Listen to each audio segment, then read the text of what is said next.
Hi, everyone. Good morning. Thank you so much for joining us here. Lovely to see everyone here at the 18th edition of Transparence, India's biggest architecture and interior design contest for budding architects and designers. Transparence 18.0 is brought to you by Saint-Gobain India Private Limited, glass business in association with Ethos. Now, as we all know, Transparence is a celebration of innovation, of course, a whole lot of creativity, and the boundless potential within the field of architecture and design. So let me begin by extending a very, very warm welcome to everyone who's joined us here today. We have truly enjoyed witnessing your enthusiasm, your excitement throughout this edition. And of course, today, let's make this grand finale all the more memorable and exciting. Ladies and gentlemen, Transparence has also been instrumental in shaping the careers of aspiring architects and designers, providing them with a one-of-a-kind platform to showcase their talent and their ideas. As we begin this day, we have a formal welcome address. May I please invite Mr. Shoaib Sheikh, National Head, Infinity, Saint-Gobain India Private Limited, Glass Business, to do the honors and deliver the welcome note. Good morning, sir. Welcome. Good morning. Thanks, Shilpa, and good morning to all and warm greetings to the esteemed guests, aspiring architects and designers. I hope I'm audible to all. Shilpa, can you just give me a heads up if I'm audible? Yeah, thank you. So, welcome to the 18th edition of Transparence, India's largest architectural and interior design competition for aspiring architects and designers, organized by Saint-Gobain India Private Limited in association with Ethos.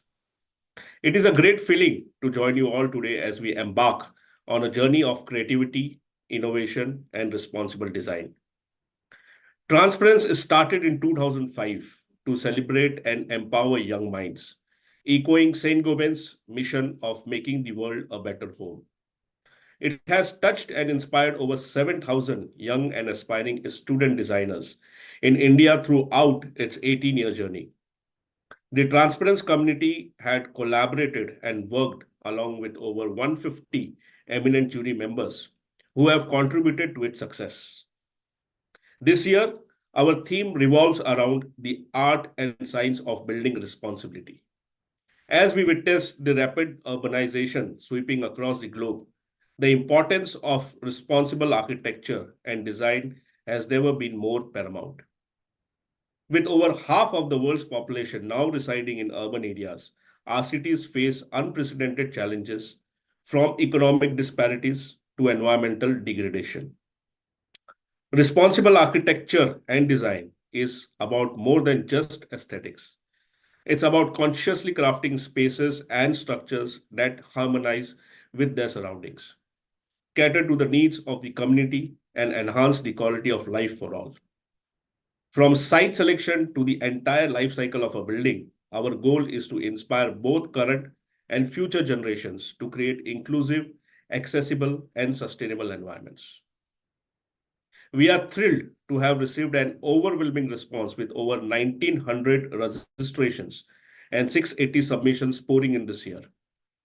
Today, we are here to see the final presentations from our top contenders.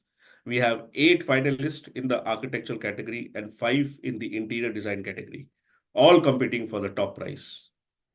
Our respected jury members, highly regarded in the architecture and design field, will definitely face the challenging task of selecting the winners. Their expertise will ensure that the most promising talents are acknowledged and honored. So as we gather here today, let us embrace the spirit of creativity, innovation, and responsibility. Together, let us architect a future that not only meets the needs of our present, but also paves the way for a more sustainable and inclusive tomorrow. Once again, welcome to Transparence 18.0. Let the journey begin. Thank you. Thank you, sir. Ladies and gentlemen, like Mr. Shoaib rightly mentioned, Transparence itself, it is almost a symposium of sorts when it comes to architecture and design excellence. And let me tell you that each step has been meticulously crafted. So I would say, you know what, picture this as a grand stage where architects and designers from every corner of our country, they come together, they converge to present their masterpieces. Each one, of course, vying for that recognition, that acclaim. And today, I'm happy to let you know that we're going to be joined by the finalists, but truly what sets Transparence apart is the fact that we follow a thematic approach, right? As you know, each year, Transparence tackles a specific theme. It pushes the participants to kind of think outside the box, to explore their newer horizons within the field of architecture and design. From sustainability to urban planning, every edition brings a fresh perspective onto the table. And I can tell you that it's been an exciting journey so far. On that note, we now have a very special video that's going to be presenting to you the journey of Transparence so far. So if I may request your attention, can we have the AV, please?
What a lovely journey. And of course, even though we're virtual, I can feel the excitement. I can feel the pride in the room of the journey so far. And of course, the beautiful moment of getting the stage to yourself, presenting to your jury. I can only imagine the excitement in the room. On that note, I have to tell you that one of the key pillars of Transparence has always been our distinguished jury, who truly guide the students with their vision by sharing their valuable insights, of course, helping them take that one step towards making their dreams a wonderful reality. Now, today, as we step into the grand finale of Transparence 18.0, we begin our proceedings with the architecture category. As we all know, we have an exciting jury to present to you. So let's begin our proceedings with a special introduction to our jury members of the architecture category. To do the honors, I'd like to hand the floor to Ms. Nikita Verma, Principal, Competitions and Events at Ethos. Welcome, ma'am. Good morning. Thank you. Thank you, Shilpa. Good morning. Hello, everyone. A very warm welcome to the grand finale of Saint-Gobain Transparence 18.0. Without further ado, I'd like to take the opportunity to present our distinguished Architecture National Jury panel, whose expertise and discernment today will not only be instrumental in shaping the outcome of the competition, but also celebrate the young design talent in the country. So first, let me introduce our first jury member, Architect Sebastian Jose, founder principal Shilpi Architects Kerala, a multidisciplinary firm involved in architecture, planning, landscape design, interior design, and project management. He holds a bachelor's degree in architecture from Kerala University and a master's from SVA New Delhi. His contributions to architecture has won him various accolades. Architect and Interiors India magazine recognized Sebastian as one of the top 50 Gen Next architects of India in the year 2013. Welcome, sir. We also have with us Architect Mansi Dwivedi, Principal Associate Landscape Architect at CPG Consultants Private India Limited and based out of Bangalore. CPG is a global leader in developing and managing infrastructure and building facilities, offering a full spectrum of integrated and customized solutions in architecture, planning, and development. With nearly 2 decades of experience, she has a strong passion about softscape planting landscape, site planning, and sustainable design practices within landscape architecture. Welcome, Architect Mansi. Last but not the least, we have Architect Kutub Mandiwala, Director of Mandiwala Kutub and Associates in Mumbai, a globally acclaimed national and international award-winning architecture, interior, and urban design practice. Over 3 decades, he has engaged in various work experiments with new spatial concepts, intensifying existing urban landscapes and encompassing all fields of design from the urban scale to the interiors. With our deepest gratitude, we thank you all for graciously lending your time today and expertise to this event, and we look forward to your valuable insights throughout. Thank you. Thank you, Ms. Nikita. Well, the time is officially here for us to hear from our finalists. Of course, we begin our presentations in a couple of seconds. But before that, let me take the quick opportunity that I have to wish the finalists all the very best. Also giving you a quick reminder that each of the finalists gets a 15-minute slot, 10 minutes for their presentation. We've also got time allotted for their juror interaction. I'm sure the presentations are going to be awesome. So without further ado, let's jump right in. Ladies and gentlemen, please welcome Kazi from the Southern Interface to take to the stage. Good morning, Kazi. How are you doing? Good morning, ma'am. I'm doing well. All right, we can hear you. So that's a great first step. I hope you're all set with the presentation. Yes, ma'am. Fantastic. So over to you, Kazi. I'm sure everybody is waiting to hear your take on the theme of responsibly designing within the architecture category. Ladies and gentlemen, here we go. Kazi.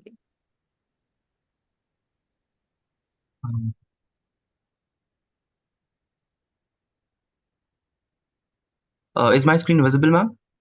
Yes, Kazi, we can see your screen. Oh, okay, great. Good morning, everyone. My name is Kazi Shadman, and I'm here to present my project under the category of public and civic buildings. So my project is actually based out of in Kashmir. So as we know, Kashmir is a very rich landscape, is known for its rich landscapes and breathtaking beauties, and has a lot of cultural pool associated with it in terms of the art and crafts, in terms of the rich, abundant resources that this region possesses. But at the same time, over the course of years, due to the socio-political diaspora prevalent in the region has faced abruptly in terms of its dwindling cultural identity, in terms of its dwindling resources, and in terms of how the entire region is being perceived overall. And at the forefront of all of this, it is the local communities who have faced this. So the entire aim of this project was to conceive a space for cultural rejuvenation, thereby instilling a sense of pride and belongingness amongst the community, revive their cultural ethos, the socio-cultural aspects, and give them a new hope for resilience and for a better future, and at the same time kind of create a dialogue and a new fresh perspective of seeing this place and the people and the region overall. So the entire project started off by understanding the exact socio-cultural mapping of this place, by understanding what the community is all about, how the inception of the community happened, and how the community has a very rich, prevalent vernacular architectural form, which unfortunately now is in complete dwindles over the course of the year. So the idea was to first of all try to understand the people, the community, the region, and the architecture, and then kind of develop a program that would be completely suitable to the entire place. So this entire thing basically showcases the kind of socio-cultural fabric that is prevalent in the region in terms of how it responds to the tourist culture along the Dal Lake region with the various kinds of hotspots available for them, and at the same time how the local life is all kind of knit around the downtown area with respect to the religious precincts forming those cultural points of hubs. Later on, the study again went down to understand the local building typologies of how sustainable practices are done in terms of the Ajidevai system of construction. The site was one of the most crucial aspects of understanding the project, and taking up the site was one of the main aspects because I kind of took up the site which was at the threshold of where the tourist communities as well as the local communities would have at the juncture. Also, my entire pursuit was to kind of take up a site that would have some sort of memory associated with it so that it would kind of layer up the entire project. So the site that I had chosen was basically an abandoned heritage Mughal garden of the 15th century, which is prevalent along the Dal Lake region of Srinagar. The idea was to kind of take up this site so that this unprotected piece of land, which could have had a glorious a future but has been left completely abandoned, could be revitalized to its right purpose. So since this piece of land has a very strong context associated with it. It is also governed by a lot of regulations in terms of its development, in terms of how much of the build impact it has to have. So that was something that I was trying to be really sensitive to it. Also, coming down to the aspects of the site has been man-madely contoured with respect to how the regular typologies of the Mughal garden functions. So it has the ground level of the ground level, and then on one more terrace level at the +4 meters level, and then another terrace level of the +9 meters. So it's naturally contoured as if you would see in the section along in here also. So the entire project was then completely layered up to kind of holistically see how this can be developed in two major categories. One was the aspect of the cultural rejuvenation in terms of meeting the needs of the community and providing a sense of cultural experience through culture, through traditions, through long lost customs and old age practices. Then that being also a fresh perspective for the tourists to see these live activities unfolding in the site. And then the second aspect was with response to site, which was basically revitalizing the heritage premises, revitalizing the essence of what this bar could have been, and also revitalizing the aspects of the wetland, which is also as part of the site, as you would have seen along in this place. So, all in all, the entire project then became to understand by providing these spaces of local art and crafts, workshops, as well as cuisine experiential spaces, as well as live museums, as well as spaces for the local youth to engage in terms of the cultural activities, cultural songs, dance, drama, music, and everything, and at the same time respect the aspect of the site. So the concept was basically divided into two parts. One was at the site level concept, and the another was at the building level concept. The site level concept basically integrated the aspects of a typical Mughal garden architecture typology by introducing a strong sense of accesses along which the movements would have happened, and then integrating those with the philosophies of kinesthetic perception of architecture, which basically involves viewing each of these spaces in key frames so that it builds up a memory as you maneuver through spaces. And then the final one was with respect to the phenomenology, which basically speaks about understanding the sensory aspects of the site. And then at the building level, it was about incorporating all those long lost building elements within the architecture of this entire heritage so that it becomes a living example for generations to come as to what our architectural heritage could have been. So directly jumping down to the aspect of the site planning. So the site planning was done in such a way as to kind of completely respect the nature of the site and its historical and heritage context.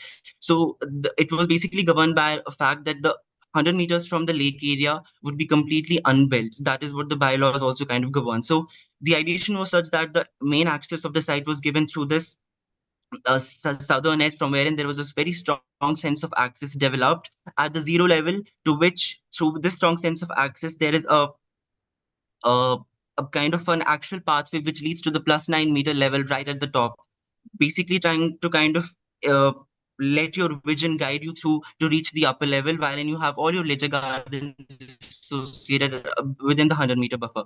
Finally, reaching at the top level of the +9 meter level, you are then kind of going to maneuver through these kind of these smaller to bigger scattered courtyards leading down to your reception and the lounge areas, and finally culminating it down to a public space of auditoriums and gallery spaces and everything. Further down, as you move through this entire axis, you are then led down to the main hub, which is the craft and the workshop zone, and the hub which basically doubles up to be a central plaza right in here, which then again steps down as cascading waterfalls and channels down your to +4 level, to zero level, and then to the wetland area. And then further, as we moved ahead in here, we reached down to another aspect of the these courtyards, which basically lead to the zone of community, where all your cuisine experiential spaces, your community kitchens, your library, and everything is basically culminated to kind of form the hotspot of community gatherings. And then finally, you're then again led through this axis to this zone, wherein you have the bazaar typologies, you have the local bazaar, you have that interaction happening between the locals as well as the visitors, and then along with that, associated with your museum spaces and live displays and the retail typologies. And then further, this becomes a rare entrance or a service entrance, which actually at the top level develops up to be an accommodation too. So the main aspect of the design was to kind of include a sense of accessibility, wherein all these terraces, very huge abrupt terraces, are all completely accessed by people from all walks of life, or even be it specially able through provision of ramps, tactile paving, and sensory aspects also. Then moving on to the aspects of vision of all the services so that the functions happen very seamlessly.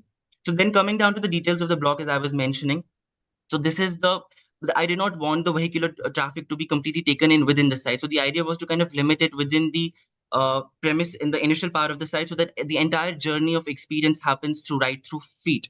So that's how their entire sense of journey happens. So this actual pathway leading down you to this court, as is visible in all of these views that have been showcased in here. Then moving down to the block, to the community block that I was basically talking to you about. So in here, the idea is that there is these steps which basically lead you to the first floor level, from in where it actually doubles up as an OAT. And then from in here, you have these spaces which function in a very multifunctional manner, as in you have these craft modules where people basically work and their crafts, but at the same time, they kind of are flexible in a way that they can also be converted into areas of passive recreation with the views capitalized upon the Dal Lake, Dal Lake, as well as the mountain views that we have right into the front. Similarly, one more aspect of the entire architecture in the third zone, which is the community zone, was to see how this local knowledge could be completely developed and also be perceived in a very unconventional way of seeing how in a contemporary fashion the local building practices could be developed. And that's what I had basically done with this library block, by introducing those diagonal elements of the Daji Devari system of construction within in here. And similarly, within the block 4, this was basically a nexus formed between the retail typologies and the museum spaces, which basically double up on the second and the third floor level. And these are the sections which basically talk about that essence of that I wanted to capture of the Kashmiri architecture prevalent. Then the climate responsive architecture was one of the main aspects of this, wherein I had basically looked up into the aspects of providing these traditional sun spaces called the zone dub, which basically project along the northern and the southern edges of the facades, which basically bring in most of the sunlight in these winter areas. Then the aspects of your water harvesting, as well as the solar panels, as well as the trom walls, and all the passive design strategies that could be involved. And finally, the structural details, which basically incorporated the aspects of using the low impact construction methods of involving timber, the diagonal bracings of how the traditional Daji Devari system of construction basically work. And this was basically the aspect of the aesthetics that was brought into the entire design, in terms of how the people feel connected to what their roots were. So all that kind of architectural aesthetics was brought in through a very deliberate attempt to remind people of what their heritage was and what it could be. And finally, just to end up, the project intervention responds to the community's needs and the social cultural context by providing for their needs and aspirations a program that is completely and rightly suited to them. to an economic context by basically boosting in the entire productivity of the economy of this entire region by creating a very fresh perspective and lens by which people view the people as well as the culture and as well as the ethos associated with it. The historical side context, basically, which I try to revive the entire premise of this heritage bug and basically also try to repurpose it with some more functions and activities without tampering the essence of what the site had to offer. And yet again, the ecological context wherein I'm in the pursuit of me building responsibly. The idea was not to let the architecture take over the site completely, but rather to restrain and let the site be at the forefront. And finally, the aspect of giving Thank you, due. Kazi. Yes, ma'am. Yes, ma'am. I'm done. Your time is up. Yeah. Okay. Thank you so much. We now have, thank you so much. I'm sure the jury would like to interact with you. If I may request our jury to take to the floor. Kazi, if you don't mind switching on your video, now would be a great time for it. Yes, yes. Ma'am. Oh, I thought my video was switched on. I'm really sorry.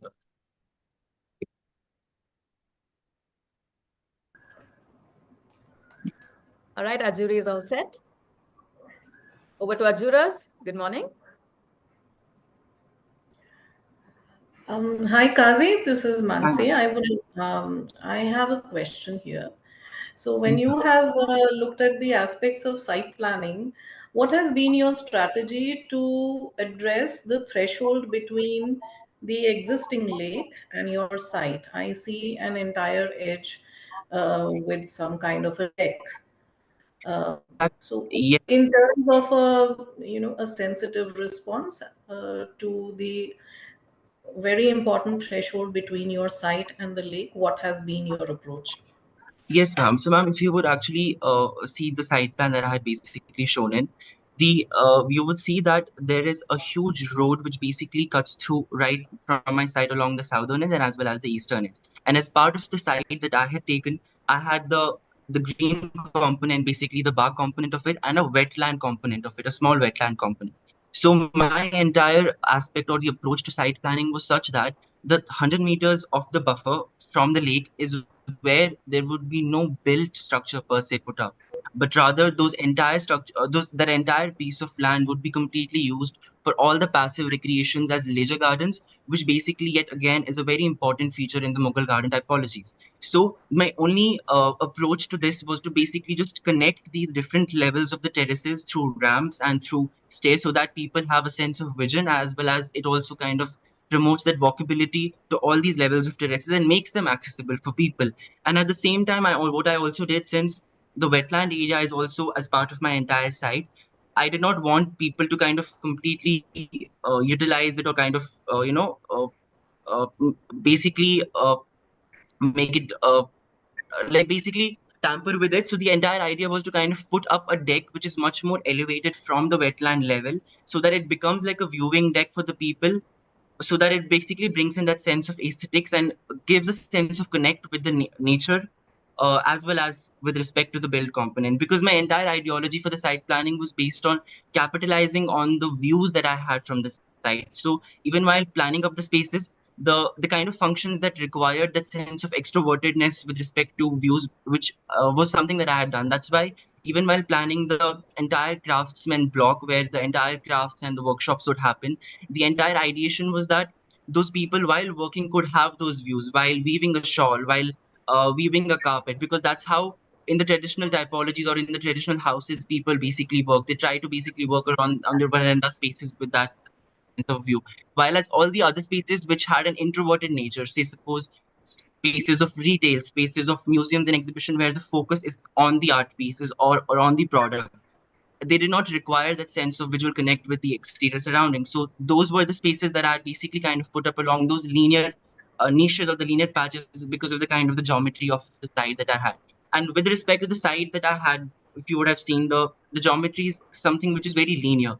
So the entire ideation was that as in when you enter right from the start to when you reach to the end, there is a journey or a story that I wanted people to go through, so that it kind of builds up an entire narrative for people to understand the community by not just viewing an art piece and looking at the museum, but by seeing the people continue their daily life in a very organic manner, so that that live experience is something that is generated out of it, so that you get the best of both worlds, wherein you appreciate the site, you appreciate the surroundings, you appreciate the ecological value associated with with the site, but at the same time you also respect the heritage, the people, as well as the kind of functions that are associated with the site. So that was my entire approach. Okay, just to, I want to clarify whether the entire edge that you have treated has been hard paved as a deck, or you have introduced any other element. So, ma'am, basically, if you would see the deck has been completely placed from the green part of it, and it is basically cantilevered, and it does not basically tamper with the wetland per se or goes into it. It goes into it, but rather kind of floats above it.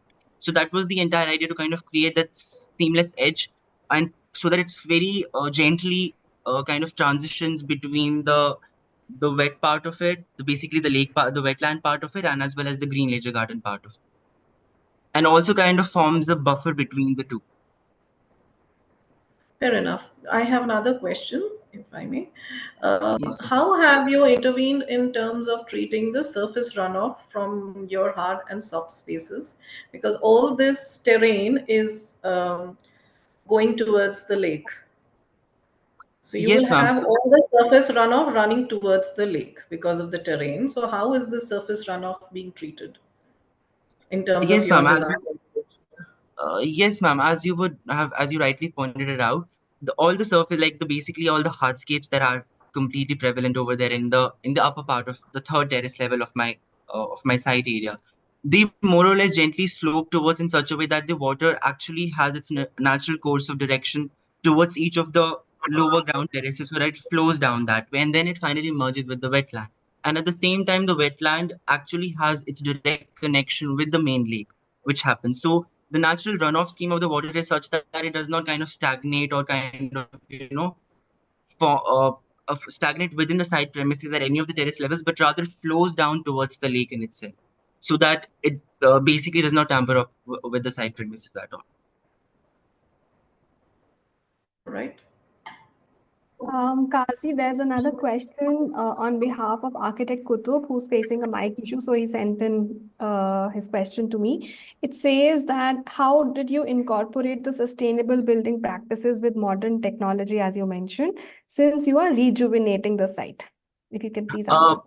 Yes, so what I have basically tried to do in here is that I have tried to very comprehensively understand the local building technologies which are prevalent in that region, which is basically the Daji Diwari system of construction, which basically involves your timber construction with brick infills.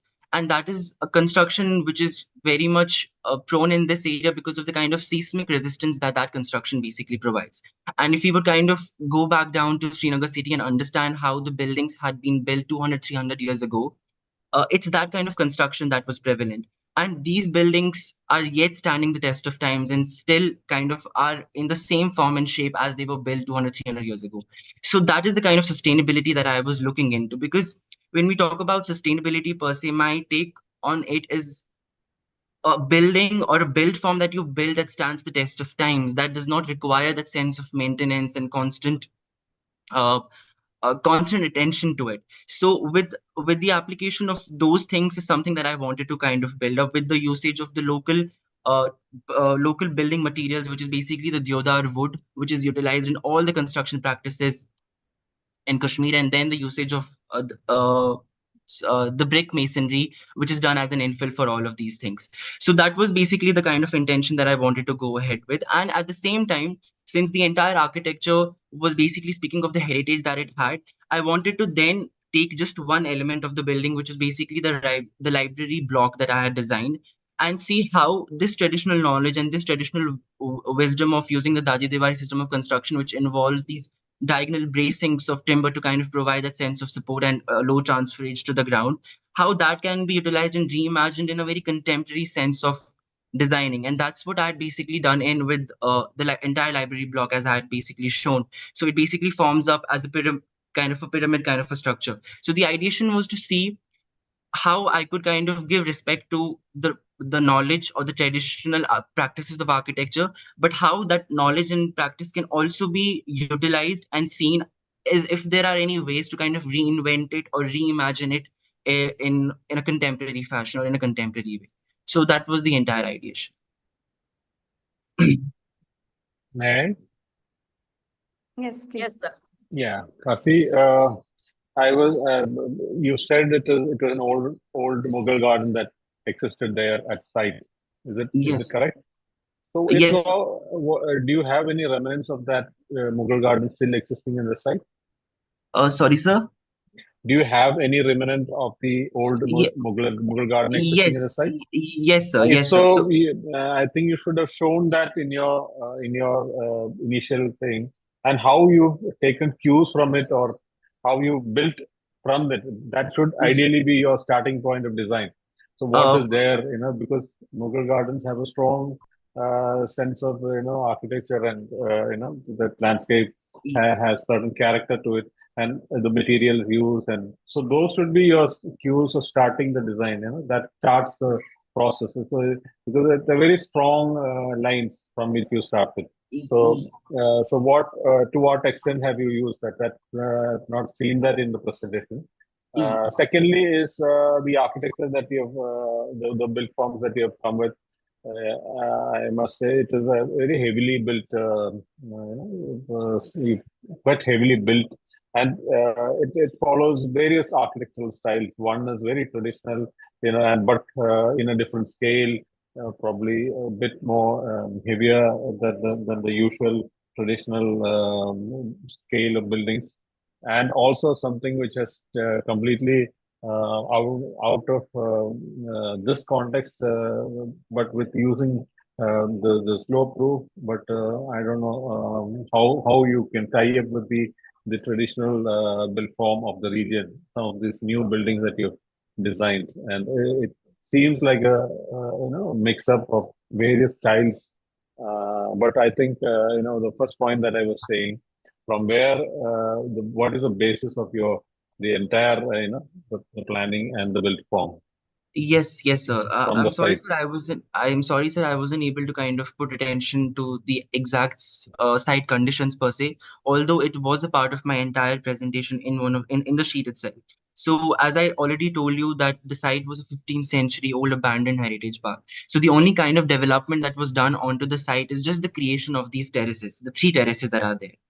And each of these terraces basically marked by a retaining wall, and that retaining wall is basically done in the traditional brick masonry that was prevalent during that time in Kashmir itself. So that is the only context that was basically kind of has been put up in place.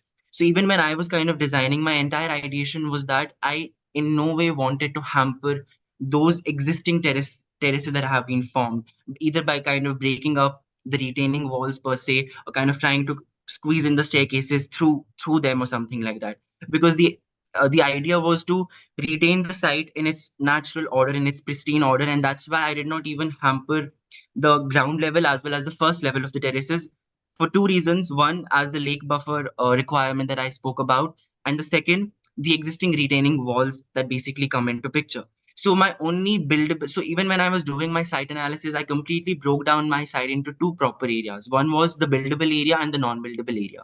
And the buildable area happened to be the only the third level of the terrace. So uh, in my site of around 20 acres, out of that 20 acres, only around 13 acres were considered to be buildable. And in that, also, because of the kind of regulations that this entire piece of land had, the amount of built up was completely narrowed down to an FAR of around 0.5, and which I completely wanted to respect, because that is what the site demanded from me. And I did not want the architecture to kind of, be at the forefront and take over the entire essence of the site. I wanted to be site at the forefront, and even if that meant building less, I was okay with it, because I was doing justice to what the site demanded from me. So even if you would see, sir, in the entire scheme of this 20 acres, the entire built up comes down to a very negligible percentage, and only limited to the third floor. And as you said, or rather kind of told, that it looks rather heavy, or it's not that light in nature. I was also kind of limited by a height restriction of not more than 9 meters, which yet again I have tried to kind of completely respect at the same time. So the build forms, although linear, definitely they're Kazi? much more. Yes, ma'am. Yeah, I think we are running out of time here, so I'll have Yeah. to stop you there. I think you've explained your justification of keeping the built up low and why the Mughal gardens and everything quite well. So we'll close it at that. and we'll Oh, move on to the next candidate for now. oh, Thank you so thank much. you. Thank you so much, sir. Thank you so much. Thank you, Kazi. Well, with that, it's now time for our next presentation. Before that, just a quick reminder to all of our presenters that we do have a 10-minute timeline for your presentation. However, you will hear a small buzzer at 8 minutes. This will help you keep track of time. And on that note, it is now my pleasure to invite Chaitanya from the North Interface to take to the stage. Over to you, Chaitanya. Good morning. Thank you, Shilpa. Hello and good morning, everyone. Just presenting my screen.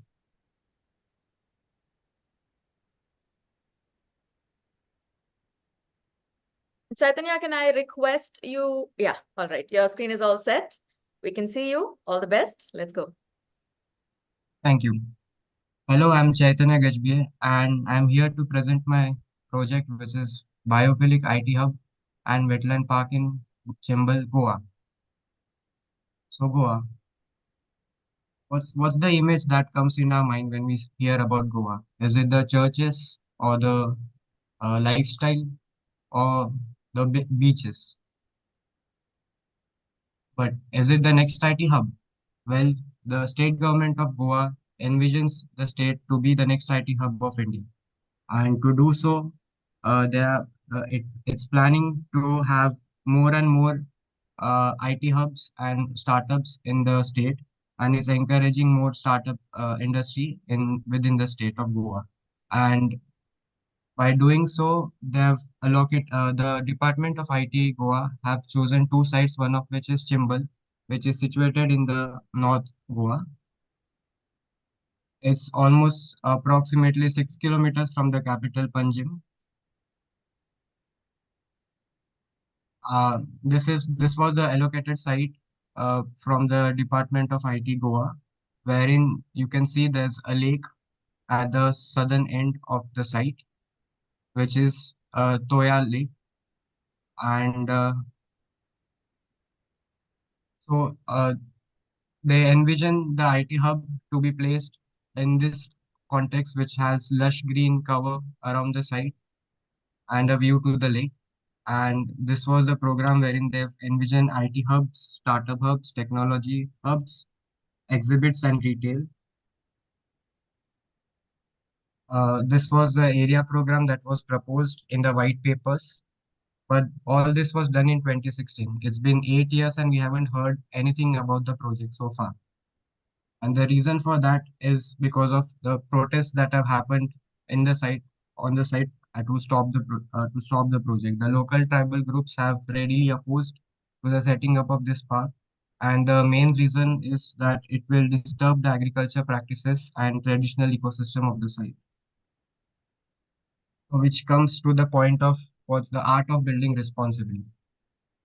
Amidst the protests against the proposed project, the challenge lies in creating a design that becomes an identity for the local community and something that they will accept as their own. Which brings me to the key areas of research. First being biophilia. Integrating biophilic design and vernacular architecture will aid in creation of an IT park that's efficient and aesthetic. Second is the site.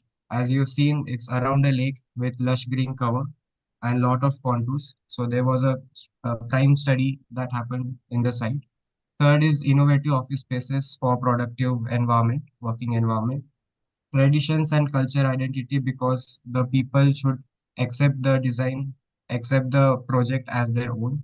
And last thing is the evolving trends in the sector of IT.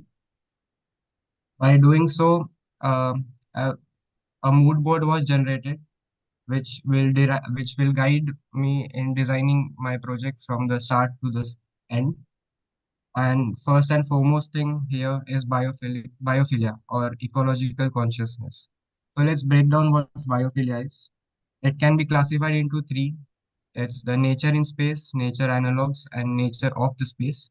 So there are 14 principles, biophilic design principles, which aids in designing the perfect biophilic project. And there were four projects that were studied, uh, which are the Titan Integrity Campus in Bangalore, Suzlon 1 by Charles Benninger, Kala Academy in Goa by Charles Korea, and Krishi Bhavan in Bhubaneswar by Studio Lotus. And these 14 biophilic principles were studied deeply in all these four projects to gain not just about architectural design, but for what biophilic principles were used. Along with that, several other aspects like column structure, timber construction, and construction over wetland were also studied in these following case examples. So coming to the site, this is a zonal development master plan of the Chimbal Taluka, wherein the orange areas can show you that they have envisioned it to be an upcoming urban context. And if you see, there are lots of churches and lots of tourist attractions in the close proximity to the site, and it's adjacent to the national highway that runs parallel. Coming to the lake, so Toyar Lake is a lake which is in 2017 under the wetland conservation rule. It was officially declared as a wetland, and a group of lakes this in this region were also added to the Ramsar conservation list, which again brings in another set of constraints onto the site, wherein, as you can see, the 50-meter buffer is where the water level rise in harsh monsoon regions, and there's an influence zone, which is a non-buildable zone which overlaps to the site.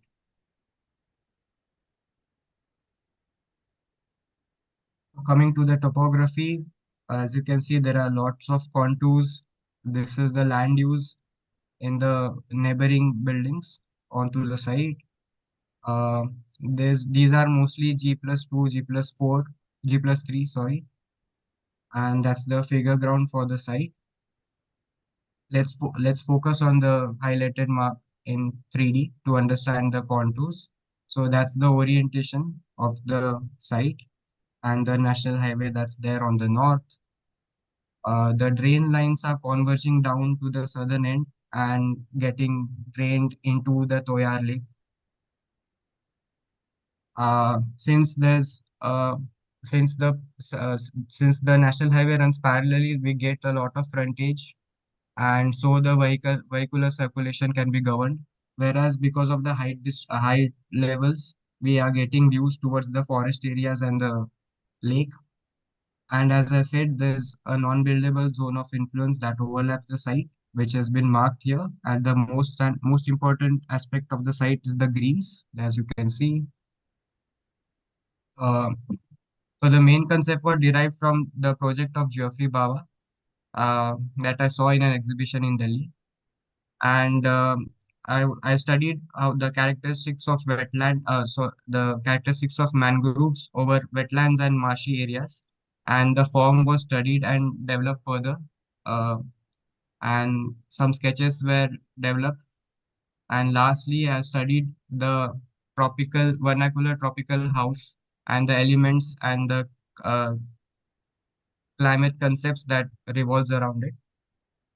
So let's see the site in section. So this is the sectional development. There's a restriction in the bylaws of 24-meter height. So the built mass was around 5 floors roughly over the site. And it was a mixed use project at various places according to the zoning. So the retail is at the bottom and offices on the top. The built is staggered, and there's a conscious effort of not having a basement and to preserve site drains. Timber construction is used with minimal ground coverage, and light wells are provided. So this is how the massing goes. The massing is governed basically from the existing tree cover, and these are the blocks that are placed. Okay, so the existing greens, there were iterations of zoning that were done, and only approximately 95% of the trees were preserved. And that's how the planning happens, wherein there's the main entrance is given from the north, and the users are um, directed towards a single entry, which bifurcates to the retail part and the IT part or the offices part. So the site is red as a whole, and there are some accesses that are developed. Some water bodies are given to complement the existing wetland, and these are the proposed programs. Let's go on to the ground floor. This is where the lobby area is for the offices, and there's an auditorium and a retail on the northern end. And these are the office plans, the photos of model. And let's come to the science of building responsibly. So since I've told you about timber constructions, there was board piled foundation to have minimal disturbance on the ground, and that's how the construction followed. And various aspects of CLT constructions were developed and studied. And so this is a section through the site wherein um, tectonics were studied, and the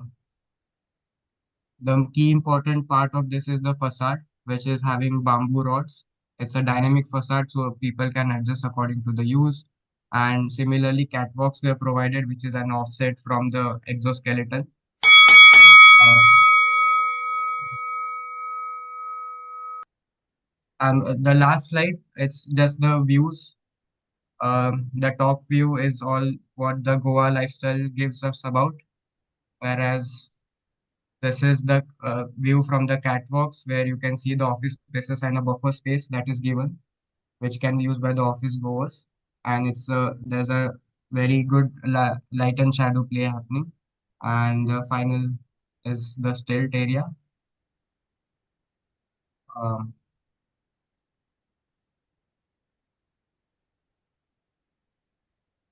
Other sections Thank you. were also, yeah.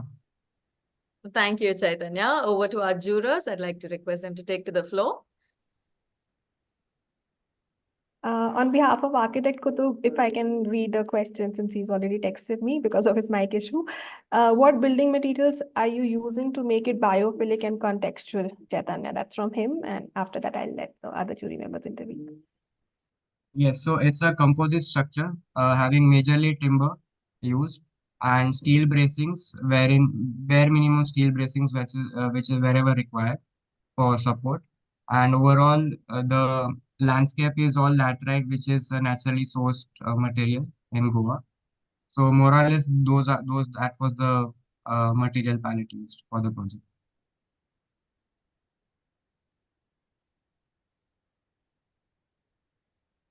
Over to the other panelists. Chaitanya, so your site is heavily contoured with a lot of trees. So how Yes. I assume that you have avoided the trees and it located buildings in areas where there are less trees or minimum trees have been cut. But how have you addressed the contours? I don't because you I don't seem to see that in your presentation. The contours, because in a heavy contours site, you've actually kept the parking outside the building, and there's a heavy requirement of parking also. So how have you tackled these two?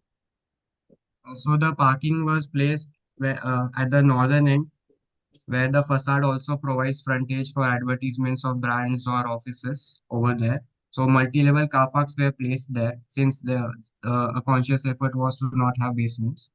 And secondly, about the contours, yes, there are contours, but wherever there are less trees on the site, there are less contours.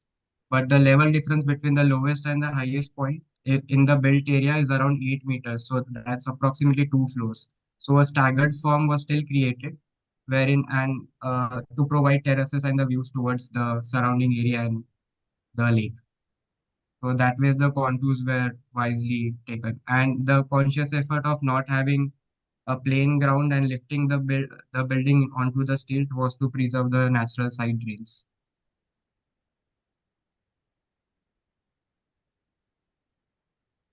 You couldn't seem to find that in your sections. The use of contours. That's why the question. Yeah, And then I could not see any slope analysis done for the placement of your buildings and how you have, yeah. intervened in the grading to achieve your placement of buildings and your roads, your driveways, your parking, all of that? Okay, okay, so the design was derived from the model. It wasn't the planning plan that was done. All the design that was done was via sections, multiple sections, and the zoning and the plan then revolved around. So primary focus was, or the primary derivative of design was through studying sections and studying the site contours. And providing stilts also helps you to have floor at a common level wherever required if there's a last space, say an ATM at the ground floor or lobby area. So the stilts can have very varying heights, but the contours can still follow. So that was one Looking at the design derivative. terrain, Yeah. what is the kind of slopes you have maintained for your driveways and parking? So the primary vehicular circulation of the driveways is from the north, where the least amount of slopes is present. It's mostly on the same level. If I may present my plan to explain. Go ahead. Go If ahead. there are no more questions, we'll move on I to have the another next one. question, Sure. Nikita. There's a very strong narrative here with a wetland. A wetland is to be dealt very sensitively when it comes to site planning and also the kind of intervention that you're doing in the lake buffer. So, what Right. has been your responsive um, intervention in terms of dealing this kind of a space? Apart from plonking, I saw that piece of water body there in a flatter terrain, but how does that help uh, your intervention in between a lake buffer, the built and the non-built? How are you seamlessly connecting all of this? Right. So there are 4 points to answer your question. First thing is all the blocks, all the major building blocks were placed on the northern end, which is almost 400-meter away from the lake boundaries. Second thing was to introduce a wetland park or a wetland conservation park for the normal local people to have a weekly market or the daily market placed alongside for them to intermingle and see the wetland. Third was to introduce smaller water bodies to complement the existing wetland. And fourth was to have um, a constructed wetland as the primary sewage treatment system on the further edge towards the wetland for them to understand how wetlands are used to treat the water, or constructed wetlands to use to treat water. And also this site is known for migratory birds, so it was also a bird watchers thing. Okay, but this was kind of not visible in the site plan you shared. I did not see any constructed wetland and the kind of intervention that you're talking about. Um, Cannot hear Is you. there a specific slide that you want to quickly go back to show what architect Mansi is asking about in yeah. just like less than a minute? Can we allow him to screen share again, please?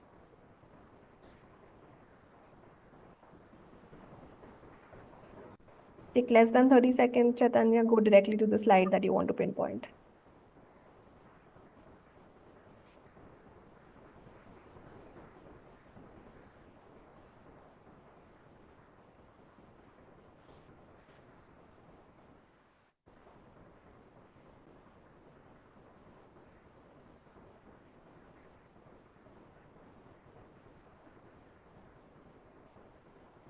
So the green marked area. Yeah, this is where the wetland conservation park was proposed with all the cycling and bicycle tracks, walking trails. So the idea was to have all the built mass towards the northern end of the site and have a buffer area, but also allow people to traverse through this given access onto the rest of the site. And that was the intervention with respect to the But wetland. why have you placed the wetland park on a higher terrain? when you have the lake buffer much lower? Just to let you know, yeah, this is what it is, and that's where the constructed wetland. So the demarcated area is still the demarcated site is still comparatively at a higher end as compared to the existing wetland. So while I mean, I didn't get your question where you're saying ki, why is it on the higher end? The entire site is at the higher end as What compared is to the the. function? Okay, it's maybe taking a little more time, but what is the function according to you of a constructed wetland? What is it going to do? It's just a sewage treatment for the entire site. So this particular built mass is at the higher level as compared to this area. And again, there's an electrical substation on the. Why would you want to place the constructed wetlands on a higher terrain when your lake buffer is way down in your site? Why have you not, given a thought of integrating it with the landscape buffer and carrying all the, the systems of the constructed wetland is an elaborate system. It does not happen in just, the kind of few pockets. So it's the series of treatments that go through. Require you to move it through a terrain which allows it to cascade down. So why on a Right. higher terrain was my question. Your Ma'am, zoning shows it on a higher terrain. yes, ma'am, but the side drain still on, if you focus on the right side, the side drain still follows towards the bottom end of the site. So there's a taper here. So that's where I had planned to place it. So you're saying that you're going to take all the sewerage of all the functional areas from there, so all this length and this area you're Yeah, saying that it's a different area was that you're creating, no? yes, it's a long stretch when we are talking about taking all the sewage down here, but So, uh, yeah. and secondly, it is not going to be a feature because it's too far away from the main area. So that is not going to really go there, right? Making it something which is like a part of the landscape or a feature or something out there, or it's just a functional thing that you're putting there and saying that you have put this functional thing and I'm done with it. Oh, it's just one small aspect that's there in the wetland conservation park. The main spot of this was to utilize this at the remaining part of the site to have a recreational zone, which also has looks which have view towards the main wetland here. This is just a complementary part here to address the local people of what constructed wetlands can do. I'm on a site hope that you've taken. I understand you have just taken it with the spaces within the trees. But this kind of trapezoid form and could have been a little more organic considering the nature of the site. And Uh, also you have a section which shows how does it work on the contour, the structures. Yes, to answer your first question, yes. So there was a conscious effort of highlighting this particular axis. That's why some edges of the built mass has a shape like that, and also to find which is Could the you break best that, possible. couldn't you break that C-shaped building?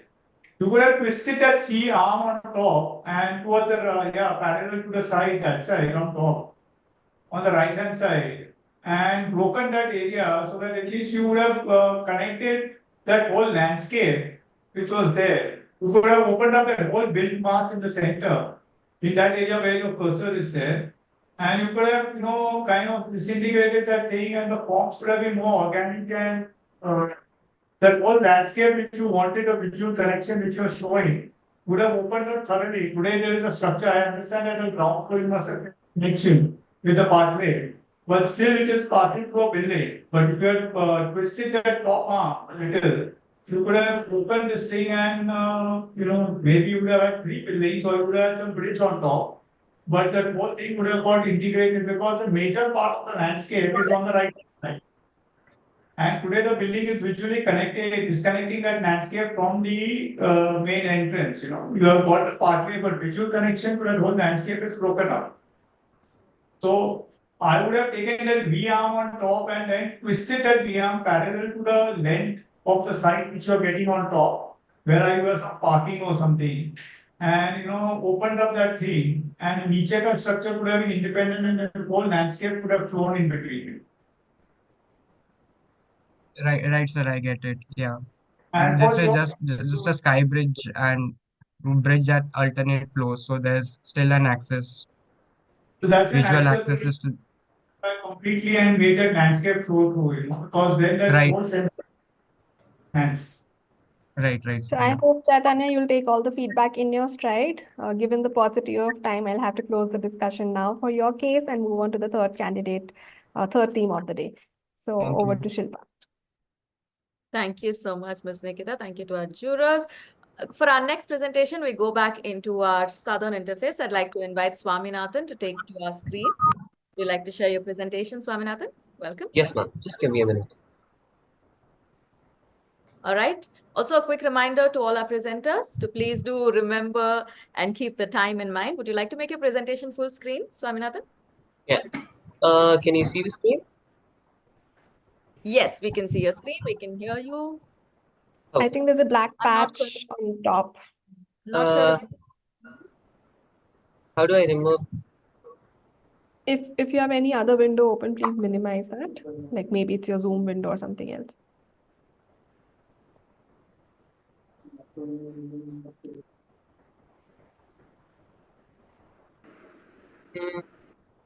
All right, we're going back to take a look at Swaminathan's presentation. Okay. I mean, would it be a big problem if it still sustains on the screen?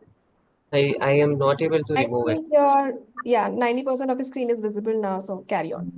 Okay. Okay. Good morning. I'm here to present my project Mila, building resilient communities. The intent is to revolutionize social cohesion in Tamil Nadu's Nochikuppam slum by repurposing salvage ships to become community hubs, empowering native fishermen with essential facilities and fostering unity. These clips show us the life at Nochikuppam, a whirlwind of chaos, love, and survival, from bustling fish markets to whispered secrets by the shore.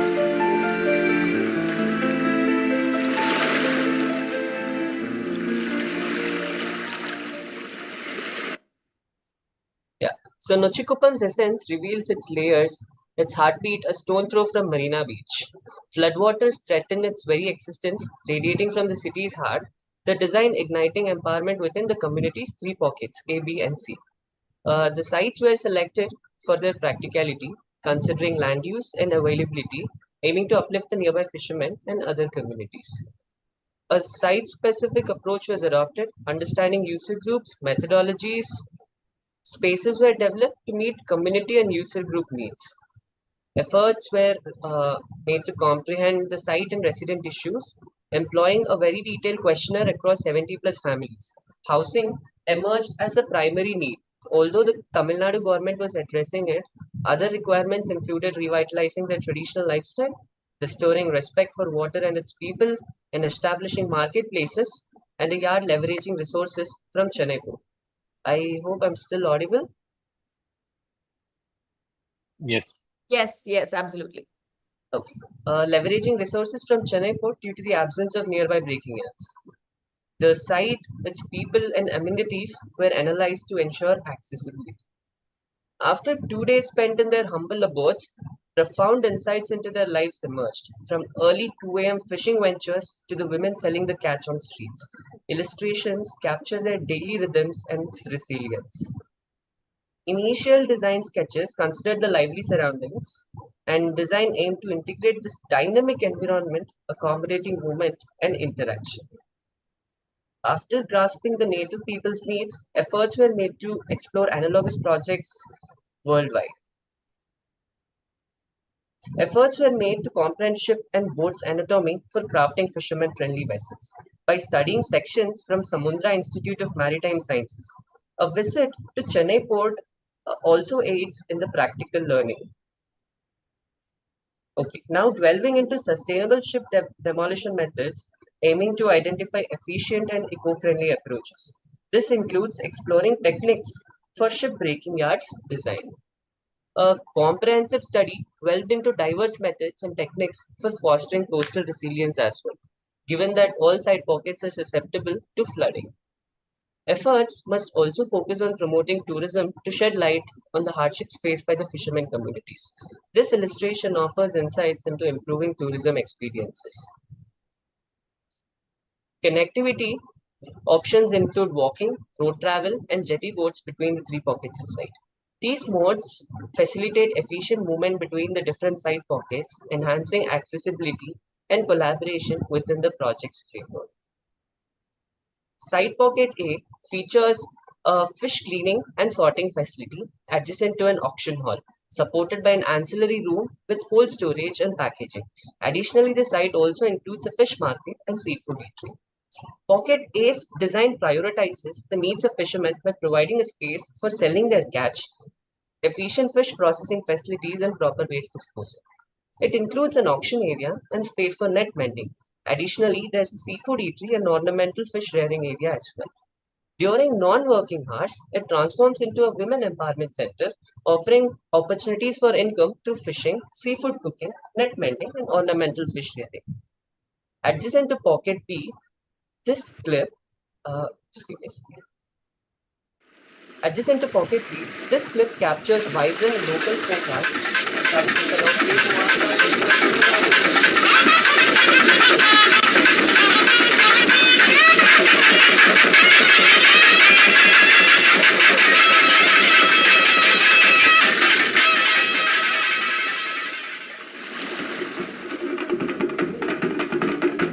This cultural display adds depth to the area's character, enriching the coastal experience with traditional creativity and expression. Site B embraces performance and focal arts with seaside venue.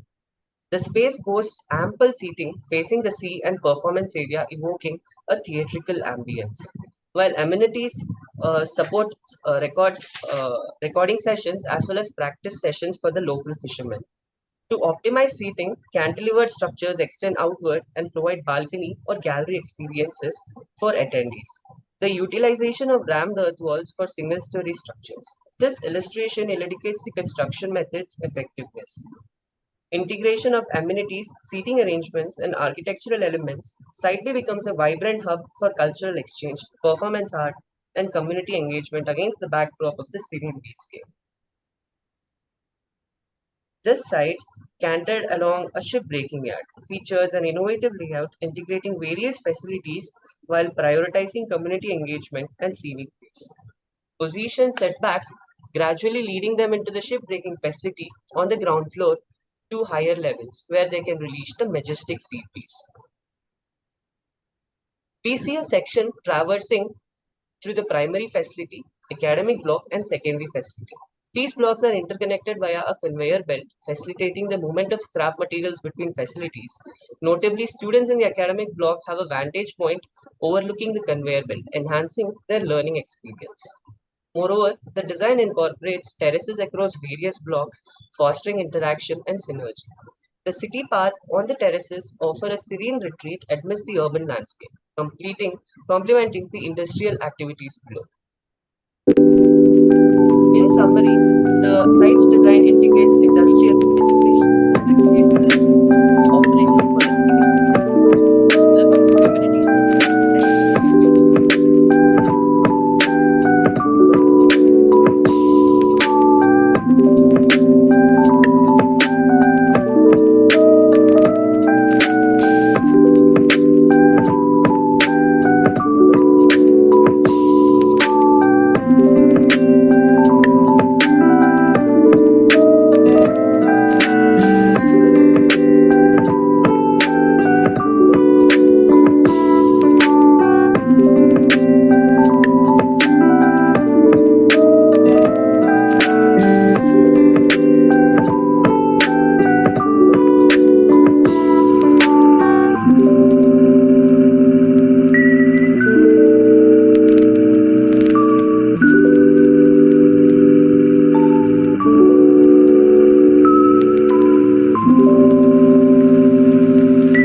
This diagram illustrates circulation and terrace experiences. Green for public, red for industrial, blue for learners.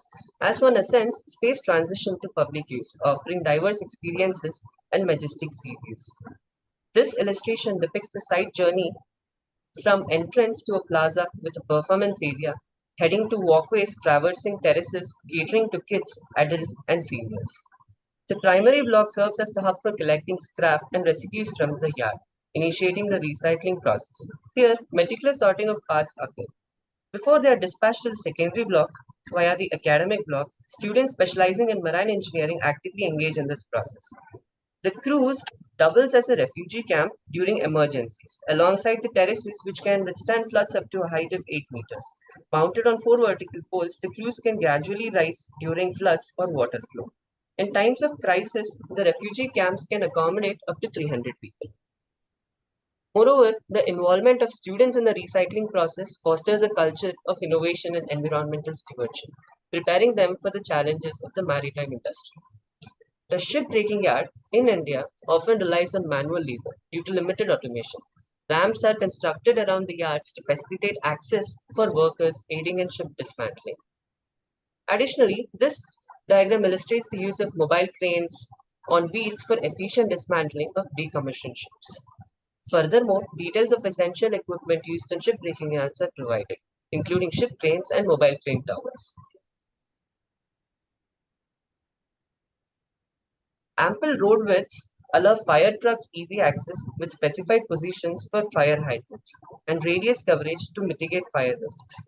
Buildings are categorized by risk level. Comprehensive fire prevention measures is crucial for scrapping and warehouse activities since they are highly prone to fire. Just give me a minute. Building simulations were conducted to assess the thermal performance of materials, their excellent heat retention properties as well, thereby minimizing heat transfer into interiors. Analysis of wind and sun movements were also conducted to have informed shading strategies. Saint-Gobain glasses and windows were utilized to have maximum sustainability and reducing energy consumption. By utilizing recycled glass, it enhances eco-friendliness as well, curbing resource depletion. Thank you.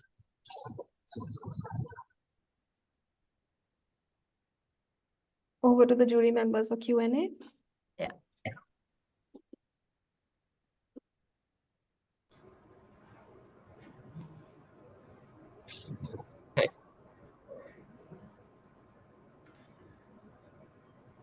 Swami, have a video on if possible. Yeah.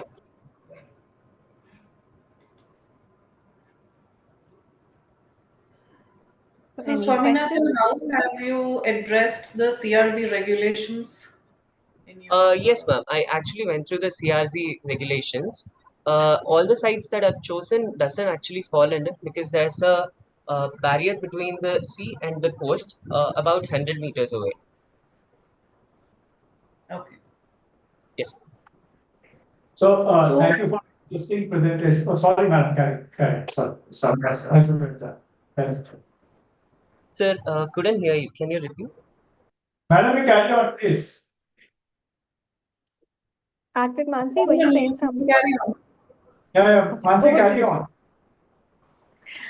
Okay, so I wanted to understand how have you addressed a seamless connection between your built and open spaces, because I could see some terraces, I could see some spaces in between your various building blocks, but how are you addressing a seamless connection physically, visually, and in terms of building a cultural narrative to the whole space, which is going to turn into something else at a different time of the day, and something else at night, and something else maybe probably when the user group changes.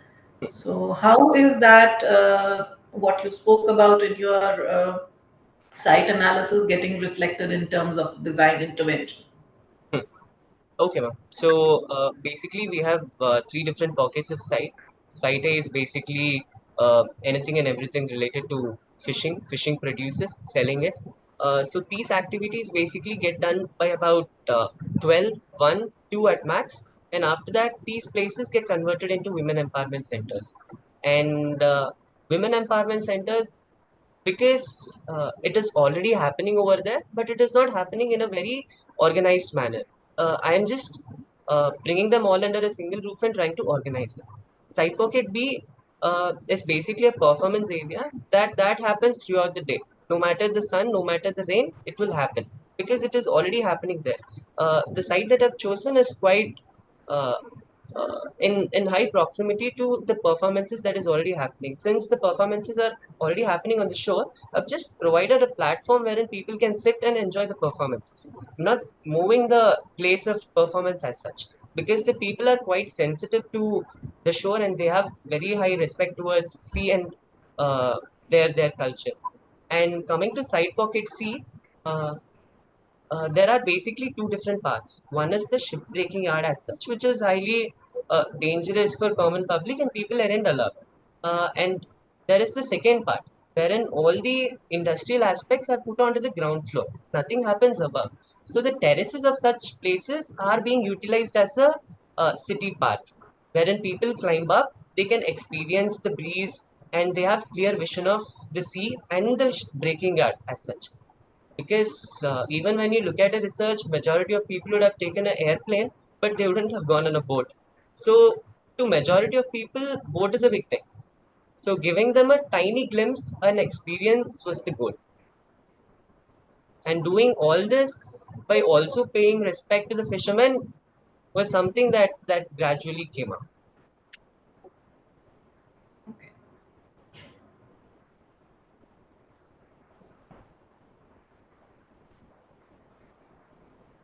Hi. A few things. Can you hear me? Yes, sir. Yes, sir. Your voice is just very low. Yeah, you did say that there are three different parts, and each part has got some amount of public space which is going to be there in all the three things. Even in the part C, even though it is a shipwrecking area, you want certain decks and certain things to be there. So, how have you visually connected the three parts? That was my first question, which was there. Because there are three different parts. What I understood from your first plan, there are three different places. So is there a certain connectivity that you have worked around from part A to part B to part C? Which, for example, if I am coming from Mumbai and I want to walk around the whole thing, what is the sense of direction and how is it that it is taking me? Second question was in the part A, you did mention that there is the fish area which is there, where fish catching and the cleaning and the drying. So the fishes will be kept for drying and etc. Now, in that same area, you're also having some cafes and restaurants and public spaces. So, what I understand from your geographical position, have you kind of seen from where the wind is coming? How is the smell going to go? Is it that I am going to sit in a restaurant and I'm going to get the smell from the drying of the fish continuously, which is going to be there? Are the public spaces, how is it all working? So is there any thought which was given to these two factors which was there mainly? Yes, sir. So starting with the answer of the first question, first is connectivity between the three sites have been worked out. Say as a tourist, having the jetty boat experience is a big thing because all the three sites are being connected by the jetty boats. So when No, you sorry, you did mention in your first plan there was a red, dotted red movement of walking. I understand there was a walkable connectivity which you were showing. So jetty is one part, but if I have to walk through from one space to the other space, is there any kind of an thought which was given to it, or it just left abandoned that okay, you finish one, then you walk through the streets and go to the second, and you go to the streets to the third one? Mhm. No, sir. Because specifically mark the red dotted line which is there as a pedestrian movement, if I'm not mistaken. Correct. Hello. Yeah. Yes, sir. So walking between the three sites is also an option because all the three sites are on the Marina Beach as such. Marina Beach is a huge bay wherein it's a lot of sand and people already do the walking part till the edge. So, and all the three sites are not very far away. They're barely 400 meters, 800 meters away from each other, and they can still walk through on the coast. And answering your second question is yes, the sea waste, the waste coming from the fish processing unit have been worked out. First is the disposal doesn't stay in the unit for a long time because there is constant movement of trucks, and that is already a But big the drying of the fish will take a lot of time. It is not going to happen if Biffy in the morning time and I come and sit in the cafe in the afternoon. And it is not going to be a different atmosphere. So if you go and see all these places, the drying, like I've been to both the places in Mundra and all these places also. So when they dry the fish, even I have been to out of country in these places where they dry the fish and the smell, the drying takes a lot of time. It's a longer process. So how does it work? If I was cafe and the smell is stench is just continuously coming to the sea breeze, which is coming from that side, would it be for me to see? And the first question is still not answered because if you have a pedestrian movement, you are saying that it's just as I answered earlier, that it's just a left arm walking on the shore, and for me to find out where the second part is there and where the third part is there. But there is no visual connectivity or there is no identified connectivity which is done between the three parts. Minus, I would take a jet, go to the jetty, take a boat, and for 400 meters, I would sit in a boat and go to the next destination. So just to correct, there is high amount of visual connectivity because there is nothing built as such on the shore. And the moment you stand on the shore, all the three sites are clearly seen. Because when I went there to the site, even I assumed the same. But even if you stand a kilometer away on the shore, you still are able to see the entire coastline and anything that is built on the coastline. And when you have figured out a distinct language by using wreckages from ships and boats, it creates that language, and people will be able to clearly distinguishly see all the three pockets of site. The third pocket of site is again clearly seen because it's comparatively a taller structure compared to the other two pockets. Okay. Yes. Thank you. And coming to the second question, the two activities, the eating part is happening on the extreme corner of the site, and the drying part happens on the other extreme corner. And both of them are clearly demarcated by multiple buildings in between. And the place where drying of the fish happens is clearly not for the public. The access inside pocket A has been clearly demarcated. It's not the public, but I just asked you a different question that if you look at the wind diagram and see that which direction the wind was carrying the stench, I'm not I understand if you have segregated the premises, but if the wind is carrying through with a stench, then would you want to sit in that cafe? That is because your cafe cannot be enclosed. Because sitting in a cafe and a marina, it is going to be an open cafe. So you are going to experience the breeze of the sea and the sea per se. But if you are going to have a stench coming in, then would you want to sit in the cafe? That was my question to you. So I'm just asking you, have you given a thought to it? If you have not, then you need to give a thought. Sure, sir. I'll clearly look into it. I'm not getting into the intricacies of all the other designs. I'm just talking about these major aspects. The rest, you can look into it. I couldn't hear you, sir. I said I'm not getting into too much intricacies of the design. I'm just looking at these major group points which I thought were important. Sure, sir. Sure, sir. I'll look into it. Thank you, sir. Architect Sebastian, any quick comments or questions? Yeah, on the part C, you've incorporated a ship repair facility along with the public park. So it's like very stark different uses because one there is a lot of issues of security and also ship repair is not a safe thing for public. And how does your design segregate? You've just placed a park on top of the facility, and how does natural light get into the space? Have you addressed that? And the issue of accessibility on these terraces which are at different heights. Yeah, or it's just a random thought that you just place it, and have you given it enough thought? Yes, sir. So accessibility when it comes to terrace has been clearly thought of because there is no means of transport or access from the ship breaking side. there are two very clearly demarcated areas. There is no access for the public to the shipbreaking buildings, apart from moving in through the trucks or the vehicles that has to exist. Apart from that, when you start exploring the terraces through a walk, you can no way get inside the facilities of shipbreaking.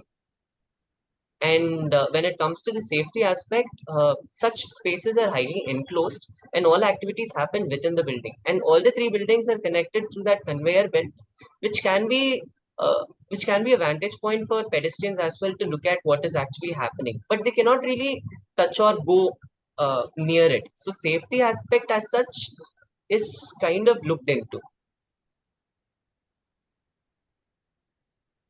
Sorry to intervene, but I think we'll have to wrap it up here for Swami.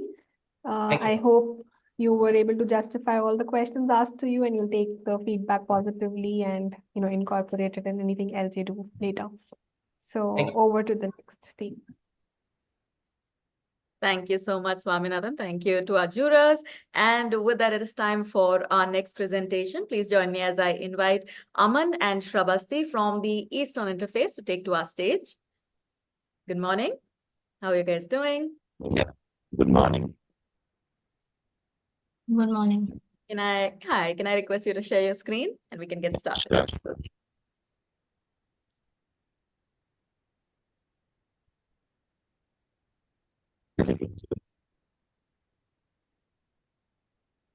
Can I request you to make your presentation full screen? Yeah. All right. Good morning, respected jury members and fellow participants. Our topic of the project is Trail for the Trailblazers, a luxury and adventure resort in a reclaimed granite quarry at Kadangore, Kerala, in which we dealt with an abandoned quarry site and resurrected it into further use and tourism development.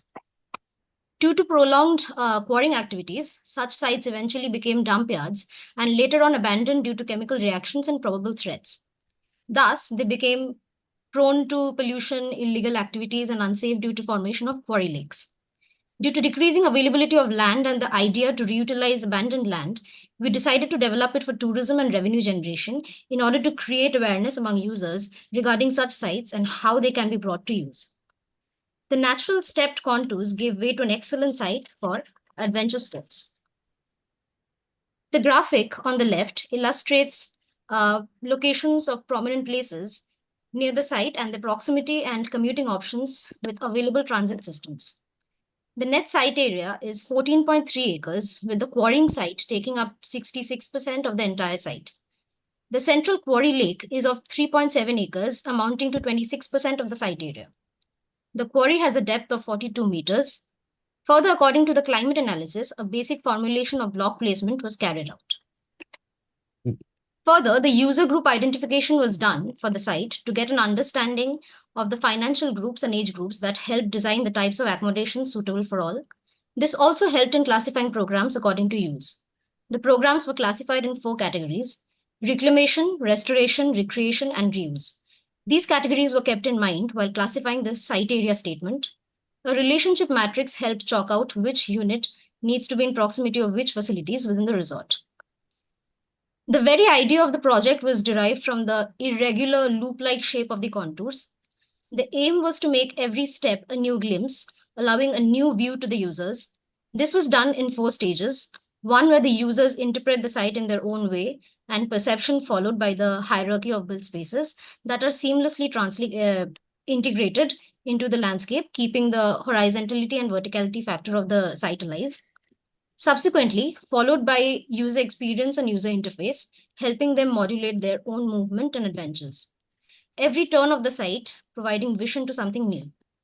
Additionally, the viewshed analysis shows locations on the site that we have prioritized in terms of views. As per this, a very conceptual level site plan was formulated with the existing contours. Taking cues from the Kerala vernacular architecture, which is Nalukettu, the units have been designed. Sloped roofs and courtyard planning being the most dominant inspiration. Local materials like laterite, coconut wood, Bangalore tiles have been heavily incorporated. Plus, granite sourced from the site was also used, giving way to achieve a few sustainability goals. Form developments of certain units show how they have been developed from basic Kerala style architecture, and to make the resort contemporary, further features were added. Coming to the site plan, the main entry into the site is from the north, which gives way to the parking. Beyond the parking, vehicular movement is completely prohibited. This gives way to the admin block, which will lead further into the reception. E-cars and bicycle stations have been provided near the admin block for respective commute to individual accommodation units. There are three major types of accommodation options available: chalets, suites, and dormitories. According to the view shade analysis, chalets were prioritized since they are the private cabins in terms of views and location. The second preference was given to the suites, with its centralized location close to the water body. The dormitories, on the other hand, was designed further away to avoid noise into the site, as the main user group of dorms will be youngsters.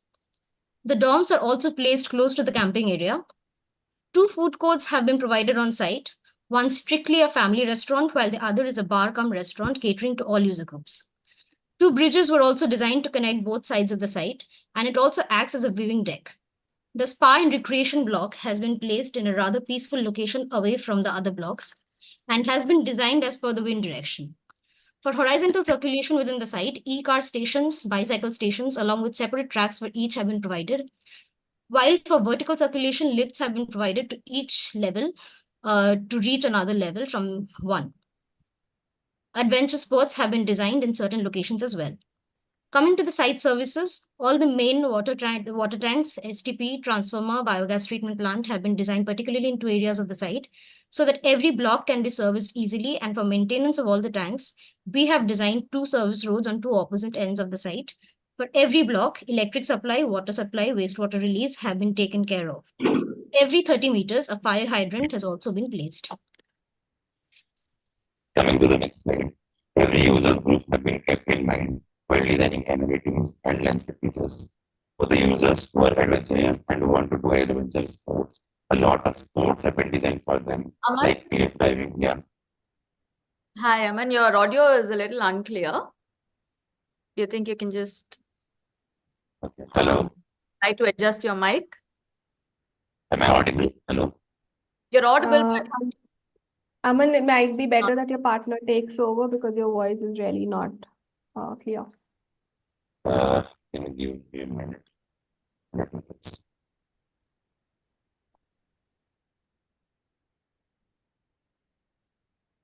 would you like to continue in the meantime, Shravasti? Yeah. Hello. Hello. It's still a little unclear, Aman. There's a lot of static. Yeah. Am I audible now? No, Aman, there's a lot of static.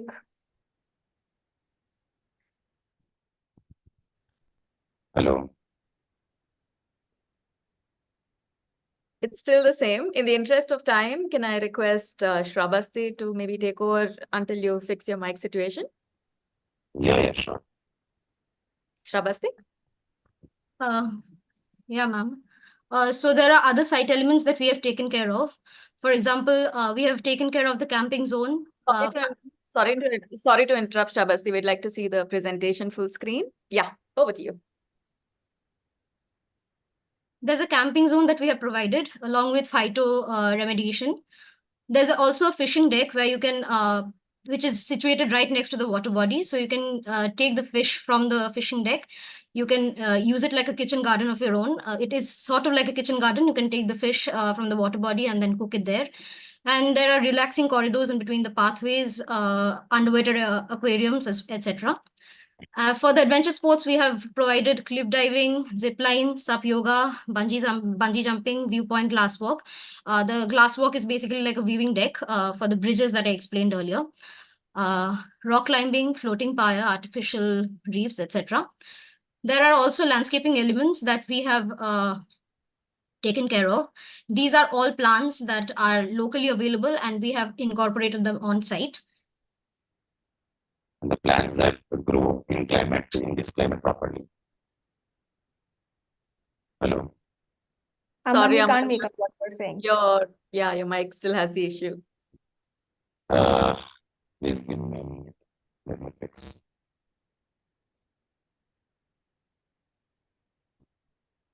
Do remember your timer is on. So Shrabasti, I would suggest that you carry on and not lose the I time. cannot really see the presentation. Do you want to reshare your screen? Yeah.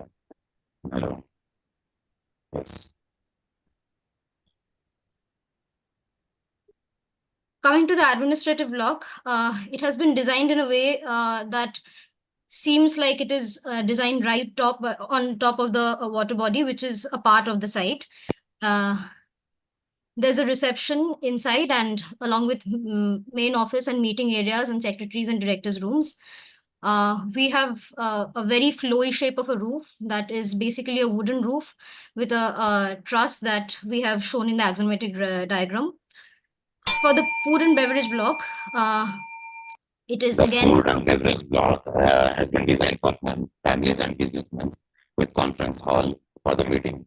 The roof has been made with Aman, mangrove tiles. we cannot hear you. Please don't attempt to speak, is what we would suggest, because we really cannot hear you and it's wasting a lot of time.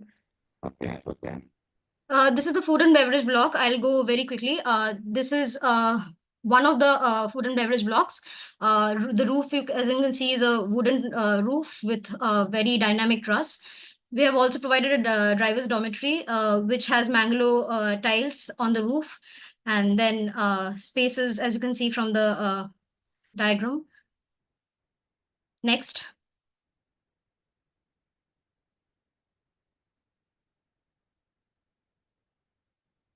Next.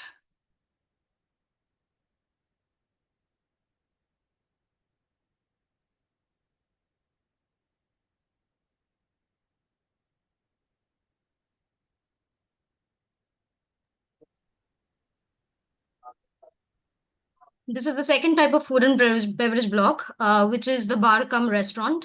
And we have again used the locally available Mangalo tiles on the roof, along with the wooden walls on the roof, and as well as the walls. Then wooden planks have been used for support underneath the open deck area. This is the recreational block, which is the spa, which is further away from the other block placements on the site. It allows a amount of wind direction into the site. And then comes the suite, which is one of the accommodation units. As you can see, these are on different levels, alternatively placed on each side. Next. This is the chalet unit. Then there are the mixed accommodations for all kinds of users. And then there are the dormitories for the user groups of youngsters. Next. A view looking from the viewing deck towards the chalets and the suites. And that's it. Thank you. Thank you so much. I'd like to hand the floor to our jurors to take this presentation forward. Welcome back, jurors.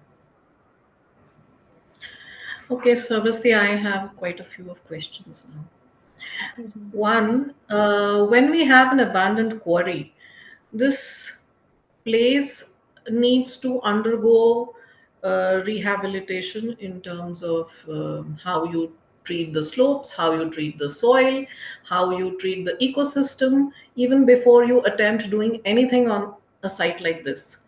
So what has been your intervention here in terms of doing a responsive statement as a designer?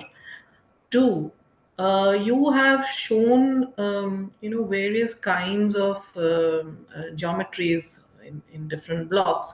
So is there a thought process to arrive at a synergy in terms of how these various built spaces are going to look like and how they still tie up seamlessly? Three, this is a rocky terrain. It's a granite abandoned quarry, if I'm right. Now, in a space like this, trees don't grow on a rocky surface. It's very difficult to have any kind of vegetation. There's a high runoff. The slopes are very, very difficult to address because they are almost cliff-like, because when you're quarrying, you have very, very steep, almost 90-degree slopes. How are you treating them? And my last question is, for this kind of a design intervention to happen, a whole new ecosystem has to be established on the site in terms of how you're treating the threshold between a, a quarry that is getting filled with water and your built spaces. So, what have you done in terms of thinking about these aspects? Ma'am, it was an issue, when we started working on the site. But we figured out that by 2018, the entire quarrying activities on the site had completely shut down because of a local protest that was going on against quarrying. So the quarrying activities were stopped back in 2018. And ever since, especially the quarry lake, the water from the quarry lake, it was passed by the government of Kerala that it is completely usable and was distributed since 2018 to the neighboring villages for further use. And apart from that, yes, it is a granite quarry, and we have had to take care of the landscaping artificially mostly. But as you can see from, I don't know if I can share the particular slide, but we have a site that is completely surrounded by water bodies. With a water body at the center and completely surrounded by greenscapes and landscape. And it was a natural greenscape that was available on site. What were the other questions? Sorry. Okay, so see, a whole ecosystem needs to be developed as part of reclamation. So my question was, what have you done to reclaim your site for any kind of usable activity, even before you attempt, in terms of, you have a site analysis which shows you certain inferences. So based on those inferences, even before attempting to do any kind of design on a site like this, which is an abandoned quarry, what have you done? That was my first question. Secondly, what have you done to address the thresholds in terms of redeveloping a new ecosystem in the site? How have you treated stone surfaces? Because trees, plants don't grow on stone. You got to have soil. So are you bringing soil from outside, or what have you done? Because the site, there are various methods of treating an abandoned quarry like this. And fourth was, you have different kinds of geometries happening on your built spaces. What kind of synergy have you tried to bring in terms of handling these varying types of geometries? Ma'am, all the geometries were drastically different from each other, but the basic inspiration was the courtyard planning and the slope roofs, which is a constant form of inspiration we had in all the blocks that we designed, in spite of them looking drastically different from each other. Apart from that, yes, we had to develop the entire quarry site rather artificially, starting from the underwater reefs and underwater aquariums. We had to bring in and design it artificially completely. And even for the greenscape that you mentioned, we had to bring soil from other parts of Kerala and then artificially design it and work on landscaping the entire site. What kind of research have you done in terms of, the kind of plant material that needs to be done to facilitate rehabilitating an abandoned quarry? Sorry, Because there are very, very set methods of rehabilitating an abandoned quarry or a scarred site like this. So in terms of your eco-sensitive approach to design, what have you done? In terms of even selecting, I saw some kind of native plant species list, but have you done any kind of research or any thought process to, what actually leads to rehabilitating a site like this? we did a study on the local ecosystem and the local plants that are available in Kerala. And we have tried to incorporate those plants in the kind of soil that they are grown. And we have tried to bring in that type of soil, and bring in that type of seeds for the plants to grow in that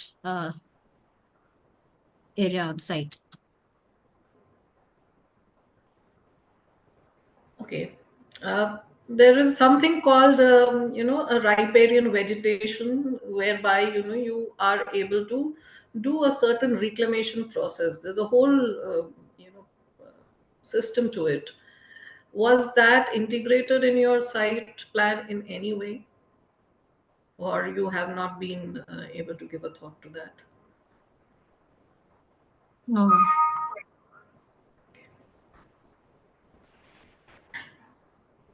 Like, interesting presentation.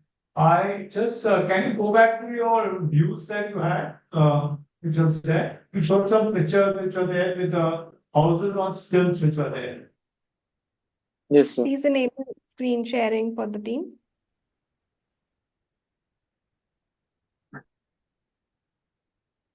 Is it The visible?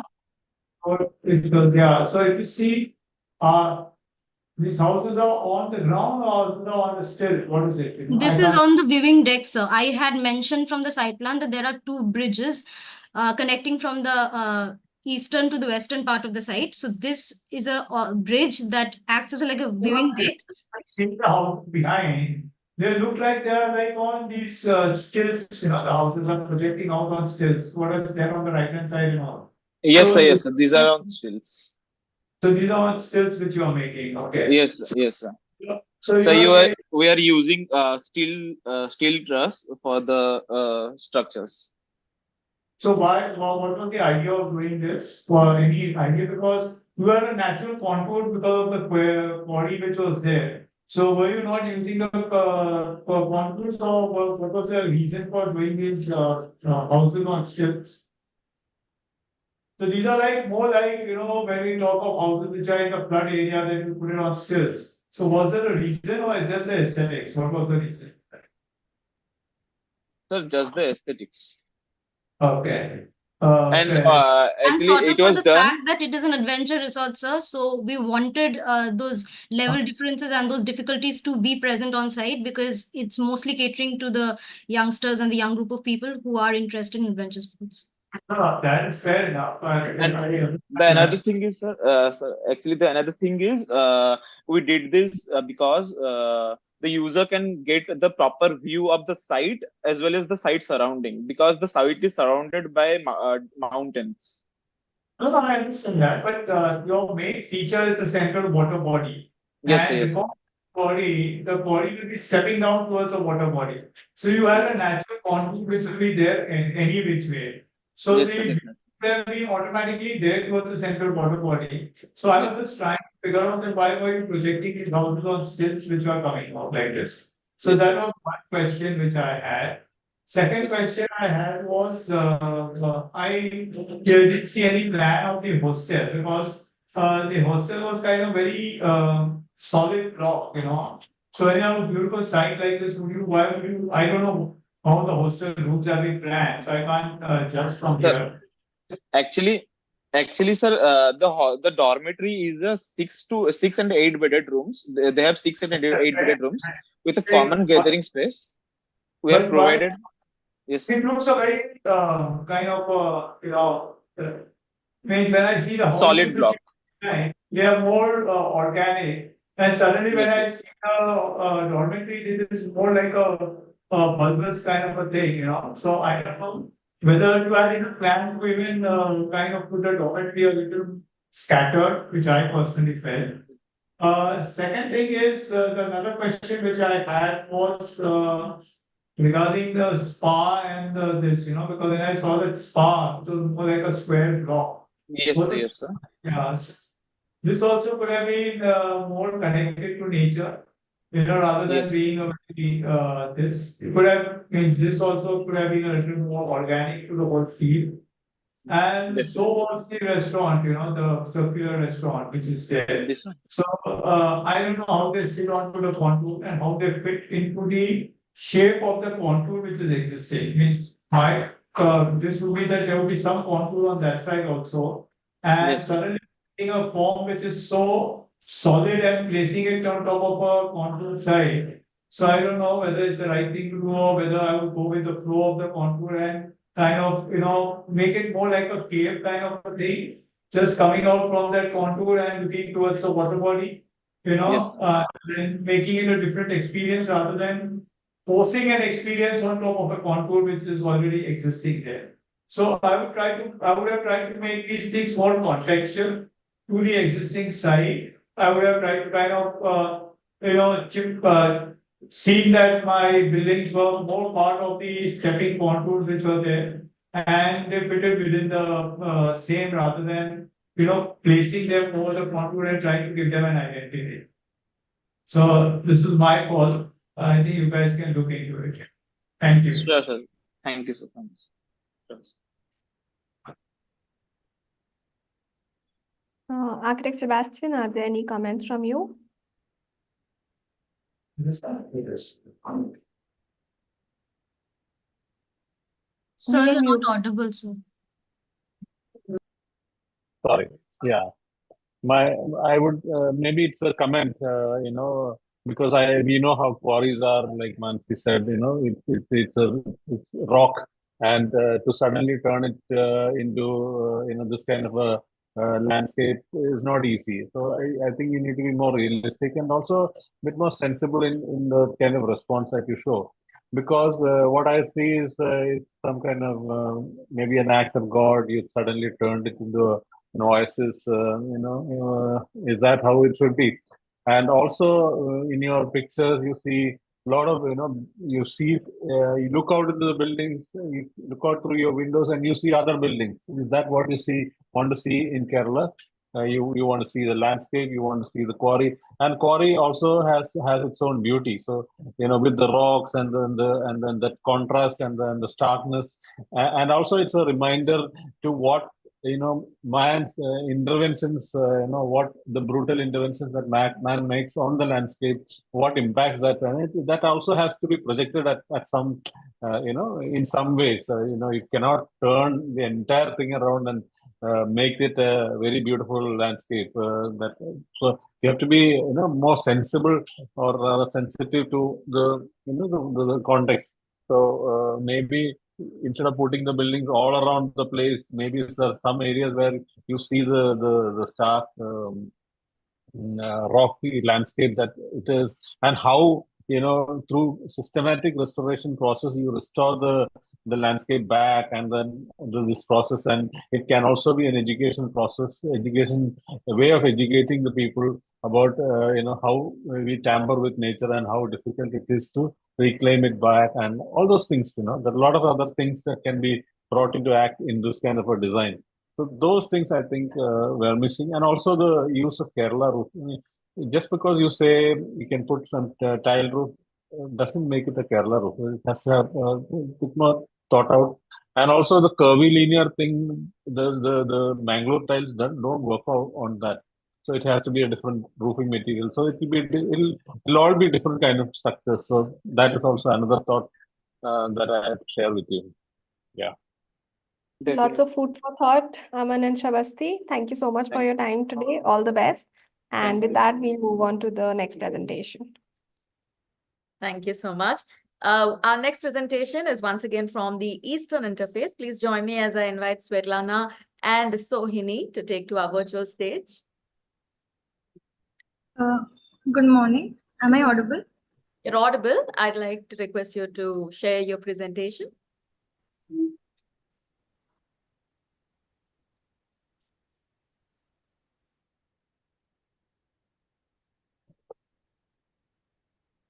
Good morning, respected jurors and everyone present here. I am Svetlana Chatterjee. And I am Sohini Madal.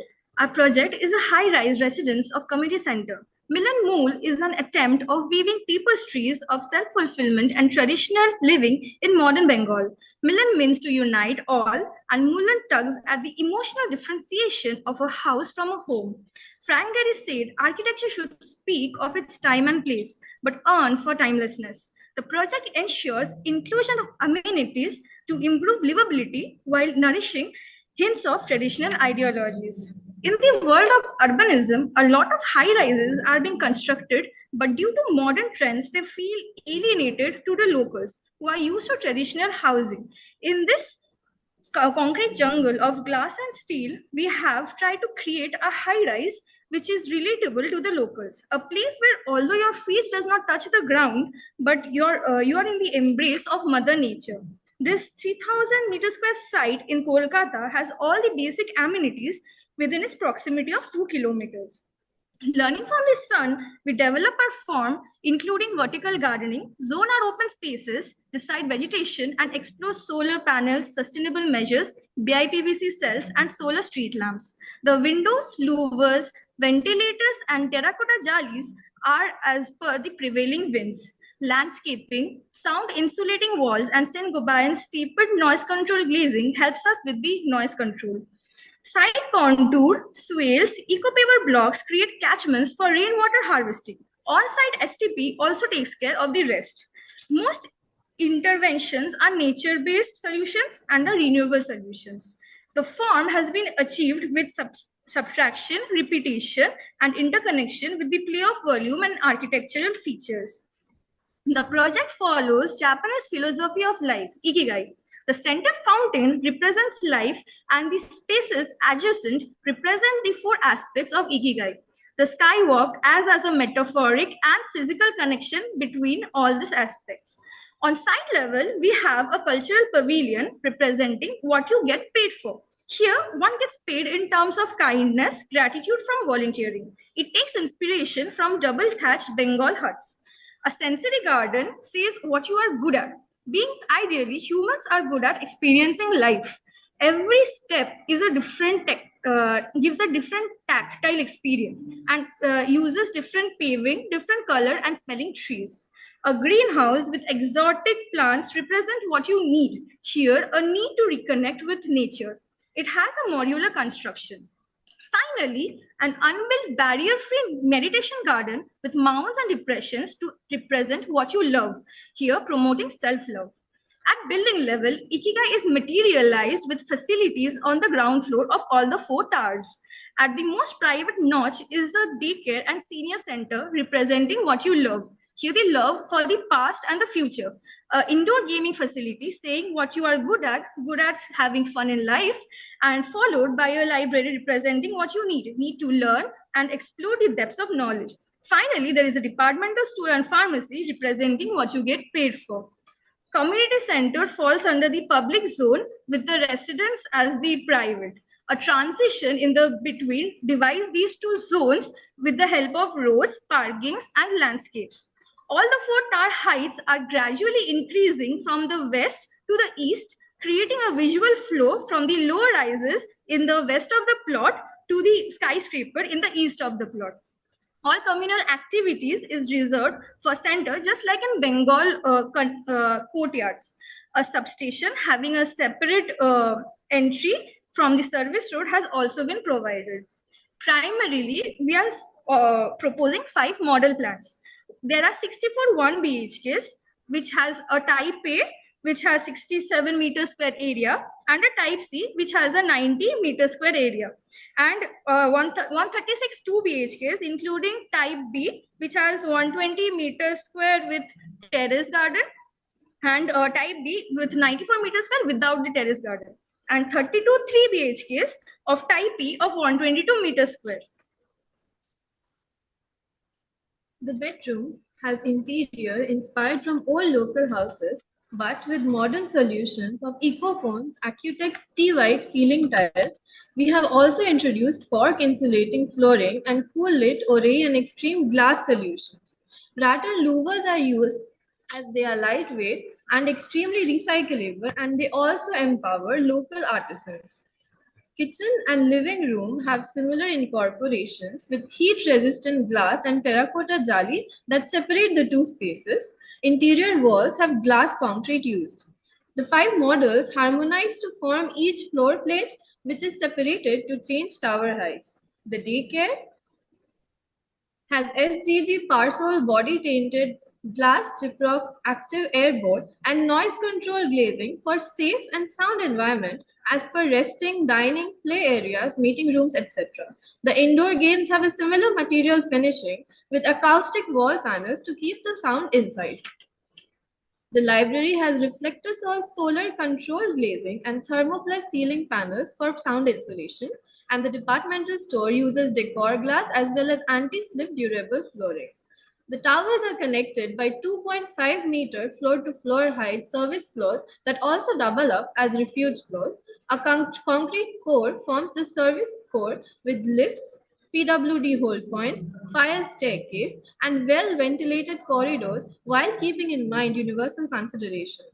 The rainwater gets collected separately from the grey water in the basement. The grey water goes off into the STP while the rainwater, through filtration, goes into irrigation. In-ground storage system has been used and the central pond acts as the retention pond. Wind flows through ponds and landscapes and through terrace gardens and balconies to be released through central cut with the stack effect. Views are provided to ensure privacy and security at the same time. The balcony floors have Weber textile reinforcement and waterproofing.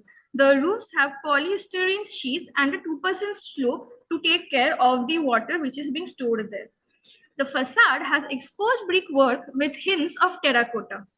Monumental ionic columns act as decorative and structural features. Even the railing patterns have cultural touch of the city.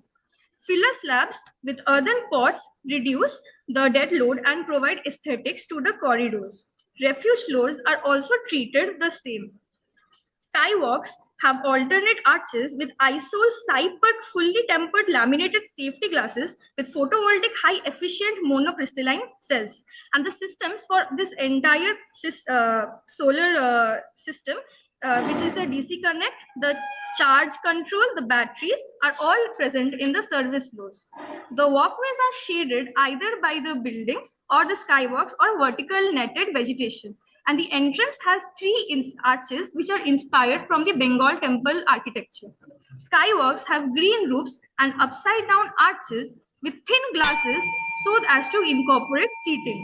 All buildings surrounded by the covered jalis and false facades to reduce heat gain.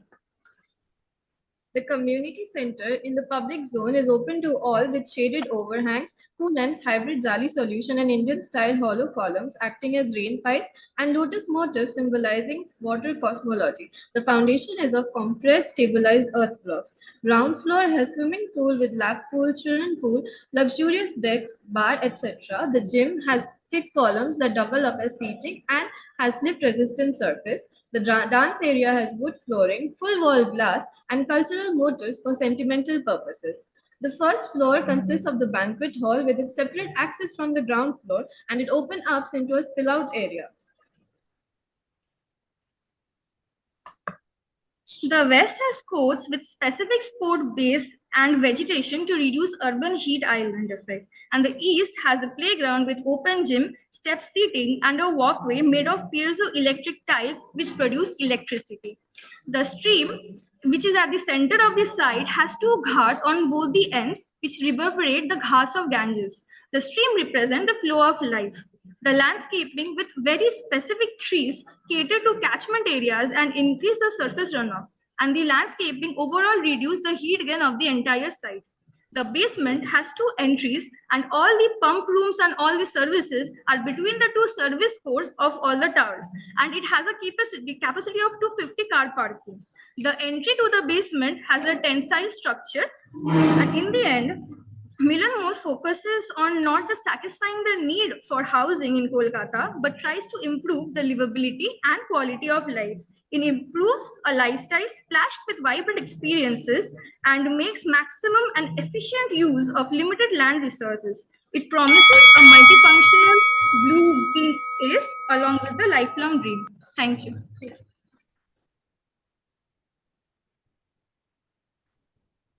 I'd like to invite our jurors to please share their thoughts.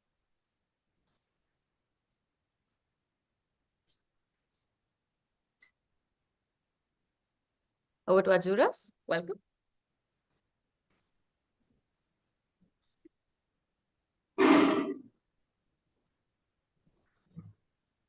Great, Mansi, would you like to go first?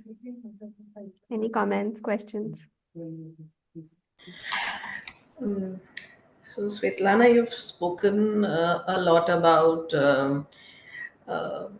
ikigai and the cultural context and all of that, but I kind of did not see you address the immediate site surroundings and how you're addressing and what exactly is happening around your site. Ma'am, like including ikigai, like how ikigai is incorporated around the site. Like, not just your other concepts of bringing in a meditative space and addressing it with the vernacular language of architecture, but what exactly is happening around your site? What is the context? ma'am, so ma'am, if we had a slide which has the like all the areas around it. So ma'am, Do you want to is my go back screen to your slide? yes, ma'am. I think the team will just allow you to screen share.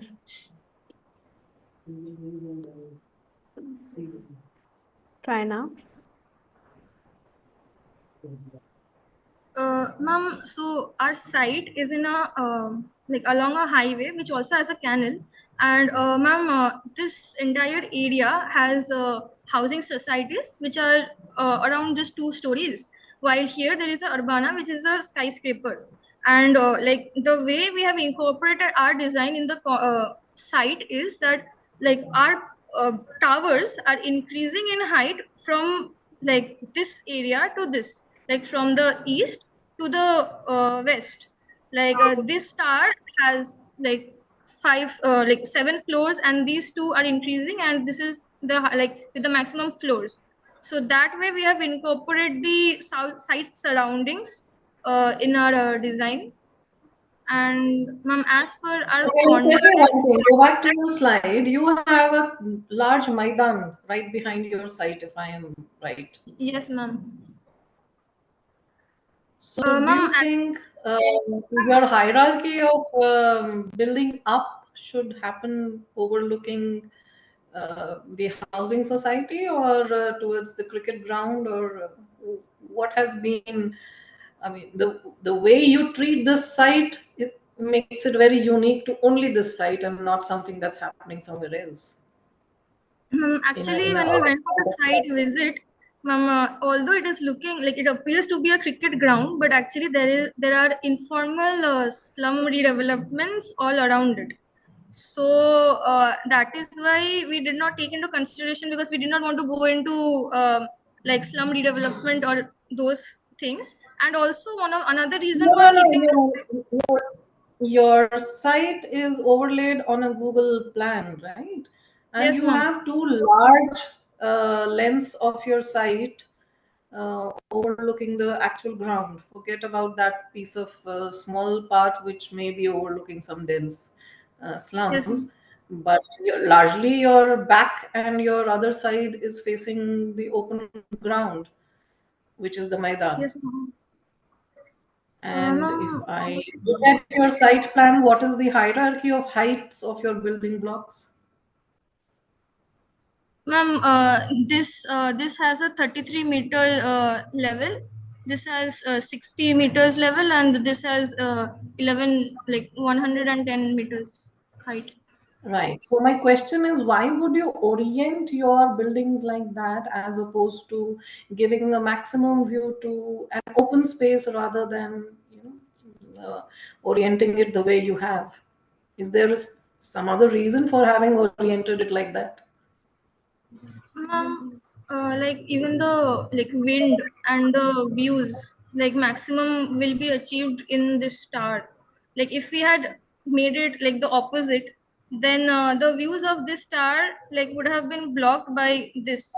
But of this star, like it's not been blocked by, like this is a very prime view area if we look at it that way. So, ma'am, we like put the maximum height in this. Okay. Now, how are your winds moving? Ma'am, our winds are moving like in these two directions, from south, west, and northeast. And the height is like maximum in this area, while the lowest in this area. So Like they you are. will be having, the way you have oriented, you will be having a very strong wind tunnel effect in your central spaces that you have carved out. Just look at the way you have oriented your buildings. Yes, ma'am. So I think it could have been better oriented, and if you have done it for whatever reason, how are you addressing this now in your open space?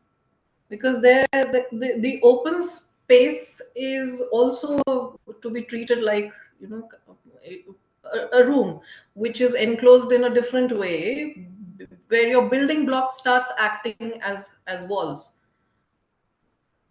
So you know this the seamlessness for a user between the built and the open space. I am kind of not being able to see how you've addressed that. I see some terrace levels happening and some of these you know, balconies being incorporated, but what happens on the ground? Ma'am, on the Because ground, like continuously keep feeling that you are, you know, surrounded in a very uh, kind of enclosed, closely enclosed space.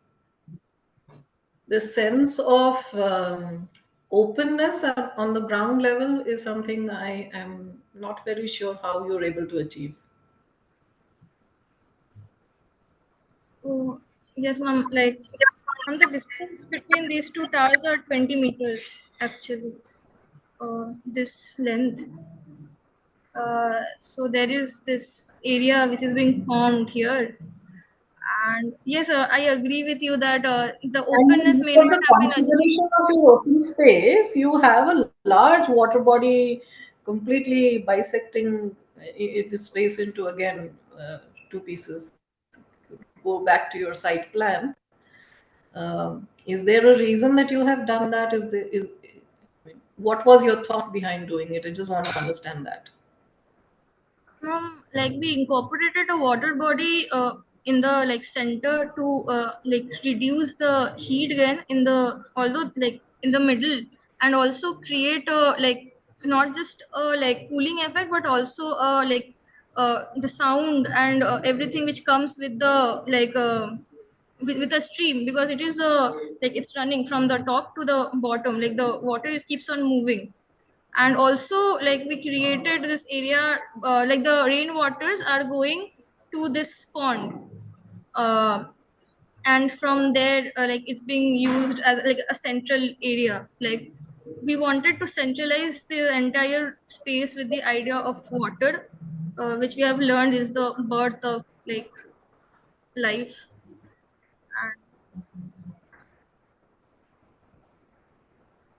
Okay, so you're trying to say that, are you trying to store the rainwater or harvest it in these this kind of a Yes. water body? Is that what you're trying to Yes, say? ma'am. Yes, ma'am. Okay, so I would like to see this section A again.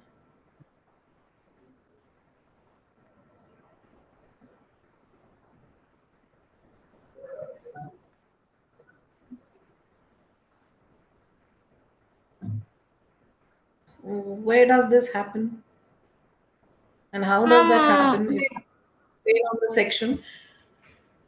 Have you done any calculations of what kind of rainwater, you know, quantity of rainwater that you're able to get, and what kind of storage is possible in this space? And then how are you like harvesting it? What is the mechanism that you're using to, hold this kind of water? And when it is not there, when it doesn't rain, what happens to this? How is it being, what will happen to this space? You want to Ma'am, artificially so fill it? Or what are you- ma'am, like during the rainy season, we are collecting the water and then we are storing it in the basement, and from there it is going into this pond with the help of like and when it is not raining, the gray water uh, first goes through a filtration process and then it is being used once again in the pond and for irrigation.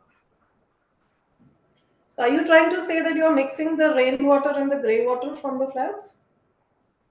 Ma'am, so like the gray water goes to the pond and the rainwater gets divided in the irrigation of the landscaping and the rest in the pond.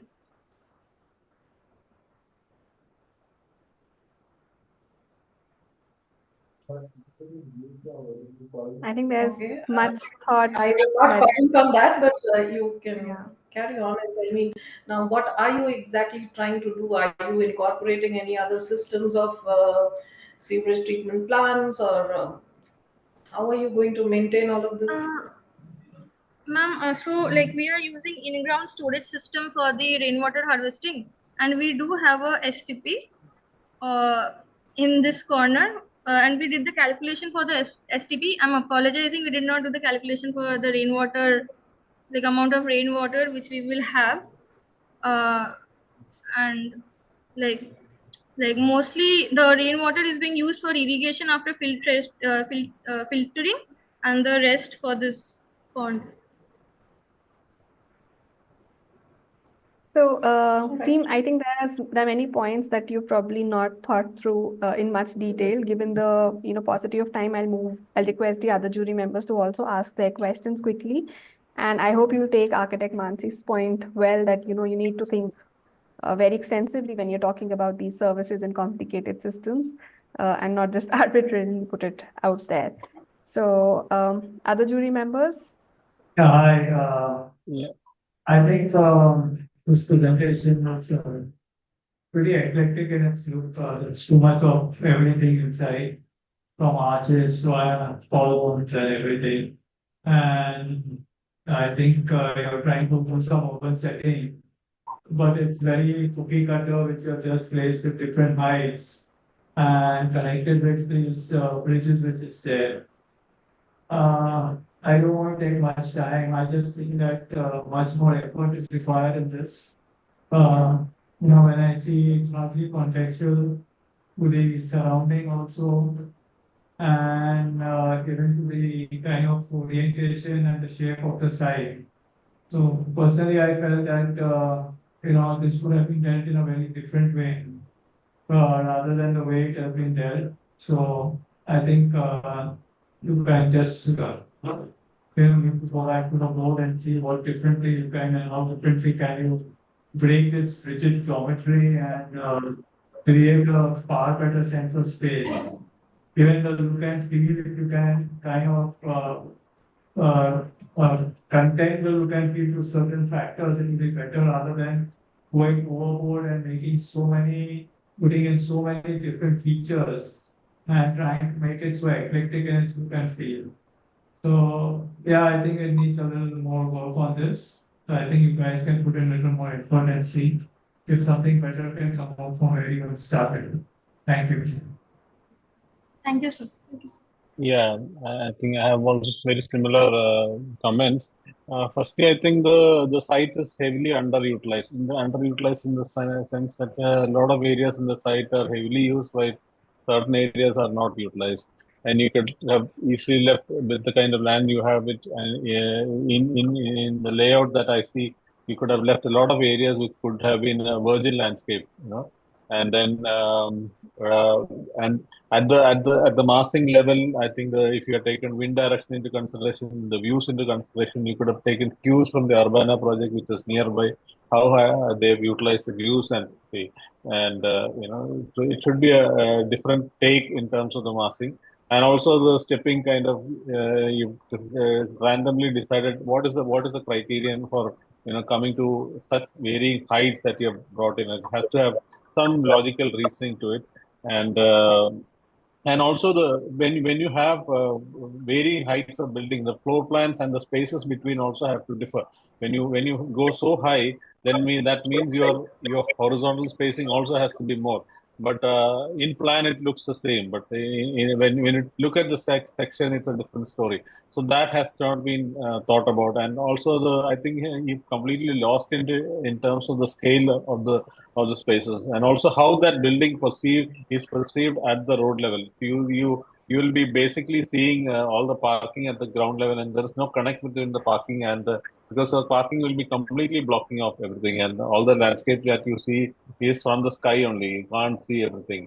And also, you could have thought of the podiums getting connected, and then maybe created another interesting landscape at the podium level, which is something which is missing, and that how to connect the podium to the road, the network that you have, and whether the RAM system works and all that. And I think even the clubhouse building could have been a virgin land or something, could have been incorporated into the podium or something like that. So I think a lot of thoughts need to be gone into such a project. It's not easy to do, and yeah. Thank you, Shri. Thank you, sir. Thank you, jurors. Thank you very much, Svetlana and Sohini. And with that, it is time for our next presentation. We now move to Shri Wu's presentation. He's from the Western Interface. Hi, Shri Wu. Yeah, hi. Can you hear me? Yes, we can hear you. Can I request you to share your presentation, please? Sure.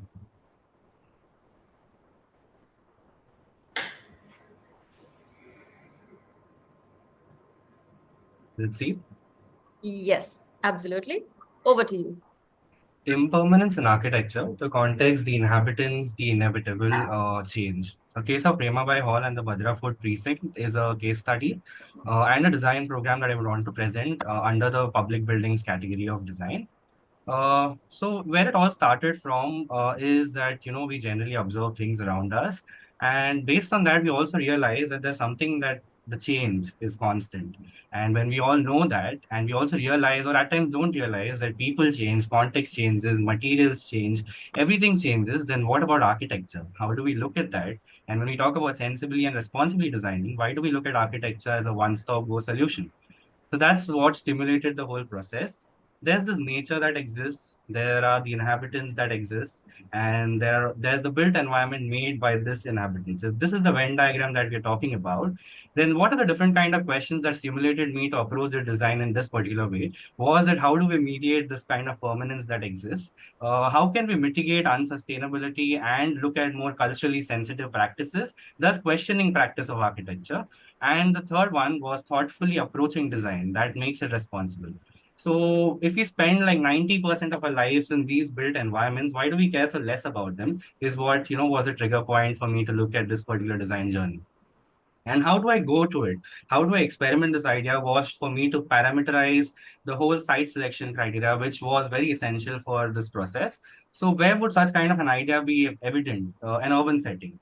Will it have collective memory so that people can associate? Yes, it should have. What kind of significance does the site hold? What kind or what stage is the site at? Has it reached redundancy, lost usage, or has it lost value? Has it undergone aging? How has it aged? What kind of trends is it subject to on a day-to-day basis? Does the old and the new exist together? And is there a need for such an idea to be experimented in this, precinct? Was some basic ideas that I had to look at before I select the site. An intense process of understanding multiple sites led me to one potential site that ticked off a lot of these parameters was the site of the Premabai Hall and the Bhadra Fort Precinct in Ahmedabad, where the new and the old coexist. But however, due to some reasons, the new didn't correlate with the existing. So hence, it all began with me personally visiting in one of our summer programs in college, and then realizing that this particular auditorium sits there, but then it doesn't at all, relate to the context that is there. So how can this be relooked at as a design approach when we talk about building sensibly? Was the whole idea. And there I thought in such a dynamic context surrounded by people, where people guide the space, impermanence in architecture could play a very important role. So this hall and the market around with so much density becomes a transient threshold that we had to deal with. And this also has the potential of expanding beyond the site boundaries, having a larger impact and having a holistic vision for the site. So mapping the impact radius, identifying cultural markers, historical lyrics, landmark precinct that is there, what kind of recreational cores are there, and working towards a pedestrianized city center in the old city of Ahmedabad. How can all this be brought together while designing was the whole idea. So a detailed understanding of the whole precinct analysis was went behind it. Getting an idea of what kind of user groups am I supposed to cater to was the whole design process behind the design program. And how can impermanence in design become a part. So taking an alternative design approach to the original brief of the Premabai Hall and looking at it through the lens of change and changelessness was the process. How has it been done? So mapping the historic timeline of the precinct, the hall, and how things happened was essential. Then deciphering this timeline through essential events and having a generic understanding of these events led me to propose certain design programs in that particular time frame. Mapping the timeline happens in this particular manner, right from the time when Premabai Hall was commissioned to the time we are currently in, and henceforth, how can things move ahead? So that's how the phasing also works. And while doing this, what I realized is that when I talk about change in architecture, it can't be like a one-stop go solution. And that's where I came up with the design methodology of a storyline events, like how the design can be explained as a story and how can we talk about adaptability through a series of events and not like a one-stop solution. So similarly, based on that, the design program is prepared. Each phase consists of 20 years, 4 phases in all, and further on. So each phase, first phase focuses on the design development, second phase addition to the design development, third phase is that how can the modification happen, and fourth phase is that how newer technologies can be integrated into it. And it's spanning like a timeline from the time it was concepted to the time we are living in and further on. What became an important part of the whole design process was the mapping of the life cycle of a building, because when I talk about adaptability, I couldn't ignore how it's going to respond with time. And that's where the whole idea of ideation, design, construction, occupancy, maintenance, after use, all of this come together. And that also helped me derive the kind of material uses that need to happen per phase. So 20 years, I thought, was a decent amount of time for construction and execution to happen and its usage to preparing for the modification that might be relevant to that particular time frame. Giving you an idea of the 1960s site plan, wherein what kind of a scenario are we dealing with before the interventions. So the new commission of the Premabai Hall was made and a design had to be put. So if we have to look at that, what kind of an auditorium building had to be designed for such a dense context that we're talking about? So then it comes to the reinterpreting of the brief through the lens of change and changelessness as a what-if scenario wherein the site serves as a hypothetical background for experimenting such an idea for designing and building that response to context. Giving you an idea of the different areas considered for design, the overall area statement, which leads to 2.3 acres, including the site plan development, and it being like an urban planning and design kind of a proposal, a lot of multiple different kind of FSIs had to be considered, but to whatever permissible extent I could take it into consideration. The first phase essentially focuses on building the shell of the building and having the internal core spaces as the transient ones. Giving you an overview of the proposal of how it spans and how it develops. The first phase, I call it as the age of innovation, wherein the need was to develop an architectural identity in the city center because it was the 1960s or whatever. And for that, how could the architecture be such that if an auditorium with such an infrastructure is placed in the city center with so much activity around, what do we do?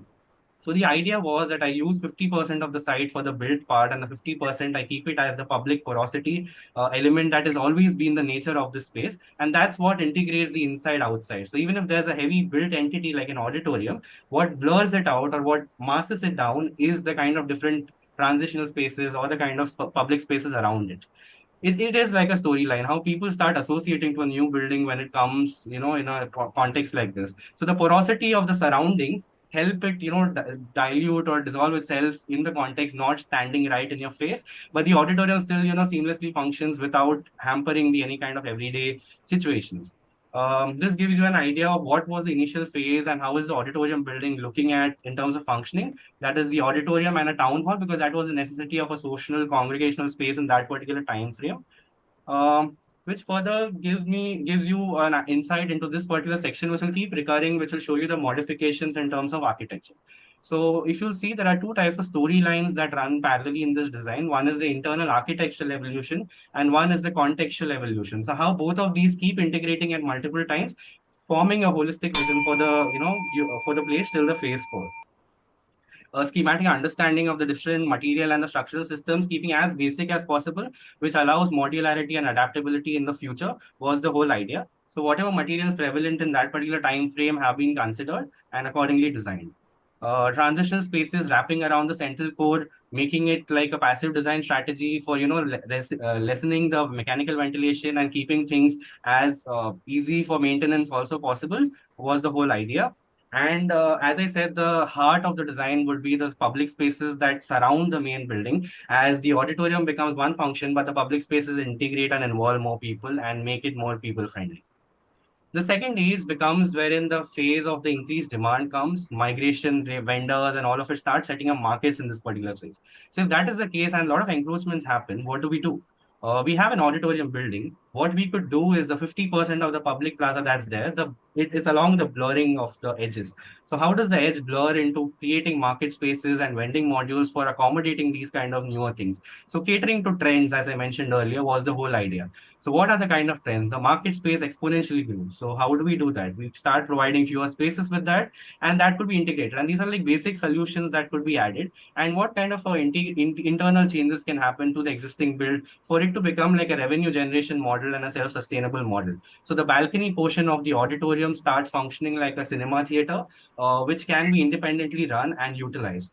How is that possible is because of the different construction techniques used in the first phase that allowed me to plan some amount of futuristic growth that can happen within the section, like in this particular section, as you see in the auditorium. And this is how it actually works. And simultaneously with the plaza, what kind of things start getting added? So there are different heritage precincts, that is the Bhadra Fort, the Bhadrakali temple. So what kind of additions that can make and organize this kind of a chaotic environment? Modular interventions, blurring the site edges with the modular nature. The third phase becomes relooking at the heritage, wherein heritage city status comes into picture. So aiding different things that aid this kind of a design development was the whole idea. Tourism and all come into picture. So cultural tourism comes, then multiplicity in the spaces is achieved, wherein newer techniques allow the development of design. It can be independently function, at the same time can be brought together as an auditorium block when needed, and independently also be rented out so that it can generate revenue on a day-to-day basis. Newer spaces being added based on the new needs that are needed, like an art gallery in this case, and that's how it gets added to the existing build that is there based on the newer, lighter construction techniques. And the last phase becomes more like an interpretation of what could the future hold, wherein we talk about how the whole plaza starts integrating into a cultural hub because it is in such a dense context, and newer things like glazing systems to the facades, the digital screens, newer amenities of public accessibility becomes an important thing to address, and all of this was how it is taken to. So the eventual modification of the plan right now on phase 4 comes to being like a convention center more than just an auditorium, and that's how the modification keeps happening within. And due to the advancing construction technologies, newer things can get added and edited and subtracted. So holistic approach was taken. And while doing that, other amenities in the site development also come together for making it like a plaza. So when I say what is kind of a programmatic phasing is when you look at the community, the context, and the aesthetics together, and it all makes sense for a larger development of a master plan. So with the interventions, if you remember the 1960s plan that I showed, to what it can potentially become to something if we use certain strategies, to a larger holistic idea where there is vehicularization, there's pedestrianization, there are amenities, there is cultural core, there is historic core. So all these things come together and make a holistic development when you're talking about a city center. So these are different strategies that have been used to work along and develop a design that has a holistic goal. And yeah, so I would like to conclude, like it forms like a nexus when we talk about building responsibility when multiple things come together. The conclusion is that the interventions have been scaled in such a way that there's an architectural scale, there's a functional and material exploration, and at the same time together it forms like an urban scale larger picture that it can be achieved. And that's how we enhance the user experience, that's how we look at responsibly building, and that's how we also work with the life of a building to make it relevant from time to time.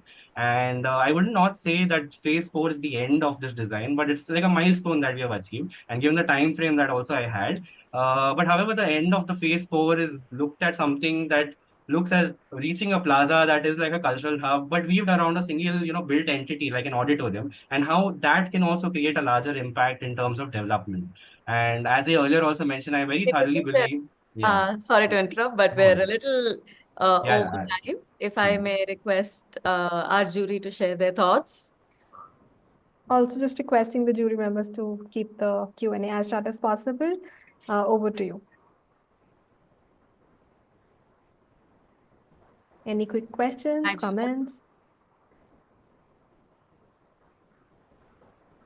So, Mansi, are you taking over? Starting?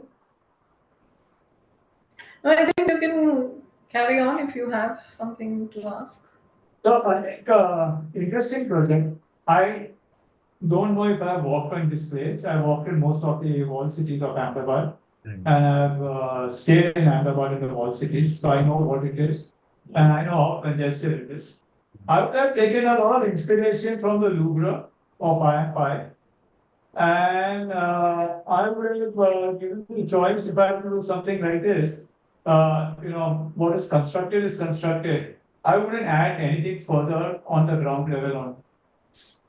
I would have gone very much in the basement, considering the Ahmedabad climate not being having very high rainfall or any water issues which are there. And I would have created more of open space and plazas in this area. Because I'm not sure if I've gone here, but I remember that there's a flyover there. Under the flyover, these markets are all there. And I think I remember taking a U-turn from there. And I was badly caught because I wanted to rush to the airport, and there was I had to literally move people out to move my car and get a U-turn done. So I kind of remember this place vaguely. So I think what the concept here being that how obviously the concept has to get to more pedestrian there, because the whole of all city is a big issue as far as vehicles are concerned. And I would have tried to add whatever art galleries, whatever is there, the cafeterias, whatever you want to do. Nothing above the ground. I would have taken everything into the ground. I would have tried to create as much more sense of public space on top, to decongest that area and keep it as organic as it is, because the wall cities are very interesting in Ahmedabad. The roads and the streets and the buildings and the look and feel. So I wouldn't have added anything further. So in a very short way, I would have just gone getting inspired by IMPI's Louvre in Paris of how he had done it and putting all the things on the ground. Thank you. I think you have done a very good analysis and understanding of how this kind of a situation is very dynamic and keeps changing through time. What I wanted to know was how you have looked at addressing the kind of materials that you should be using in a context like Ahmedabad gets very, very hot. And also your user group, which is large part of it is going to be pedestrian. It's not going to be easy to park somewhere, walk up to the site. And then how are you treating accessibility? How are you treating people with a differently abled access that got to be required to reach to a site like this? And then what are the kind of interventions that you're really looking at in terms of changing the microclimate here, even if you have something on the ground? Yeah. So to answer your first question, when I talk about materiality, I tried looking at it since I looked at it as a progression of things over time. So I tried looking at what are the basic kind of technologies that could be integrated with some strategies that were prevalent, probably in the poles of Ahmedabad or something like that. For example, one thing very interesting that I came across was how they use rough plaster for their walls for it to thermally insulate. So something like that I tried integrating, like wherever I had wall plasters, wall surfaces and all. And then since an auditorium building being an introverted space, I couldn't actually look at it as something that would be naturally ventilated, but the surrounding spaces that surround that the transitional spaces or the public spaces that are there, they are more or less semi-open. So that's why I tried, managing it with naturally ventilating it the space. So these are like smaller solutions that I tried using. The second question of pedestrianizing the whole thing was that I didn't look at it to become pedestrianized right at the first phase. I thought of it becoming like an eventual progression of pedestrianization, wherein the fourth phase becomes a larger chunk of the land which is pedestrianized, but still portion of it, is for vehicular access, probably for special vehicles, like you said, an ambulance, a fire brigade, or people with disabilities probably can, still access that. But within the site, then things like ramps and all start getting added also. So that's how integration of multiple things starts happening. So the two type of storylines that I mentioned was something like that. Your urban plaza right now is in the open. Right. And Ahmedabad has extreme weather conditions. Right. So, given the fact that your context is such, people would not be willing to use the urban plaza in the daytime.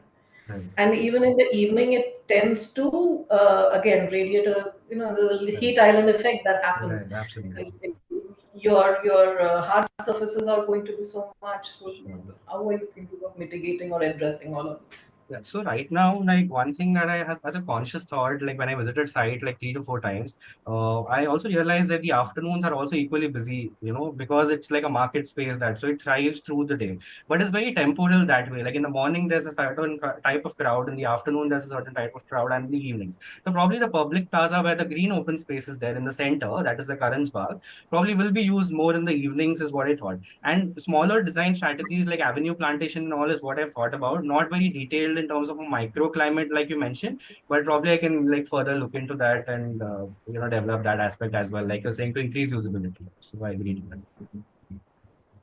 Yeah, because if you look at the first visual that you had shown with the auditorium, the way it was, it is a very stark, bold, solid Exactly. structure sitting Right. there, and kind of, a rather not very welcome kind of an experience. Exactly. Yeah.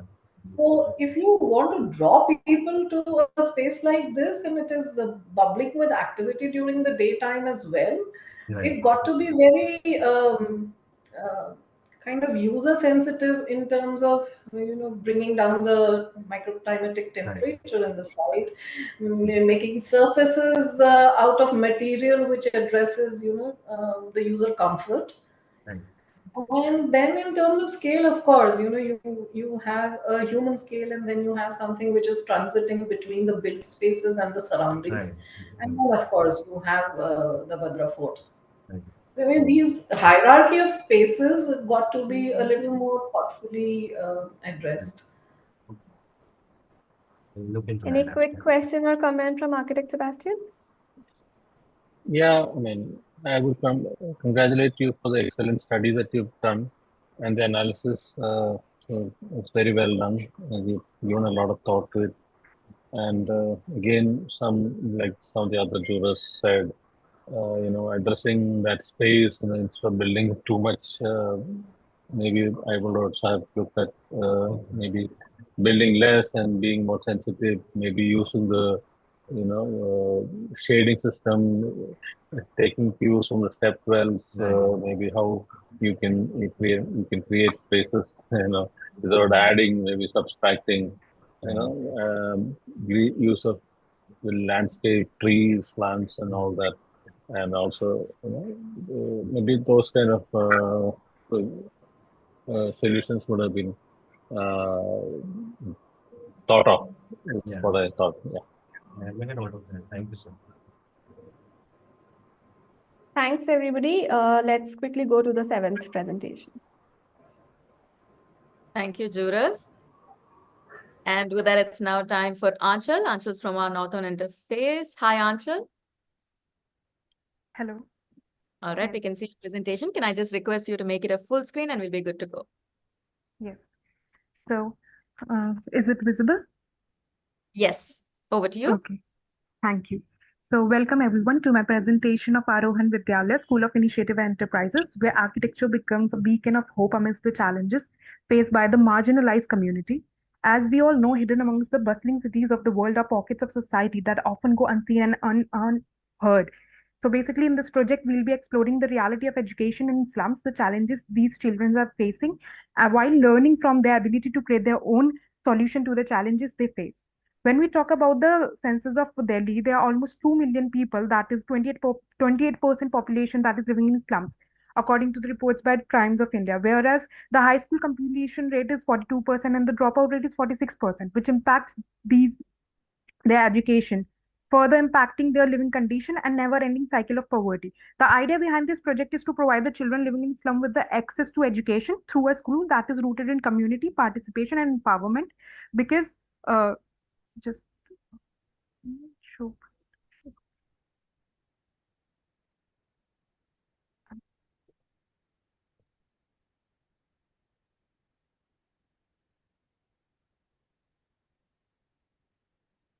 Hi, Anshul. Yes, sorry. So the idea is to provide them with a unique solution for this unique context, which further helped me in formulating the proposal for my school design. That is a school design, one which encourages a certain permeability with the community beyond the school, and a school that draws the students and members of community inside and excites the curiosity and invites you to enter the premises and learn. And hence, after deciding the proposition, etc., I have the why, for whom, and what uh, of for this project has been formulated, and to after answering these why, who, what, the answer leading to a derivation of a new typology for a school space, that is a learning center as a facilitator. Before laying the cornerstone of my vision, meticulous research has been done through case studies, site studies, interviews, and area of researches, and an extensive engagement with local residents has been undertaken, through which project has been meticulously tailored to meet the unique needs and aspiration of the people of Sundar Nagari. And here we can also see that the user group, children, the staff, community, user group has been identified, and the kind of activity these people are doing, those are also identified. And then after identifying the kind of activities they are doing, the kind of space they might need for those activities is also formulated, which was further translated into the final design. When we are talking about the context of this space, Sundar Nagari is situated in the northern eastern region of the Delhi, and hence it has a very close proximity to the bordering. It is bordering to the with the Uttar Pradesh, and hence this area has seen a dense migration from Uttar Pradesh, Bihar, which led to the these squatter settlements that are happening all around the area, and the dense settlement, and the JJ clusters. And This is our site, and just opposite to our site, we also have one primary schools, and this is one of the boundaries of the site, which is the southern edge. And this southern edge is actually created by the squatter settlements all themselves. And when the proposed FPR of the Arohan Vidyalaya is 0.76 FPR, the aim was to prioritize the immediate needs and aspirations of the Sundar Nagari community while laying the foundation for the sustainable growth and expansion in future. So the decision is made by under various factors. One of the factor was that the Sundar Nagari is already endowed with multiple primary schools. Like in this graphic, we can see that there are MCD schools within the area, and these red dots also shows the private primary schools there. So the local population or the need of the education of primary schools for the local population is already been fulfilled. So the primary objective was not to duplicate the existing facility, but to fill the gap in education ecosystem by providing a comprehensive higher secondary school that addresses the evolving needs of the students. Coming to the design, the central intent of the design was inclusivity, community, and permeability. Permeability that helps in blurring the boundaries between the academy and society by seamlessly integrating with the surrounding. Arohan Vidyalaya not only serves as a hub of learning, but also as a catalyst for community engagement. So beyond the traditional academic hours, what is happening that Arohan Vidyalaya campus will serve as a vibrant hub of community engagement and skill development center. Sorry, skill development center. It will also work as a skill development center by offering skill development classes, vocational training, and programs during non-school hours, which will ensure that the facility remains an invaluable resource for individuals of all ages and contribute to the social economic empowerment. while starting with the design, my initially what I was doing is what I was playing with the forms, volumes, and I was placing it all over the site, and which actually served as an initial step for my design. So what I was trying to do initially here, you can see that.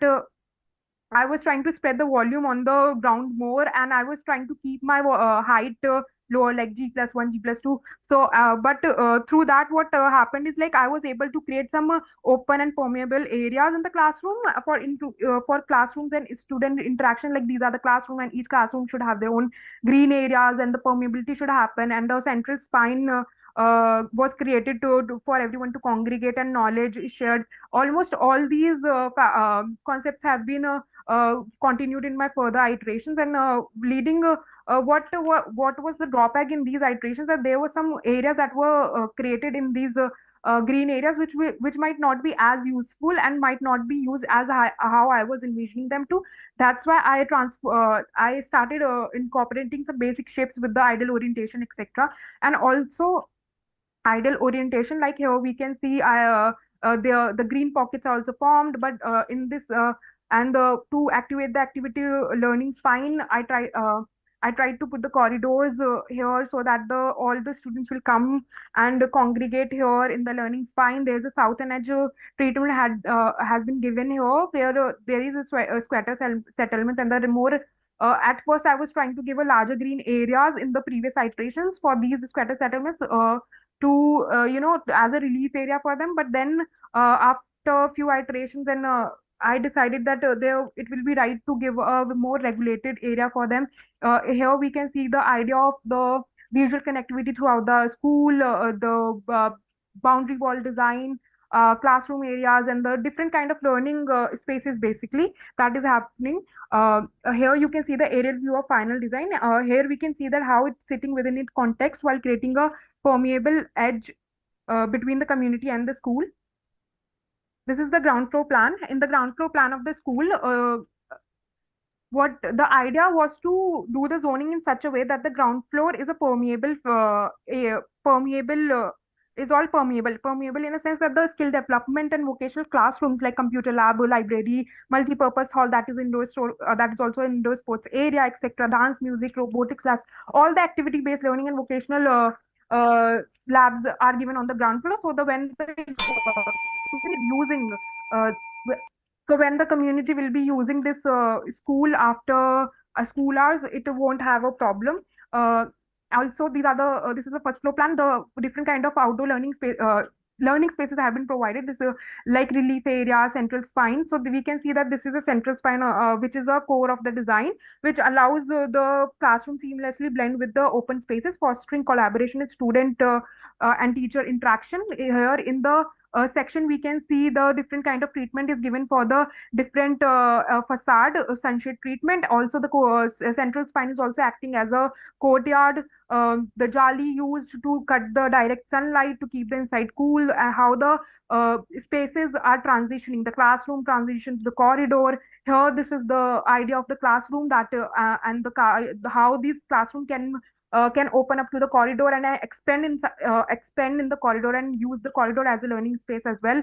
Here we can also see that how relief areas are sitting in between of these classrooms, the multi-purpose hall which can be used for educational seminars, community space, etc. The relief area that I was talking about, which are happening in between the classrooms, is supposed to be envisioned like this. And also the small nuances like the boundary wall of this school was also a very important part of the design. Hence, the boundary wall was also designed in a way where the interaction of the community can happen, and community can also see that what is happening inside the school, which can excite them and make them curious and make them come inside the school and learning. This is the central spine, the kind of light and shadow. This is the structure of the classroom that has been designed. So the layering of the internal and external wall has been done in such a way that the U value of the internal external wall is coming out to be 0.18 and 0.38, which is well under the 0.44 prescribed by the NBC for the composite climate. The ACC block, plaster board, the cellulose insulation, etc. Has been given. These are the. I will just go And through the so we'll slides. have to stop you there. Yeah. and So the jury panel for a very quick Q&A. yeah, I'll just go through the slides. These are the Yeah, you can elevations. keep transitioning the Yeah. slides while the jury asks And the this is question. also the landscaping part. It was You're not also allowed to speak until just go through the slides, yeah, and I request the jury members to quickly ask yeah. their questions so that we can also go to the last presentation of the day of the architecture category.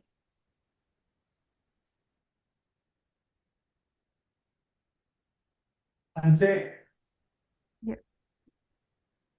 Yes. Mansi, you want to have a quick go? Sorry. Anybody can go first. Okay, so your central spine seems to be very deliberately dissected into two with whatever element is passing through in the center. Could you elaborate on that, and what is the thought process and why it has been done the way it has been done?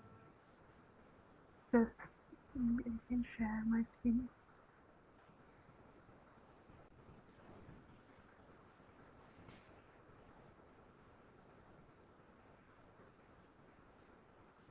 Yes, yes, ma'am.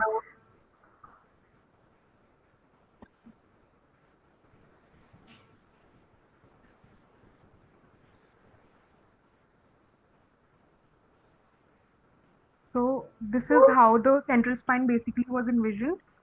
Here it's not exactly dissected. Basically the coloring of the colors and etc, and the like basically the paving, like the flooring pattern is supposed to be kept in such a way that it excites the students to keep them inside the central spine, because what happens is like they will be spending their recess time and extra curricular time in the central spine etc. So usually what happens is like students go to the playground when they have extra time. So to make them stay here, what I try to do is like incorporate different elements these sunshades and the flooring pattern, canteen and spill area, so that they can stay here and Okay, the I interaction. saw a visual which was a 3D where you had this thing right in the center. You had some kind of a planting or something. Can you go to that visual, please? It was a 3D that you had generated. Oh, yes, yes. Yeah, that one on top. There This is seems not, to be a line right in the center. yes, Uh, it's misguiding. This is not like the final, I'm sorry. So the okay. final So what is the material that you're using here? for the central spine. Yeah. So for the central spine, um, it was like I actually didn't really uh, thought much You about spoke it. about permeable materials. So any thought on what are you planning to use here? I have I have thought about the materiality for the external and internal walls, but for no, and also for the landscaping as well. I'm not sure. Maybe terracotta, like not exactly terracotta, but sandstone kind of thing, or something that can be painted as well, and it's breathable, not really. Okay, so how are you addressing the microclimate then? Because then students would like to be, when they're out in the open during their recess, they would still want some kind of a thermal comfort. They would want some kind of, hierarchy of spaces which is addressing different kind of user groups and different kind of activities that you probably Yes, have yes. spoken about in your analysis. So how are you breaking up these spaces? So basically, what is happening? They are Not just the central spine in general. I mean, all your open spaces. How are you addressing the different kind of users, the different age group, the different kind of activities that they indulge in? Yes. So what is happening is like the different kind of when the different after community hours, the when the community is coming inside, they are usually using the ground floor only. So even in ground floor, what has been done is that they have been as I can say. So basically, when I was designing these kind of spaces, the idea was to not only keep the classroom as a learning space. So the classrooms are also designed. Here you can see that these doors can open and these classroom can expand into the corridors and the relief areas like I've shown here. These relief areas also these kind of spaces like the outdoor learning spaces has been given for the community to come and gather together, learn, and like just interaction. Because here what is important is that we want people to come inside and see what is happening, what they can learn, and how it can it can help them in building their future. So these are the major 3 to 4 kind of spaces that I have created for Okay, them. when you say that, that means that you are provisioning for some kind of activity spaces, some kind of congregation areas, which got to have a certain hierarchy in terms of space, in terms of size, and in terms of the age group, because there are different age groups that you're going to cater to, which is should be a primary concern, because not all age groups will be requiring the same kind of uh, outlet. Yes. So I kind of find that missing in your site plan, or if you have So addressed it, you could let me know how you have addressed it. So for the different age groups, basically, what was the idea is that they, like I have mentioned, the user activity, they will need a meeting space, they will need a place where they can come together.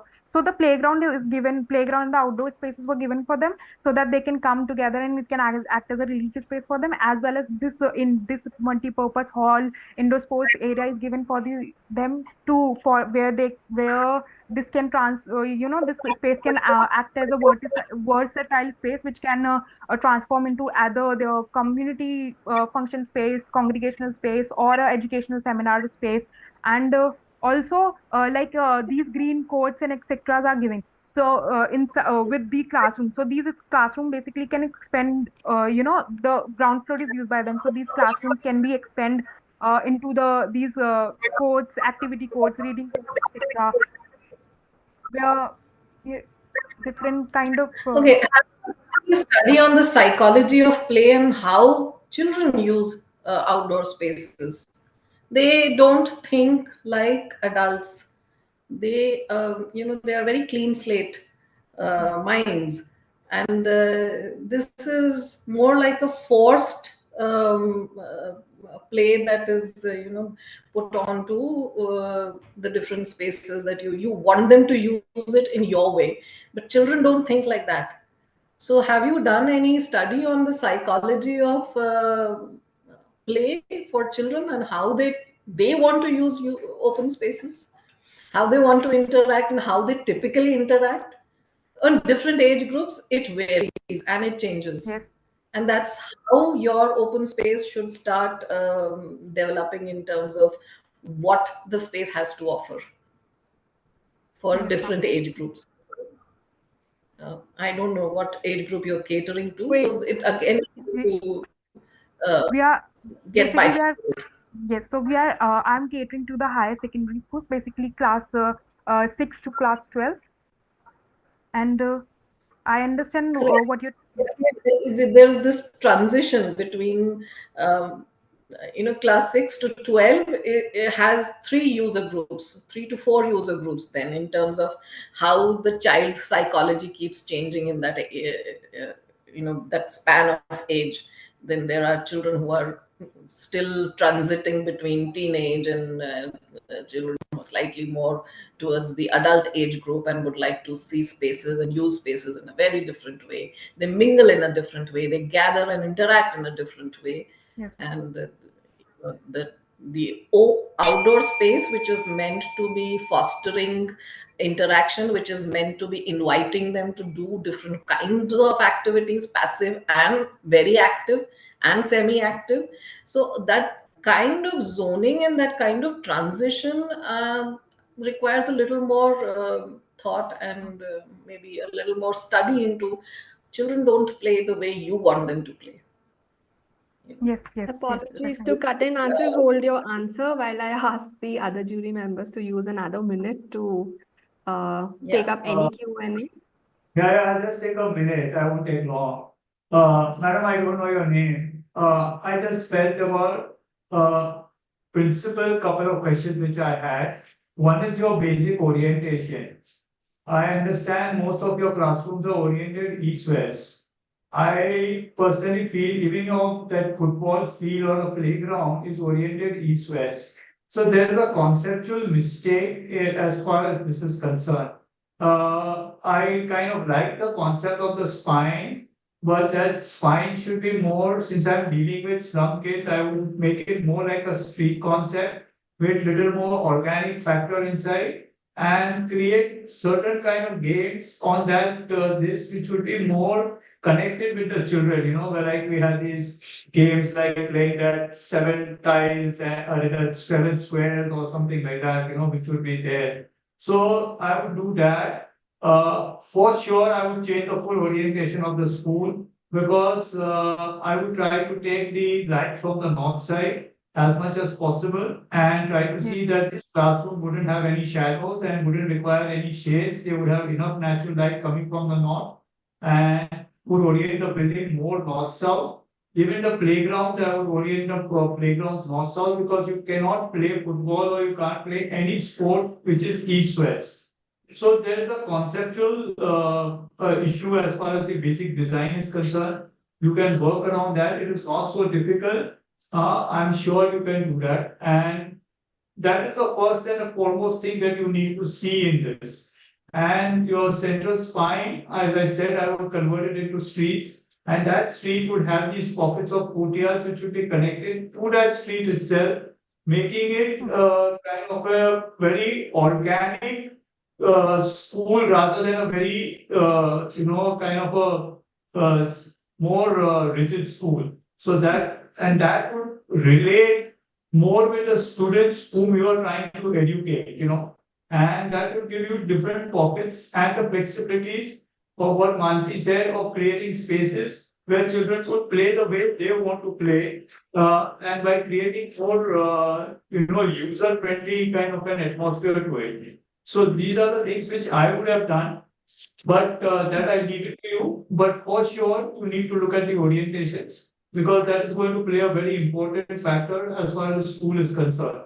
And also, if once you do that, you will get an opportunity of opening the classrooms outside towards the north side, where you can have the open classroom which are there because that is not going to be under the sun and it's going to be very helpful to you. So just move through it and see if it is working for you, man. Thank you. With your permission, Yeah, can we move on to yeah, the... Please go on. Yeah. yeah. I have some similar suggestions. I totally agree with the orientation, but the playground has to be north south oriented, and also the central spine. It's connected to the open space is a bit. It's not very. It's not the way it should be. It has to be a bit more connected. That central space connect to the outside space, and also placement of some of the classrooms, and also the arrival part. How you arrive into the building and to reach the central spine. That arrival to central spine, that move doesn't seem to be quite exciting.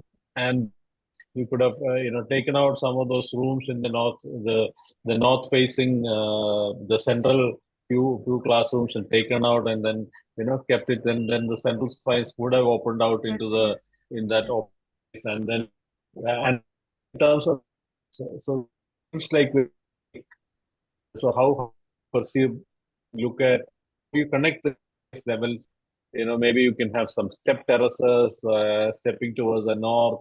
Also, you could have made use of the roof because you have attempted some kind of terracing, and then terracing Yes, from the yes. south to the north. So that maybe how that Ac- those terraces also could have become outdoor spaces, and also you make Yes, use of actually, that is the happening. Sir, thank you very much for yeah, mentioning yeah. that point. So That is and also happening. the rooftop. How do you insulate the rooftop because it's a Yes, heavy sun? Whether you can use solar panels, you can use yes, terrace gardens, and green landscape, green yes, roofs, sir. and all that. No, those kind of concepts also could have come in, and could have made brilliant use of the Yes, the roof terraces. yes, sir. Yeah. So basically, So since few and of the also terraces, also insulating some of the classrooms, with Yes. so how you can take cues from the architecture of that area. I mean, so maybe use of jallies and screening systems, those kind of systems. Things also could have been brought in. Yes, sir. So if I could answer this question, sir.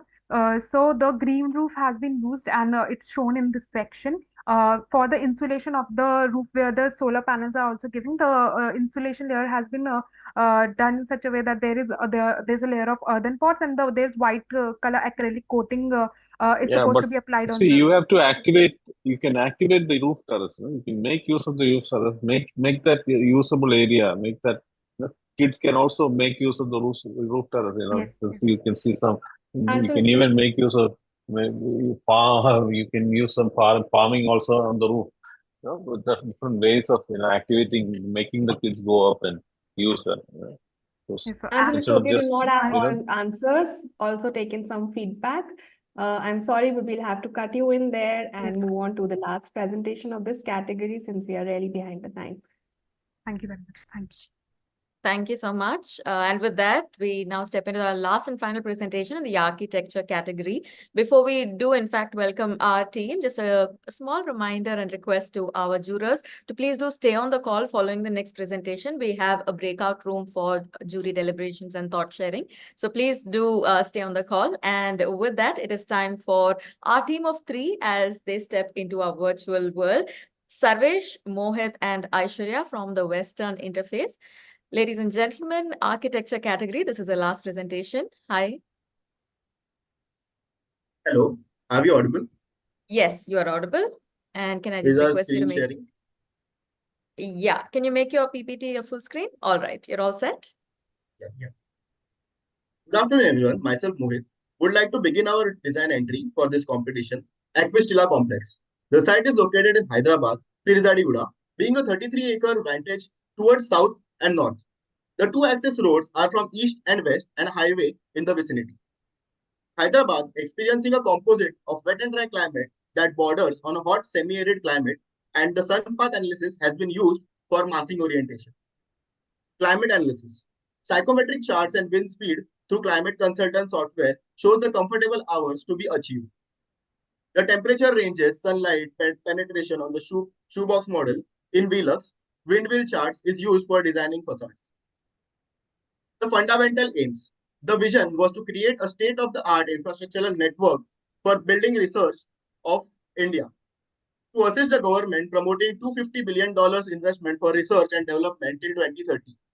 Hence, innovation in infrastructure bearing net zero ecosystem is visualized for the future of Hyderabad as a science hub in India. Project and program. The area statement and FAR consumption of 1.51 on 33 acres of plot. The pipe diagram represent the net plot area into science center, research center, staff quarters, circulation and allied functions. Design approach. Form evolution of science center. The longer north-south facade reduces the solar heat gain. Opening towards the northeast increases the morning sunlight from the east and diffuse sunlight from the north. Staggered terraces improve light ventilation through spill-out terraces and self-shading. Central urban forest reduces building footprint and creates a naturally ventilated open and semi-open spaces and creates thin floor plate. Form evolution of research center. The 21-story research center with naturally ventilated central atrium creates a stack effect and facilitates heat transfer through passive ventilation. The cross ventilation slits in east and west axis facilitate efficient flow of wind throughout the structure. The solar panels on the southern facade facilitate the energy consumption and lowers the window to wall ratio, reducing solar radiation on the southern facade. A water feature is integrated in the atrium, which cools off the atrium, reducing ambient temperature.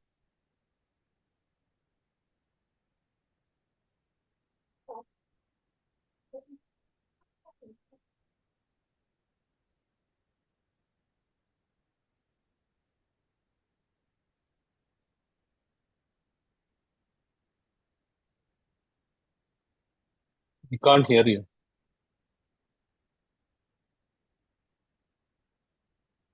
Team, we lost your sound. Sarvesh, Mohit, you're on mute.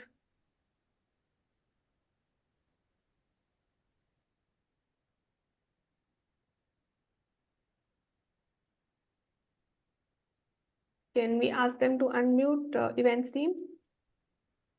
We're sending you a quick request to unmute. Hello, can you hear us? Yes. Yeah. Very quickly, team.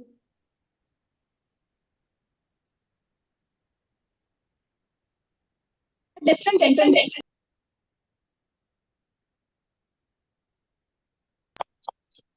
There are different entrances segregated for science and research center, amenities like turf and community space. The segregated entrances combined with adjacent parking zones and areas of privacy zones direct users to their functional spaces. Research center entrance. This is the research center parking circulation from entrance to drop off to parking and to exit. Science center entrance. So this is the science center entrance parking and entrance circulation diagram with a car parking according to the bylaws. The staff quarters entrance. The segregated entrances in the parking zones for staff quarters has been provided for privacy. Research and Science Center. So bicycle parkings have been provided in the parking zones for circulating within the landscape zones. Public amenities like turf, children's playing areas, community amphitheaters, Zen gardens have been introduced for cohesiveness within the functions. The Zen garden has been placed as a buffer between the parking and science center zone. A secondary entrance provides access to the public amphitheater along with pergola spillouts on one side and fruit plantations on another side. The northern part is a natural pocket wetland with a reed bed system, bioretention zones, plantations, and other sustainable landscape features. Landscape elements. Honeycomb tray recycled HDP. The bioswales are designed for the drain stormwater. Terracrete and pocket wetlands are created to direct the stormwater volume and facilitate the pollutant removal. Ground floor plan. The ground floor plan shows the science, research center, and urban forest increasing the water population. The solar farm over the parking zones have been provided to utilize unobstructed southwest sides of the site, thereby also avoiding casting shadow over the solar farm. Amenities plan. The research center spills out into a green pockets, grid plantations with sittings, horticulture, a cycling track along with the pocket working spaces. Research Institute. The overall form is tapering from the first floor to the 21st floor to make it more earthquake resistant structurally. Coming towards the exploded isometric. The exploded isometric explaining the ground level of the landscape and parking. The first and second floor of the research center. Top floor further exploded as the northern side is glazed with IGU. The southern side is glazed but faceted along with the solar panels with aerodynamic wing roof with a stargazing. Section. The section explains overall form of the structure with a central atrium, refuge floor areas, vertical waterfall feature inside atrium. Elevations. So these are the elevations. Staff quarters. So there are 8-story buildings accommodates the units of 1-room kitchen, 1 BHK, 2 BHK, 3 BHK with and without servant quarters of a total height of 26.4 meters that is provided. A central spine connects all the buildings shown in the blue and along with the red line showing pedestrian access to each unit. Parking of individual units from service road is given along with the road connecting to the research center is provided. A total of 32 into 1-room kitchens, 96 1 BHKs, 32 2 BHKs, and 32 3 BHKs have been provided for staff quarters. This is the typical 2 BHK plus 3 BHK with servant quarters plan. The central core with a panoramic living room, bedrooms on the either sides with kitchen and servant quarter in the bottom with separate servant entrance has been provided. Following the same planning approach, this is the typical 2 BHK plus 1 BHK module. And this is the typical 2 BHK plus 3 BHK module. This is the list of all the strategies that we have used in the design, including planning strategies, renewable energy, climate resilience, materiality, fenestration, and landscape strategies. The slit that is provided is created in the east-west axis for best cross ventilation. Now this air hits a vertical running water feature and then exits through the west side slit, thereby cooling the entire atrium. The vertical atrium also creates a negative air pressure, which sucks out the hot air. The aerodynamic wing roof is designed to provide a seamless airflow in the east-west direction, reducing the wind load and creating a skyline with the stargazing on the top. Core-cut waffle slabs have been introduced for MEP services, reducing concrete and carbon footprint. The southern side is glazed with tilted solar panels set to 27 degrees according to azimuth. 9 feet tall tilted IGU panels are used for vision panels for diffuse sunlight and vantage. Other strategies include jalis inspired from Hyderabad Paiga tomb for passive cooling, self-shading cantilevers, reflective fins for more diffuse sunlight on the northern facade, aerodynamic form with an efficient window-to-wall ratio. The water loop starts at the 19th floor, then runs down via gravity through multiple steel strings towards the collection tank on the 4th floor, then freely falls into the foyer for a grand entrance, and this water feature cools off the entire atrium. These materials have been used for sustainable practices. The material palette focuses on maximizing the EPI of the structure. This chart shows the different types of glasses used along with their functions. The energy consumption and lighting load. The first pie diagram explains the energy consumption. The lighting load is roughly 14 lakhs units. The energy consumption of equipment loads is almost 22 lakh units and HVAC 23 lakh units. The pie diagram shows the division of energy consumption of the building. EPI of net positive building. The total energy consumption of approximately 61 lakh units, then EPI calculated comes down to 29.74 units per square meter. The solar farm produce approximately 62 lakh units, making it a net positive building. Northeast side aerial view, we can see in this render. East and west facade having the slit for cross ventilation with upper portion being slender than the bottom to reduce air pressure on the upper floors. The southern side is faceted for allowing diffusion of sunlight. East side aerial view, west side aerial view, and the view of amenity as science center, view of the urban forest overlooking the building, central atrium with the water feature, and the staff quarters can be seen in this render. We have prepared a small walkthrough throughout the site.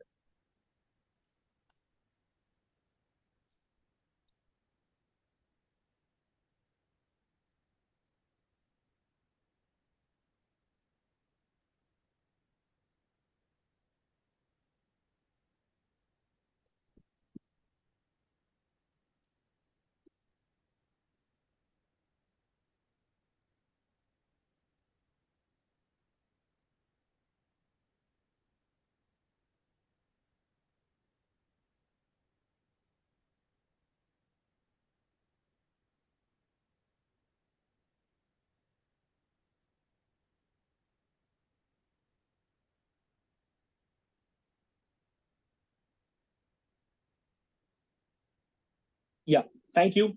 Thank you. Thank you, team. May I request our jurors to share their thoughts, comments, and any questions?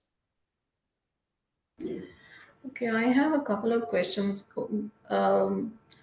What site analysis led to the placement and orientation of your built form? And two, why would you have given such a large footprint to the surface car parks instead of maybe using some other way to accommodate the car parks, and not having any trees in your car park area? Large car parking that you have shown um, kind of does not justify use of mother ground the way it is, because it's going to end up becoming very, very large hard paved area with I did not see any trees either in your visuals. So if you could let me know what was your thought process. Yeah. So point one, that why did we choose this like this area If you can for address the first question first, what led to your site planning and placement of built forms? Yeah.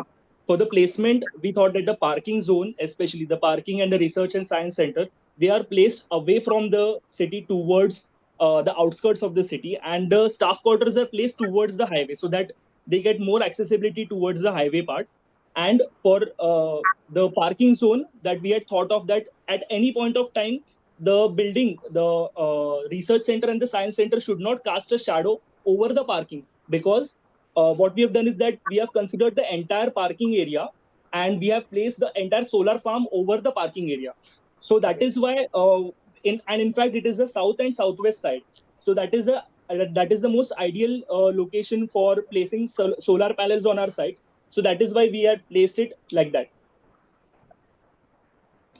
Could you Could you give a reference to the context of your site? What's happening in the surroundings? What Yeah. is the terrain? Are there any existing Yeah. trees? Can we present again? Yeah, of course. Yeah, they'll enable the screen share in just a few seconds. Yeah, you should be able to screen share now. Okay.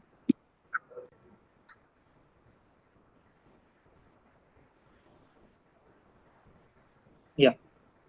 So as we can see, this is the site with the 33 acres of area, and this is the highway which I was talking about. And this is the main road access, but it is a little outskirts of the area. And when we talk about this Pirzadi Guda, it falls under the inner ring road of the Hyderabad area. So this highway is the main road which connects everything in there around. So that is why staff quarters were placed there. And for the southern side, the solar panels and the research center were placed. Okay, so I see a CRZ zone earmarking on your site. Yeah. Yes. So, what have you done to address this? For CRZ Zone 2, the red line which is indicated over here, we have considered our placement of the research center and science center above it, so that it does not fall into the CRZ zone. Okay, but did you do any kind of intervention or planning for what is to be done in the CRZ zone? What kind of planning and arrangement that you could have proposed there? Yeah. Because it is going to have a impact on your building right there.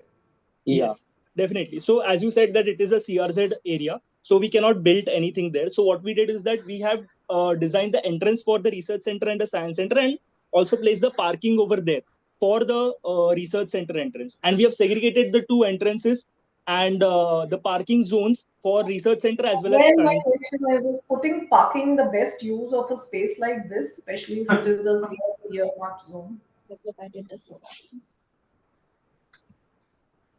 Okay, my next question is you've spoken about these reed beds and pocket wetland in that corner.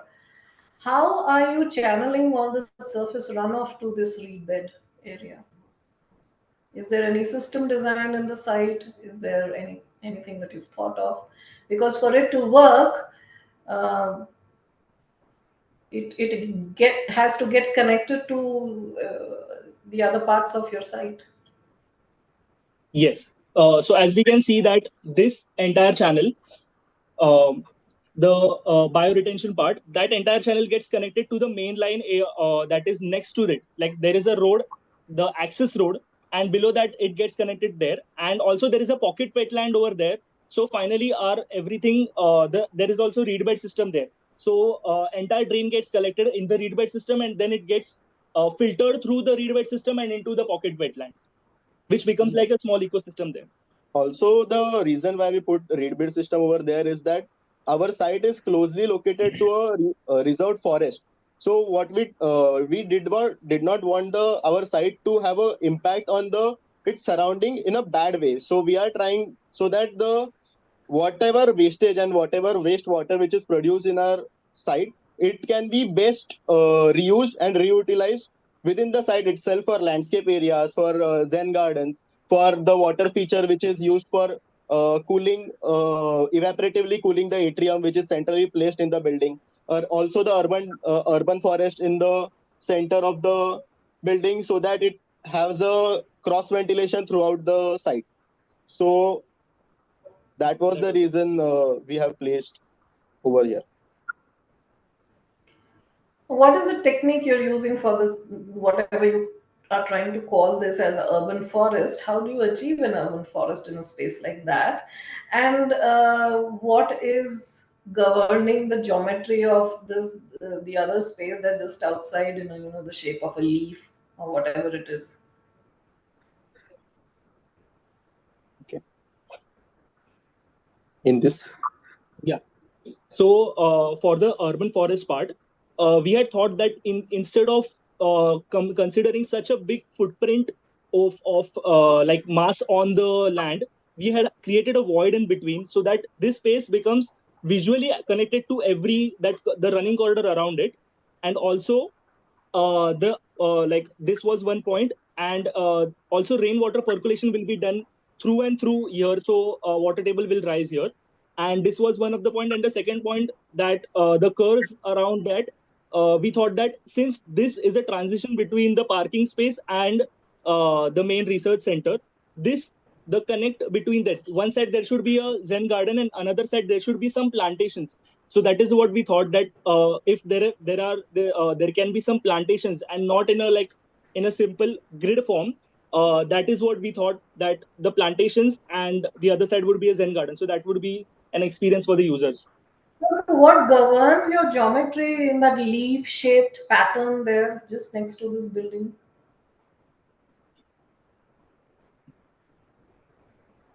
Yeah. So for that, some kind of a plan graphic there. It's shaped like a leaf. yeah.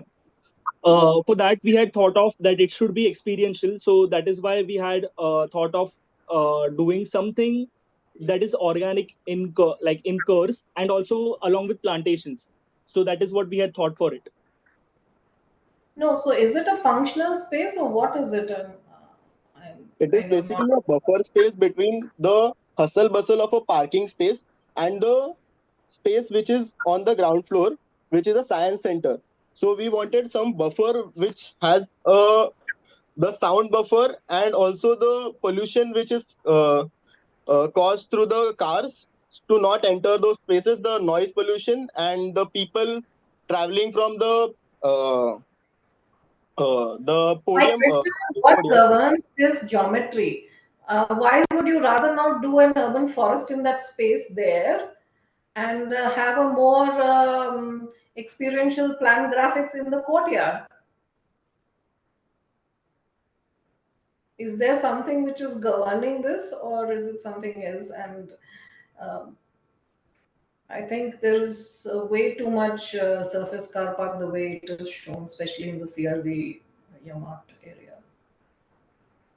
Okay. While Yeah. you gather your thoughts on that team, I'll also ask the other jury members to line up their questions. Yeah, just one line answer, that we wanted to create passive cooling for the interiors of the structure, and that is why we had incorporated the urban forest inside the structure and not outside the structure. Yeah, that's it. Hi, this is Kutub here. A couple of things. I make it short. One is how big, how large is your site? Sorry. How big is your site? What is the area of your site? 33 acres, I think. Then a 33-acre, when you're making a science center with the CRZ zone next to you or river next to you, what was the thought of going for a tower building and not something using the urban forest concept and making something more linear, or horizontal, or more connected to the earth and more connected to nature, rather than making a tower and then putting elements inside? So you already have a water body which is close to you, but because you're making a tower, you're creating another water body inside the tower. So one is that.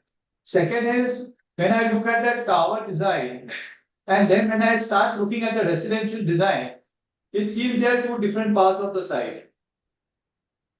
They don't speak the same language, they don't speak the same anything, you know. So wouldn't it have been better? I'm not sure. I'm sure you must have done some work on it. But wouldn't it have been better that this site would have been more horizontal, the urban forest would have been a more walking experience inside the building as a part of the natural landscape inside, which would have been climatically more sustainable.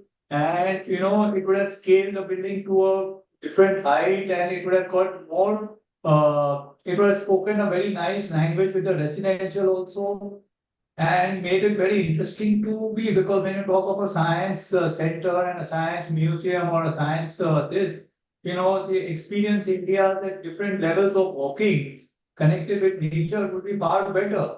And this would be something which would be much more simpler. So this was my thought. I'm not getting too much into detail because we are running short of time also. And I'm not getting into the technicality. But on a concept basis, I would have looked at it in this kind of a fashion rather than just going vertically upwards. Yeah. Hi, I'm architect Sebastian here. Yeah, I agree with many of the things that the jurors said, especially Mr. Kutab, where he mentioned about the need for a high rise in this kind of a site where we have 33 acres of land, and then a lot of the land seems to be not. I mean, I think it seems to be an assemblage of disjointed entities, and it seems as if you guys have come across various building typologies, like building forms which have no connection to each other, as if like you have predetermined buildings which have been just assembled at site and then given it some location without without the whole complex tying up.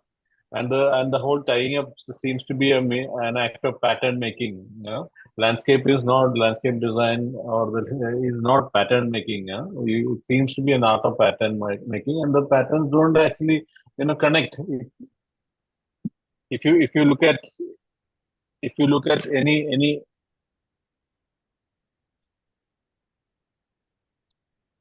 hello. Yes, sir. Yes, sir. Yes, sir, we can hear you. So if you look at if you there is no connection, and it's I mean if you look at any well designed landscape setting, and there is a kind of connectivity, and it works like an organism. Here it's like it's like very extremely disjointed entities, and also the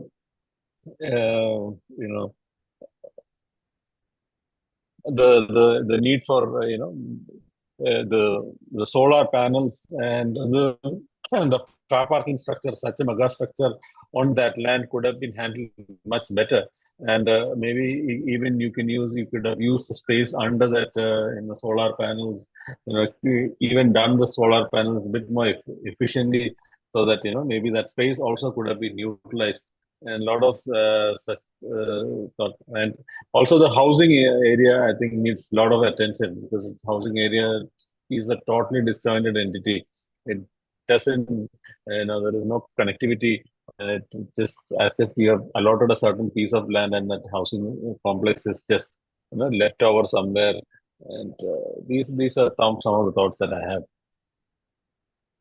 Sorry to intervene, team. I hope you're taking this as food for thought for your next intervention. We'll have to end the Q&A here, requesting the events team to send the jury members to the deliberation backend room, so we can go there and discuss their scores while the rest of the event carries on.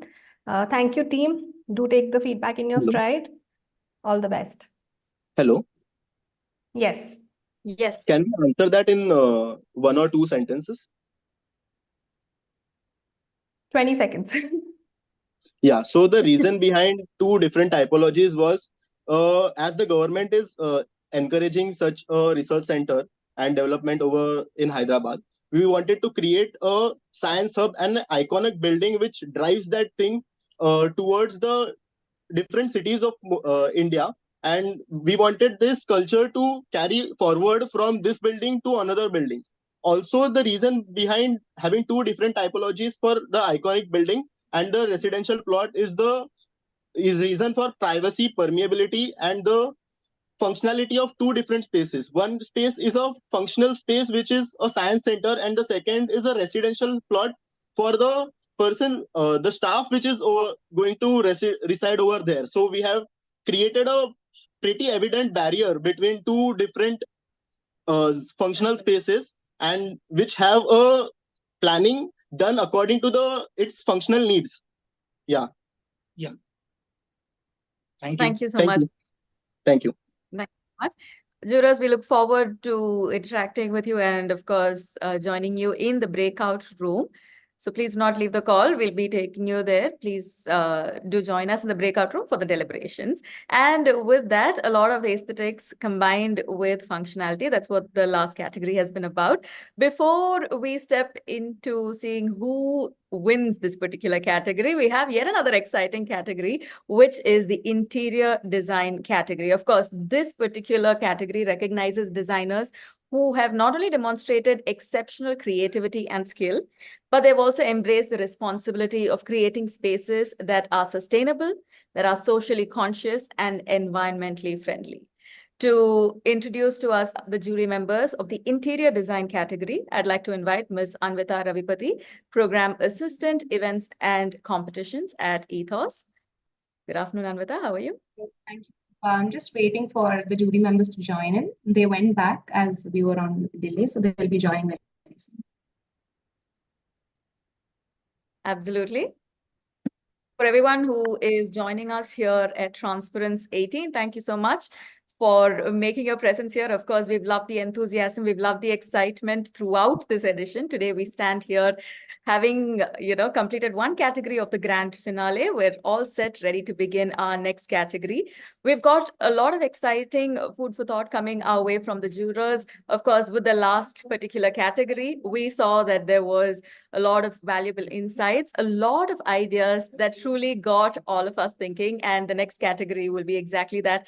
From mindful material choices to thoughtful space planning, the interior design category is going to have a lot of exciting parts for us to kind of look at. And along with that, we're also hoping to leave a positive impact on both the environment and the communities they serve.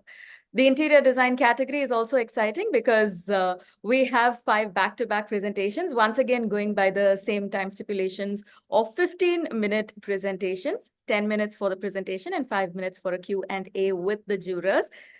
Anvita, please do let me know when the jurors are here. Sure. All right, alongside that, I'm also happy to let everybody know that today we're also going to be taking a sneak peek into the studio projects. We've also got the SG grants that we're going to be exploring, a lot of winners to be announced there as well. So all in all, we're going to be celebrating innovation. We're going to be looking at the field of architecture and design with a very, very interesting approach. And I think this one-of-a-kind platform has been that already in the past 17 editions. And this year we step into yet another exciting theme. With that, ladies and gentlemen, I'd also like to take the opportunity to extend our heartfelt thanks to our key pillars, of course, our distinguished jury who have guided their students throughout their journey. And with that, I feel like we have our jurors all set for the interior design category. Over to Ms. Anvita once again. Yes, thank you, Shilpa. So hello, everyone. Once again, a warm welcome to all as we are concluding the Architecture National Finale of Saint-Gobain Transparence 18.0. And while the results are brewing inside, let's move on to the Interior Design Finale now. Before we proceed, I would like to take a moment to present you our distinguished Interior Design National Jury panel, whose expertise and discernment today will be instrumental in not only deciding the outcome of the competition, but also celebrating young design talent in our country. So firstly, allow me to introduce architect Vijaya Bhargav, partner and co-founder Austrica Bangalore, an architecture and interior design firm that analyzes every project as a set of design and functional requirements and provides purposeful, relevant, and timeless aesthetic solutions. With 3 decades of experience, architect Vijaya has successfully designed and delivered corporate offices or corporate spaces for major ITs such as TCS, Infosys, Wipro, Accenture, and many more. Next, we also have with us architect Hemant Yale, Director Corporate Interiors, RSP Bangalore. RSP is one of the largest multidisciplinary international design companies operational in India with a network of 12 global design hubs. With 20 years of experience, architect Hemant has worked upon many notable projects which include Google Corporate Office, HPE Campus, IKEA, JP Morgan, to name a few.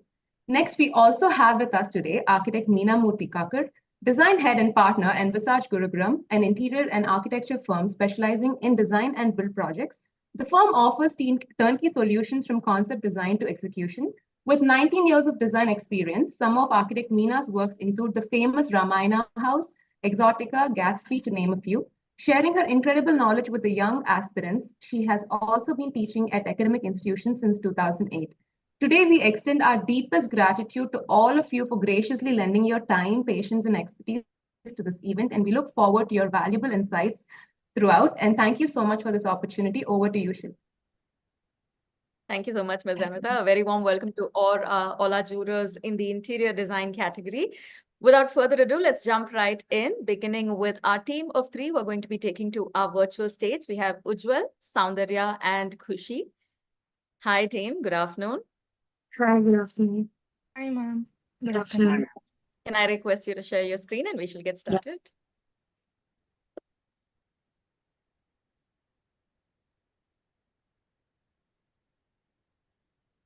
Please let me know if it's visible. Yes. We can see your screen. Would you like to go full screen with the presentation and we can start? Yeah. Can I start? Yes, please. Thank you so much. Best of luck. So, good afternoon to the esteemed jury panel, the organizing committees, and everyone watching the finale. I'm Khushi along with my teammates Ujjwal and Soundarya, and we are presenting to you Traditional Amalgamics, an ode to world architecture, which is interior design for the library proposed at the School of Planning and Architecture in Pondicherry. Here is a brief introduction to the project. The site is along the ECR within the campus of Pondicherry University and is located at the top end of the master plan with access from two vehicular roads. The context for us plays a vital role in deriving the design languages in terms of materials, colors, and patterns for the proposal. The intent of the design is to create a space brings sense of community and identity for the core user group who are students who are pursuing their architectural goals. The main concept was to blend traditional architectural elements with contemporary features in the landscape, incorporating different levels, socializing, showcasing a variety of architectural styles. Coming to the program, the library is designed at 3 levels. With a central circulation spine, it houses the newspaper section, reception, and librarian's room at the entry level, formal reading areas and e-resources at the mezzanine, and research cubicle at the top floor. The hustle zone and the paneling areas have been merged with parts of reading spaces, and so the students can interact and learn as well. Coming to the mood board, the elements in the design proposal inspired by various architectural styles and theories. We have a material palette of various materials like reclaimed wood, bamboo, terracotta, and rattan, which are proven to be less impactful on the environment. Here is our design in a shell that includes various spaces such as cubicle spaces, spaces to socialize, hustle spaces, etc. These are the floor plans.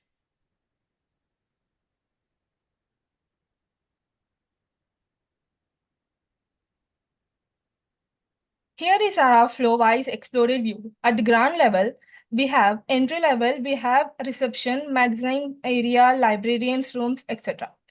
Level up, at the level up, there is a reading area with a double heights and stepped seating at the other end. And at the mezzanine area, we have a reading area and e-resource rooms with a hustle zone. At the first floor, we have research cubicles and reading zones.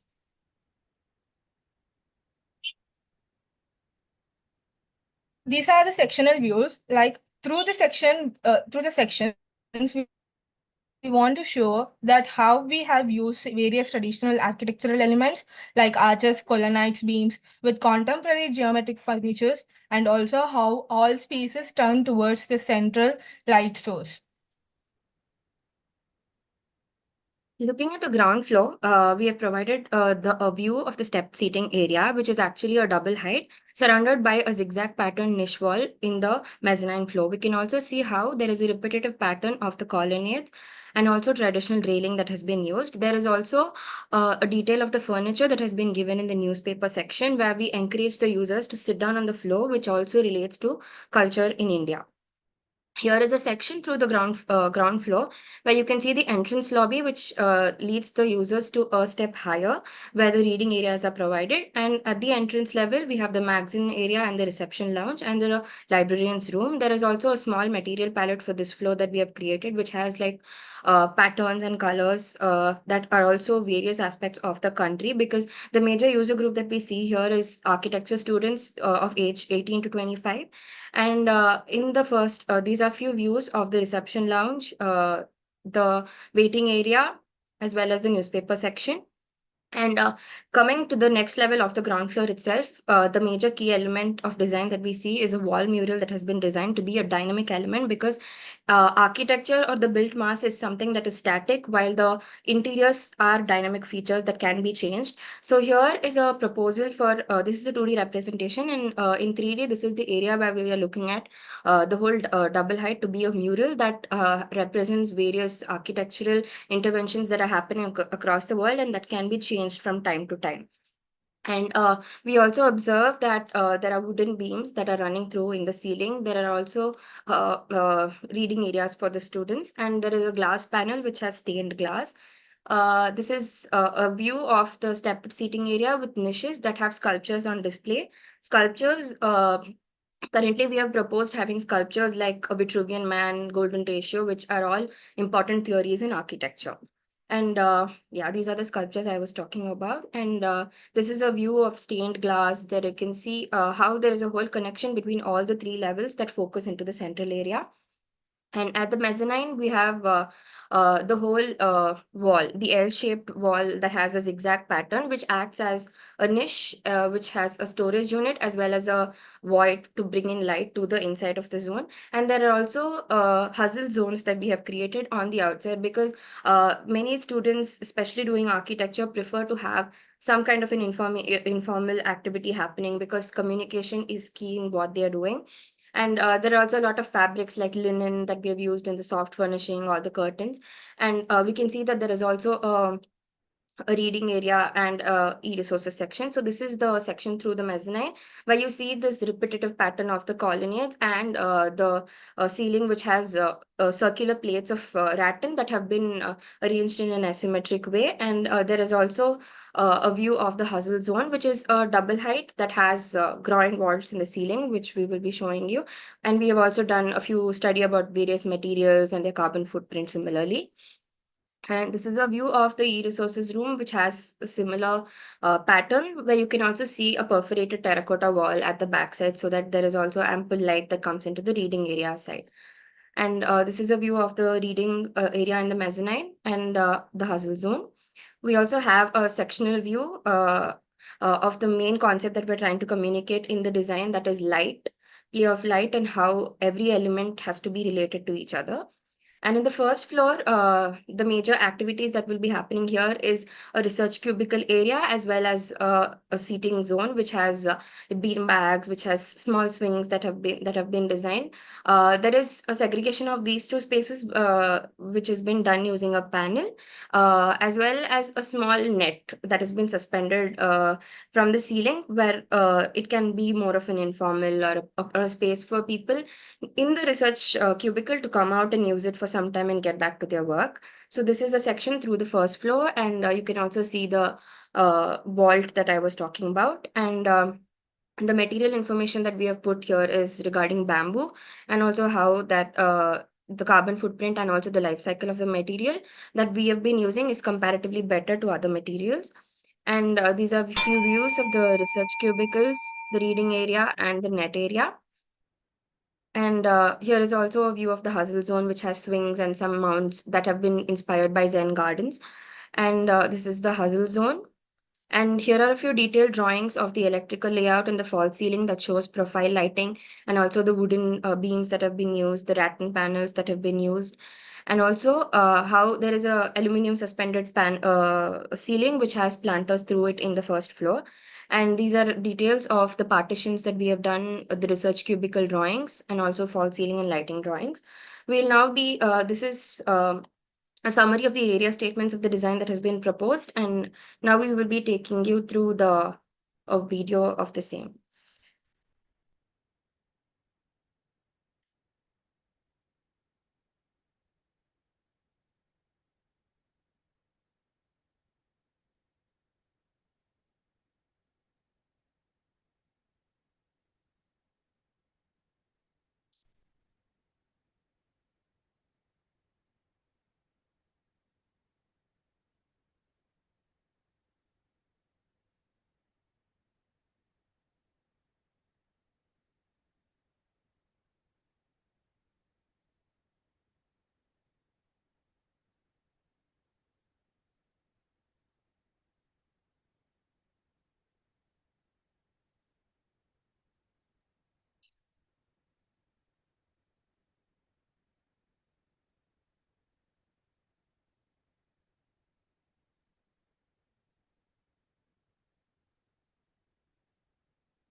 We're out of time, team. Sorry to interrupt.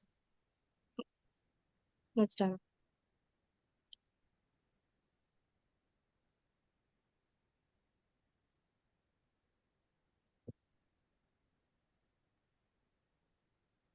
Yeah, thank you. Thank you so much. I'd like to invite our jury to share their comments, thoughts, and any questions.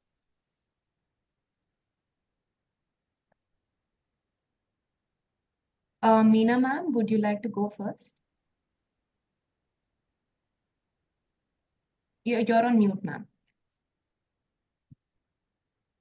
Yeah, so it's a very interesting project, of course. So if I look at program justification concept, it all works very well.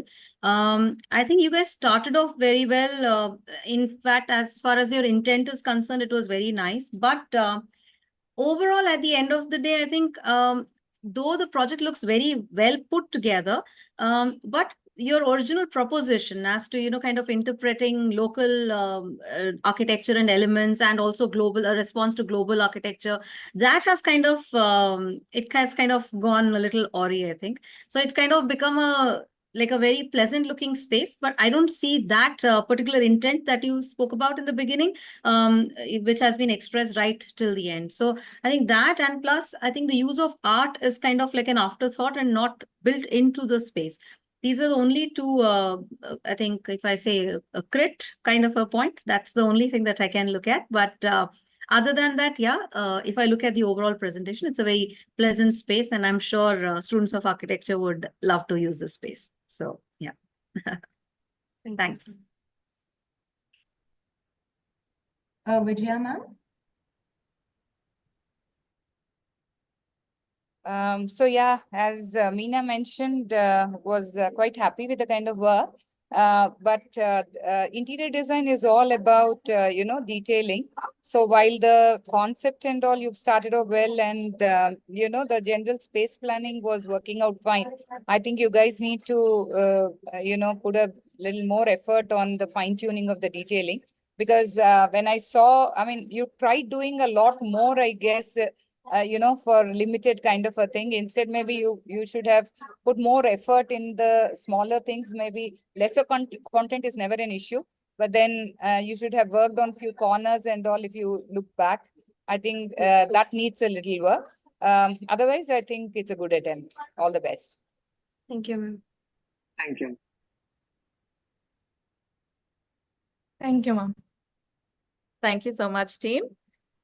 We're going to move into our next presentation in the interior design category. It's my pleasure to invite Monica, Shri Lakshmi, and Shashira to take to our virtual stage. Would you like to share your presentation as we get started? Yes, ma'am. I'm sharing my screen. Just a second.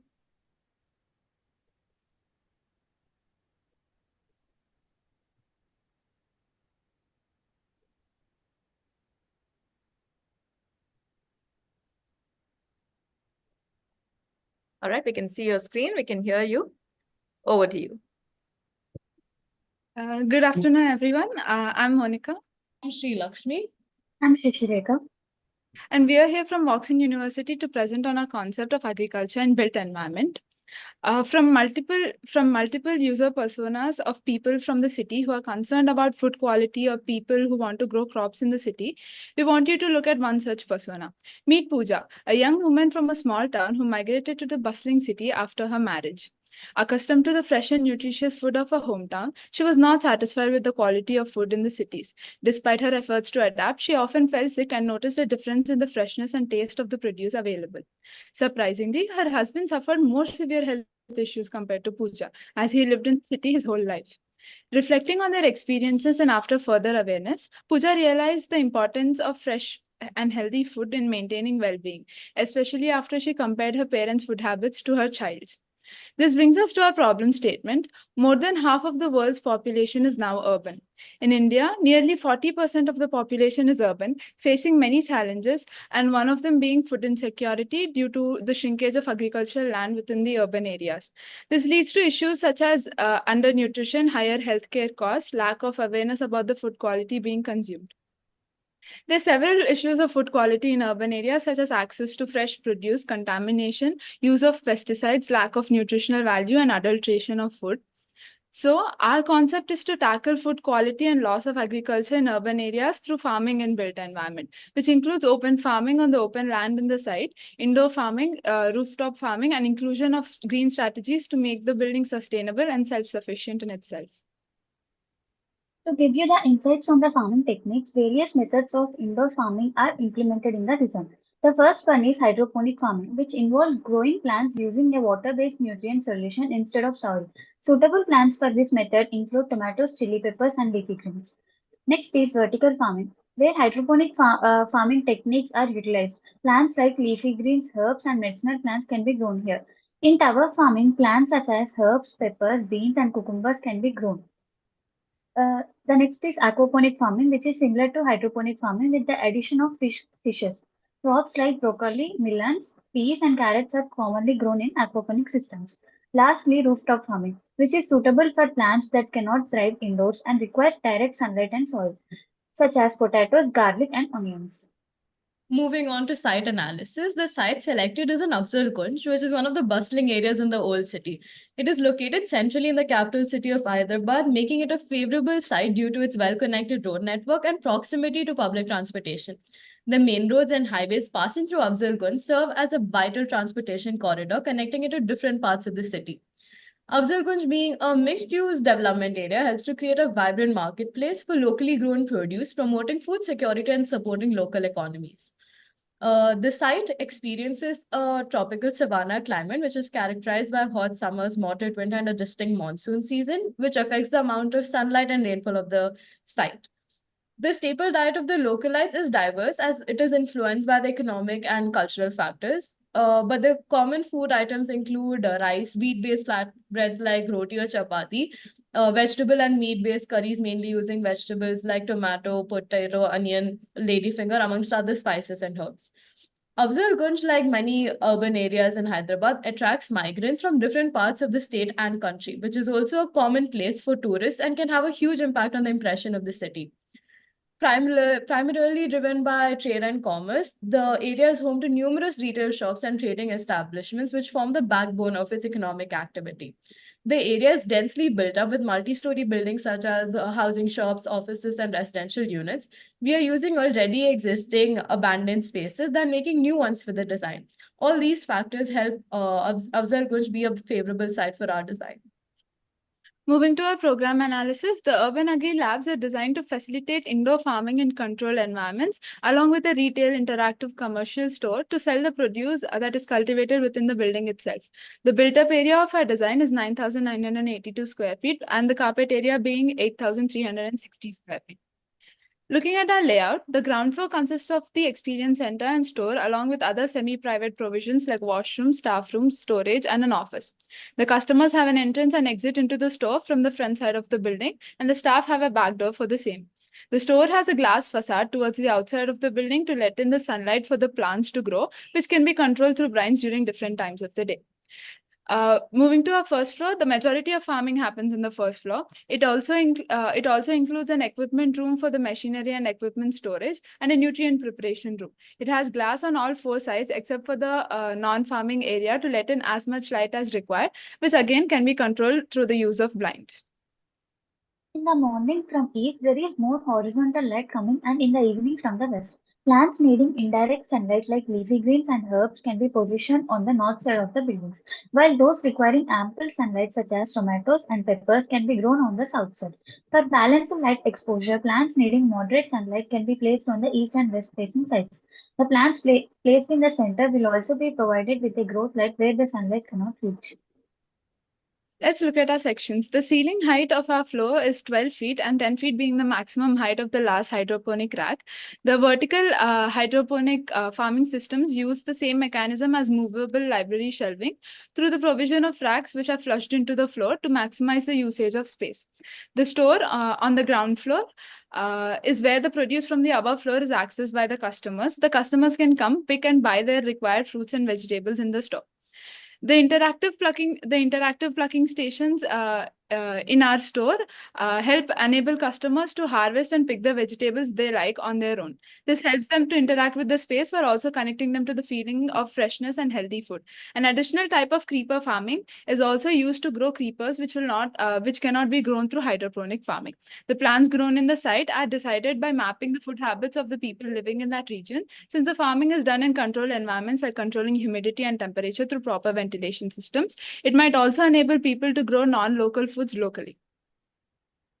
To give you a glimpse of the customer journey, as soon as they enter the space, there are different types of indoor farming that they will see. In the center of the store is the aquaponic farming station, which is surrounded by creeper farming on the either sides. And as they go further, there are vertical farming racks that are placed where each rack is at reachable height.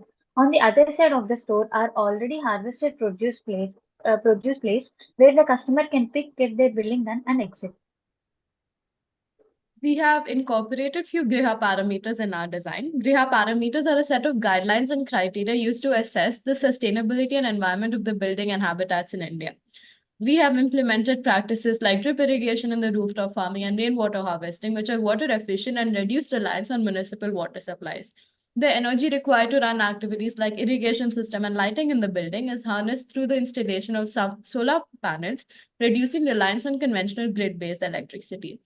By establishing closed-loop water management system, the water used for hydroponic and aquaponic system can be recirculated and reused multiple times, reducing the overall water consumption and waste generation. We have utilized the existing site features like the trees, vegetation, and layout of the building to enhance its aesthetic appeal.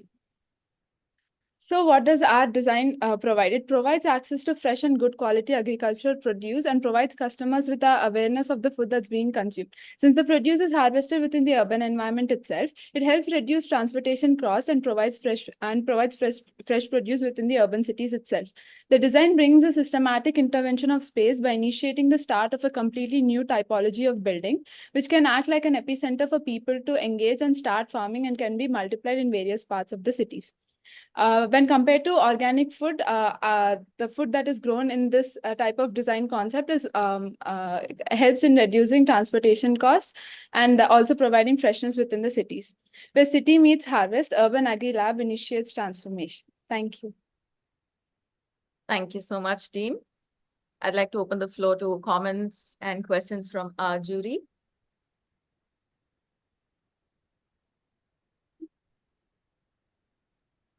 Am I audible? Yes, ma'am. Yes, ma'am. So I think the concept is excellent and it is pretty much what is the need of the times. But my thing is that, and I think the presentation that you've given with the way you've started it off, I think you've used the medium of this online presentation really well. So kudos to you guys. And but where I think I kind of lost track of what was happening is the fact that see, hydroponics and things like this, when you talk of vertical farming, it needs a lot of technical, say, HVAC systems in place. The temperature control methodologies have to be there. You also need, because sunlight has to come in certain measure, and all those things are there. So that tech of, say, maybe a facade control, facade lighting control, sunlight control methodologies, these were pretty much lacking. And I didn't see any of those, because when you're talking of, literally introducing a new typology of a building, you need to know about these things as well. So there is some research happening here, but I think that's not gone right till the end. So definitely that needs to be looked into, because at the end of the day, this looks like it's been put into a regular building, and that is not how these things work. Okay. And yeah, I think there was one image was also kind of misleading, where I think you had shown like that those pak choy is growing in niches. So that's really not how it happens. But I think that's the only thing. But overall, the idea is excellent. It's a need of the times. But yeah, I would have liked to see a little more research on the typology that is needed to sustain this idea, the building typology. That's it. Thanks. Yes, ma'am, we'll try to look into it more. Sure. Vijaya ma'am? Yeah, so I think Meena pretty much touched upon what I wanted to tell them. And I just felt that, you need little more exploration even on the layout bit of it. Otherwise, yeah. And also you should deep dive into, the technology a bit more. Even that's exactly what I felt. Otherwise, yeah, things are fine. Thank you, ma'am. Thank you so much to our Thank you, jurors. Very special thanks to our team. And with that, we move into our next presentation. This is by Surj. Hi, Surj. Welcome. Hello, good afternoon all. Yes, we can hear you. Can I request you to share your presentation? Yes.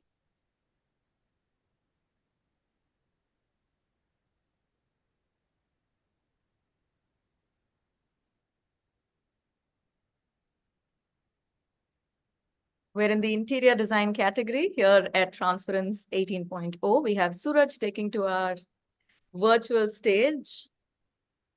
All right, over to you, Suraj. My name is Suraj. I'm from Academy of Architecture, Mumbai. My project title as the Universal School talks about diminishing the boundaries of learning through universal learning hotspots. Oh, I think the slides are stuck.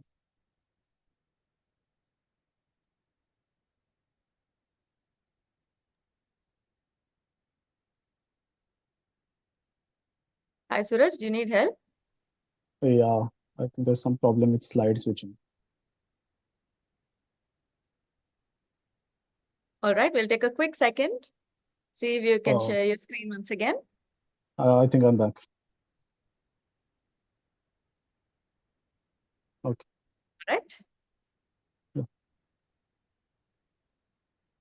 The Universal School that talks about diminishing the boundaries of learning through universal learning hotspots. Yeah. Tell me and I forget. Teach me and I may remember. Involve me and I understand. A quote by Benjamin Franklin that talks about involvement-based learning. Starts with a pre-study that shows China and Japan as developed countries with more number of elderly people, but India being one of the youngest countries that gives us opportunity of a demographic dividend, which is economic growth potential. The students moving abroad leads to the loss of the demographic dividend. Thus, a 5E solution, exposure, educate, explore, enhance, and equal opportunity are proposed. Students from smaller colleges and villages are further pulled back. Not everyone lands in a good college. Problems like quality disparity, lack of resources, lack of infrastructure, but this should not mean the end of world to them. Fortunately, national education policy joins hands with regulatory relaxations, merging this with global initiative of academic networks for increasing footfall of international faculties, thus making a network of colleges in which each faculty is a guide and each student a companion.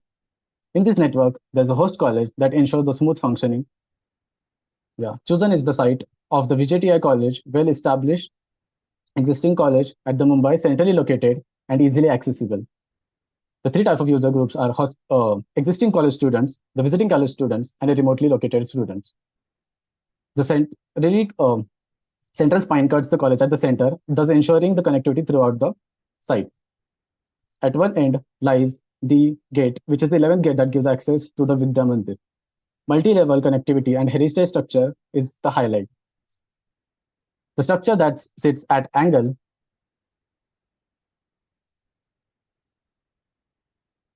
Hello.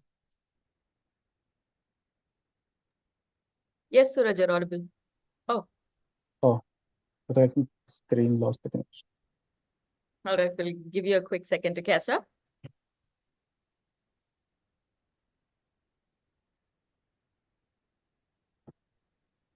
We're currently in the interior design category here at the grand finale of Transparence 18.0, the 18th edition of a one-of-a-kind platform where we celebrate innovation, where we celebrate thinking out of the box while also keeping a thematic approach year on year. Today, of course, we are truly excited to celebrate our finalists in both the architecture category and the interior design category as they showcase their talent and their ideas. We're also joined by eminent jury members in both categories as they guide our students, as they guide our finalists, and of course, share their valuable insights. Suraj, would you like to try again? Yeah. Can I know where did I lost. Okay, continue. Are you looking at the correct slide? Yeah. All right. So the structure sits at an angle.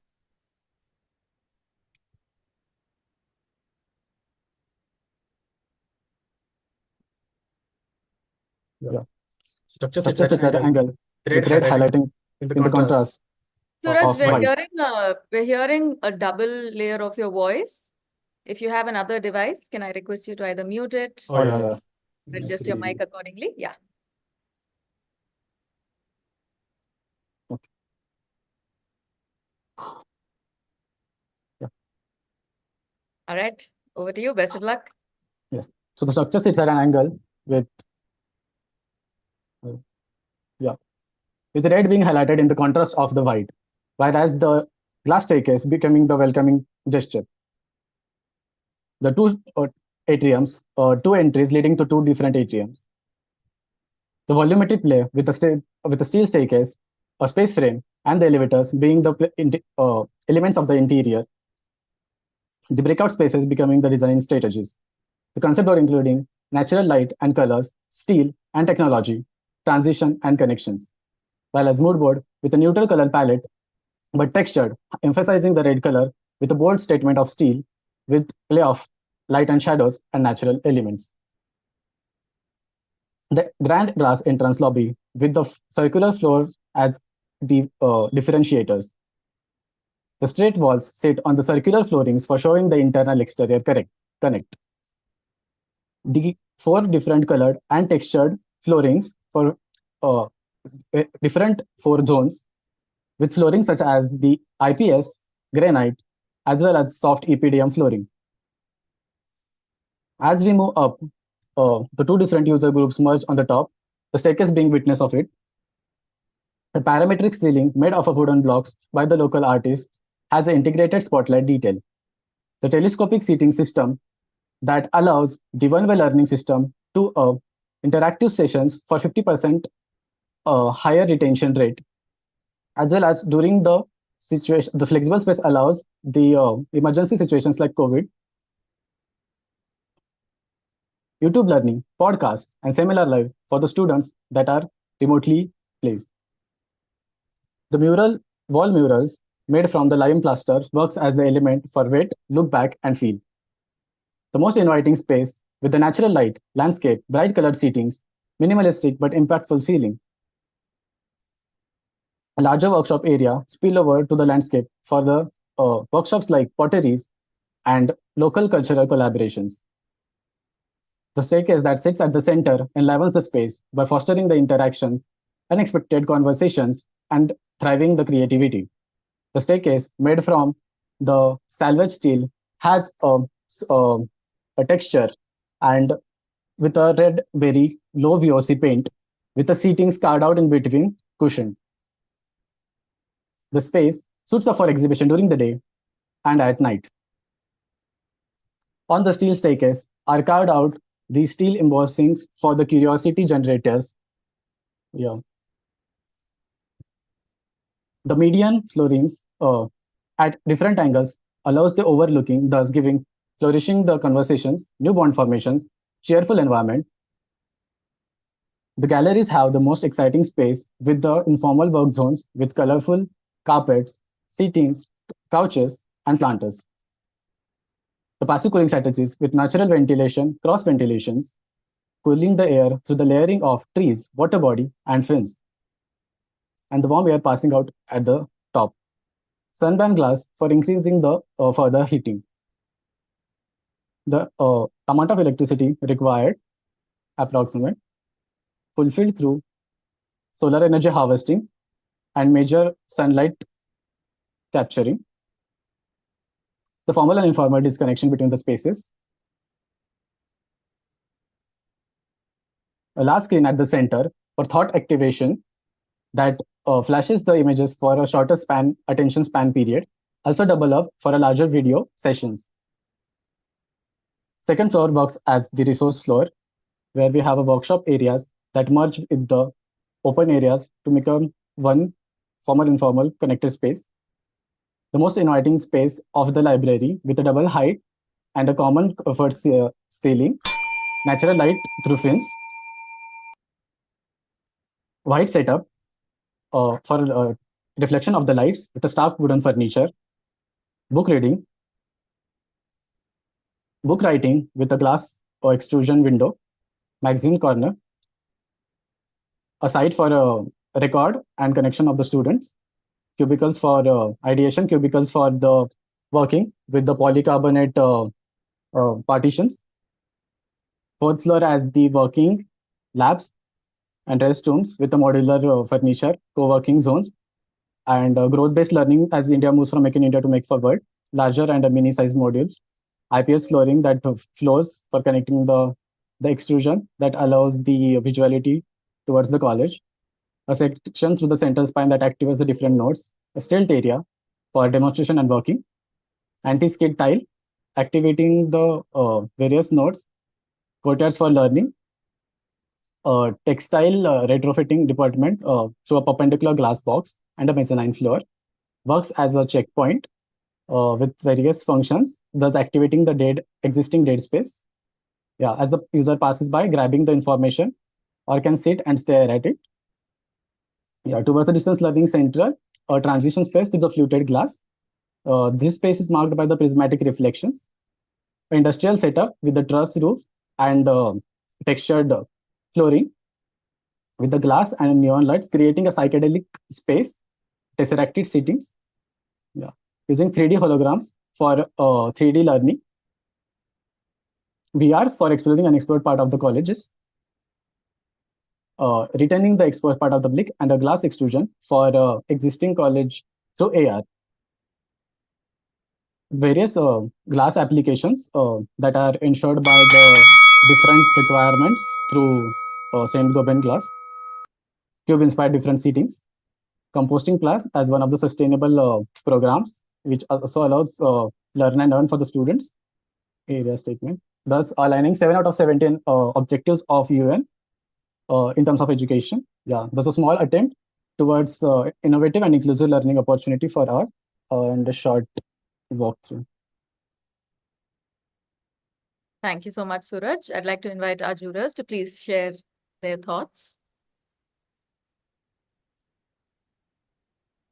We'll just wait for the video to Let's finish. see a then video, give our yeah. thoughts. Yes.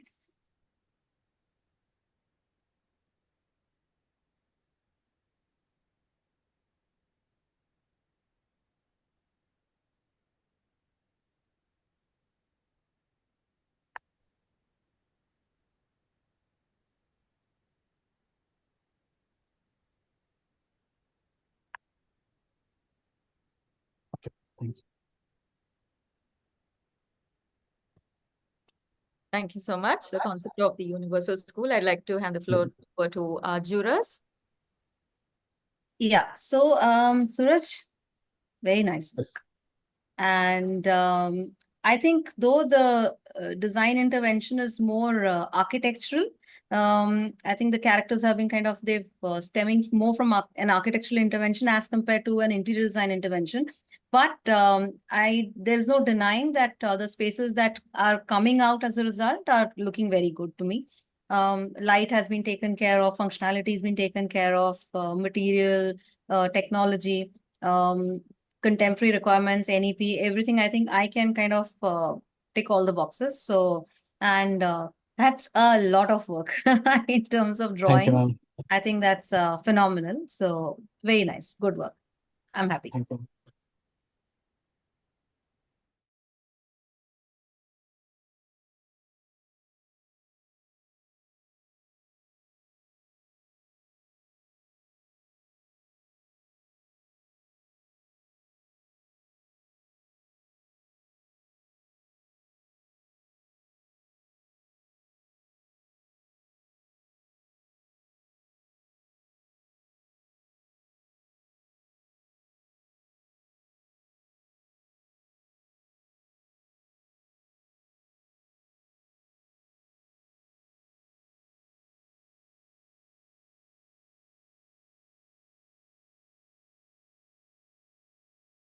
Next presentation. For this, I'd like to invite Yuka to take to our stage. The Hi. interior design category. Hi, Yuka. We can hear you. Can I request you to share your presentation, please?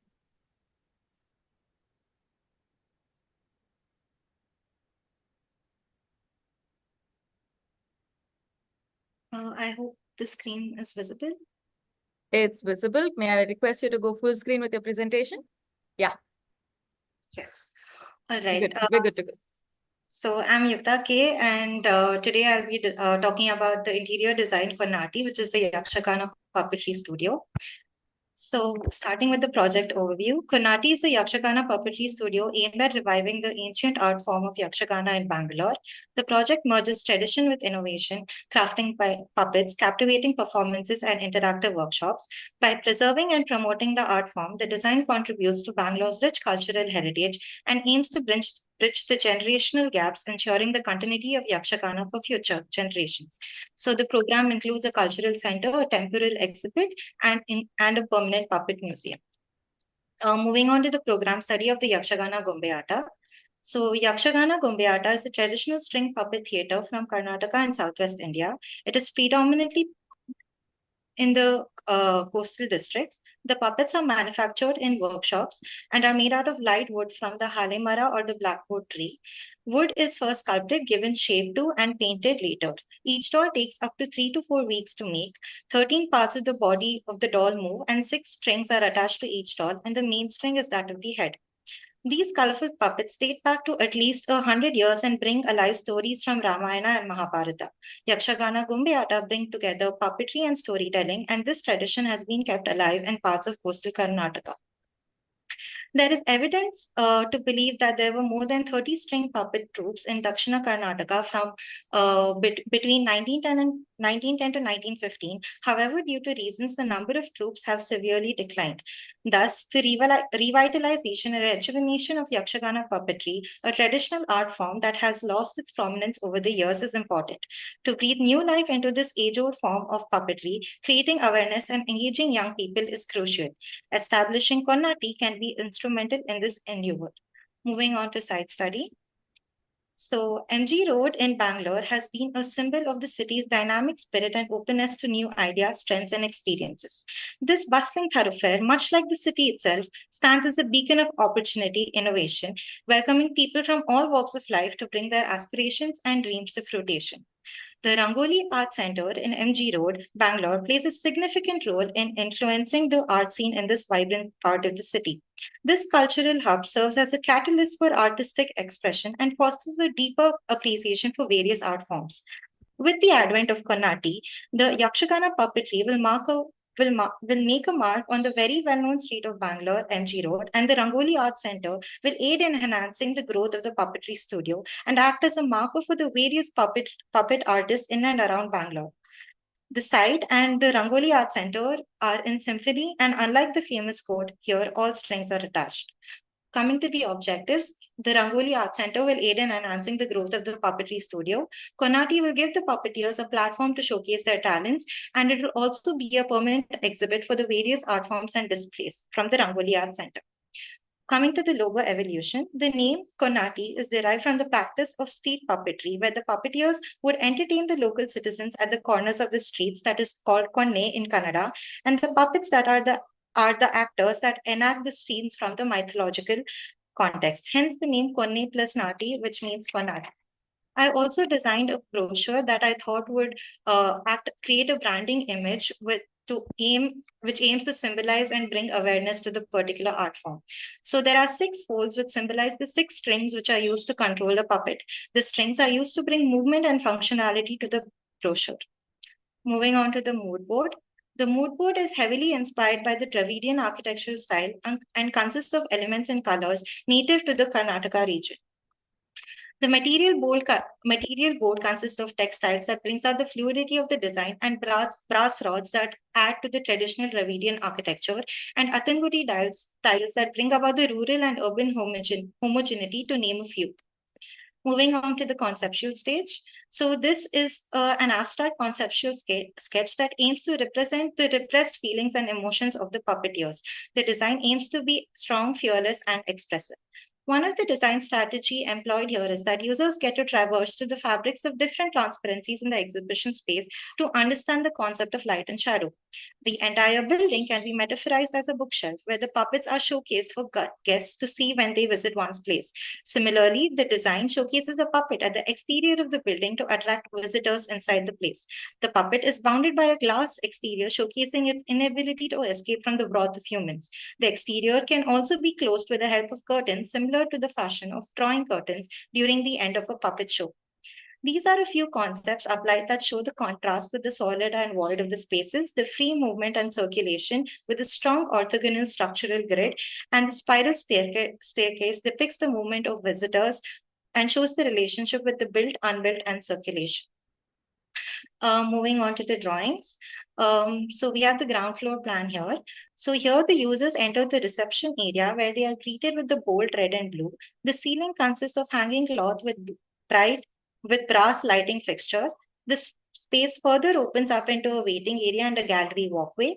Further on, there is the puppet show area and a backstage for the puppeteers. The northeast facade is made of glass to showcase the puppet exhibit along with the spiral staircase going around it. The PTFE material takes upon the role of the curtain as mentioned earlier. And these were some of the electric layout and lighting layout drawings for each floor to understand the feasibility and practicality of the design. I would also like to mention that the lighting design is done to achieve absolute efficiency for the visitors experiencing the space while also keeping in mind the resource of electricity. The first floor consists of the exhibition space where the users traverse through the cloth enclosures of varying transparencies to enhance the effect of light and shadow. The articles are displayed on the tables for the visitors to have a look at them. So here we have a detail of the cloth enclosure where we can see that there is the true ceiling followed by the false wooden ceiling that is attached to the cloth with the help of brass hooks. And then the cloth is further defined with the help of jute strings attached to the edge, and it is weighed down onto the floor with the help of floor weights. So this was the detail for the fabric enclosure. And as we can see here in the reflective ceiling plan, there is this spline that runs through the space and it acts as a wayfinding element for the people or the users to travel through the fabric enclosures. Moving on to the second floor, it consists of the workshop area for those interested in learning more about the Yakshagana Gombayata, along with a personal workspace for the puppeteers. Both the first and second floor consist of the toilets for their very utilitarian nature. So here we have detail of the fabric ceiling that hangs from the top. So there is a jute rope that is connected to the stainless steel rod with the help of brass hooks, and there is the hanging cloth. And this is the seating detail where the fabric acts as an enclosure with the MS plate for seating, and there is a wall-mounted light at the back to add more depth. These were the working drawings done for the same floor, and as we can see here, the pink rectangle basically represents the cloth that is hung from the top. And this was just an illustration to depict how the space may come alive at night. And this is the flexible LED light that acts as a wayfinding element for the people on the first floor. So the section is basically that of, as I mentioned, the puppet with the spiral staircase that the users use to traverse through all the different floors.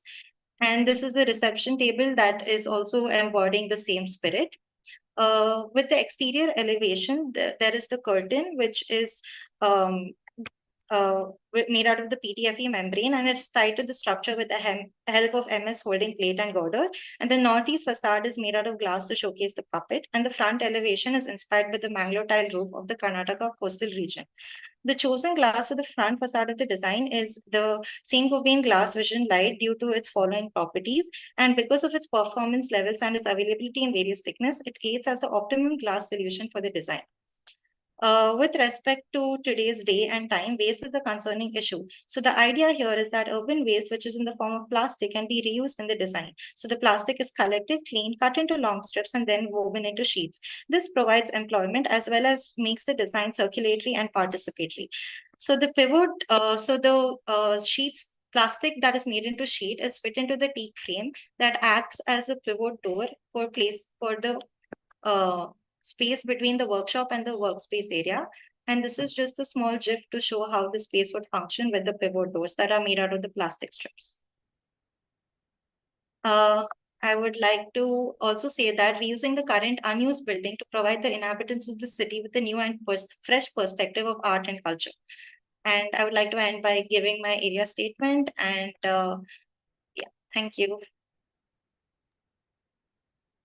Thank you so much, Yuka. We have our jurors with their comments. I'd like to hand the floor over.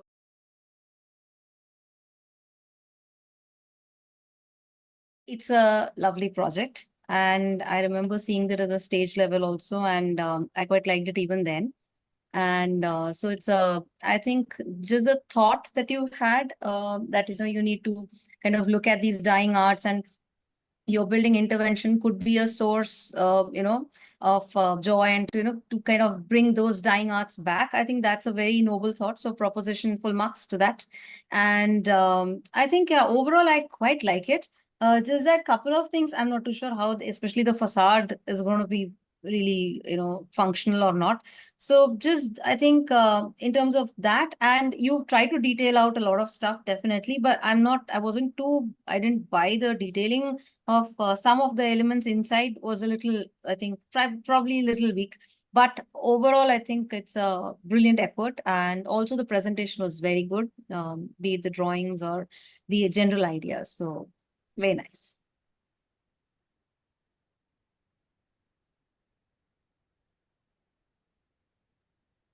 Yeah, I quite like the fact that you've touched upon various aspects of interior design, basically the services, lighting, the detailing, and all other aspects. But one thing maybe you should have thought about is the use of color. I found that, there is a lot of earthy color, which is maroon overpowering, underplaying the actual art bit of it. So I felt that basically you should always, especially in these kind of places, you create backdrop, and then the product then comes out. But in your case, I think the basically the way you treated the whole space, it's a bit of lot of detailing, I would say. So that is something maybe you should have some restraint on. Otherwise, I think it's a pretty good attempt. Thank you. Thank you. Thank you so much, Yuka. Thank you, jurors. And with that, we step into our final presentation here at the grand finale, of course, interior design category. To wrap it up, we have a duo. We have Janika and Divia, who are going to be taking to our stage and taking us through their presentation. Good afternoon, team.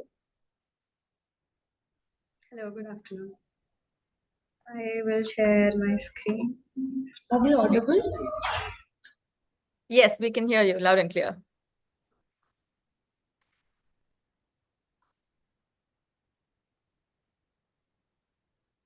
Can I request you to make your presentation full screen?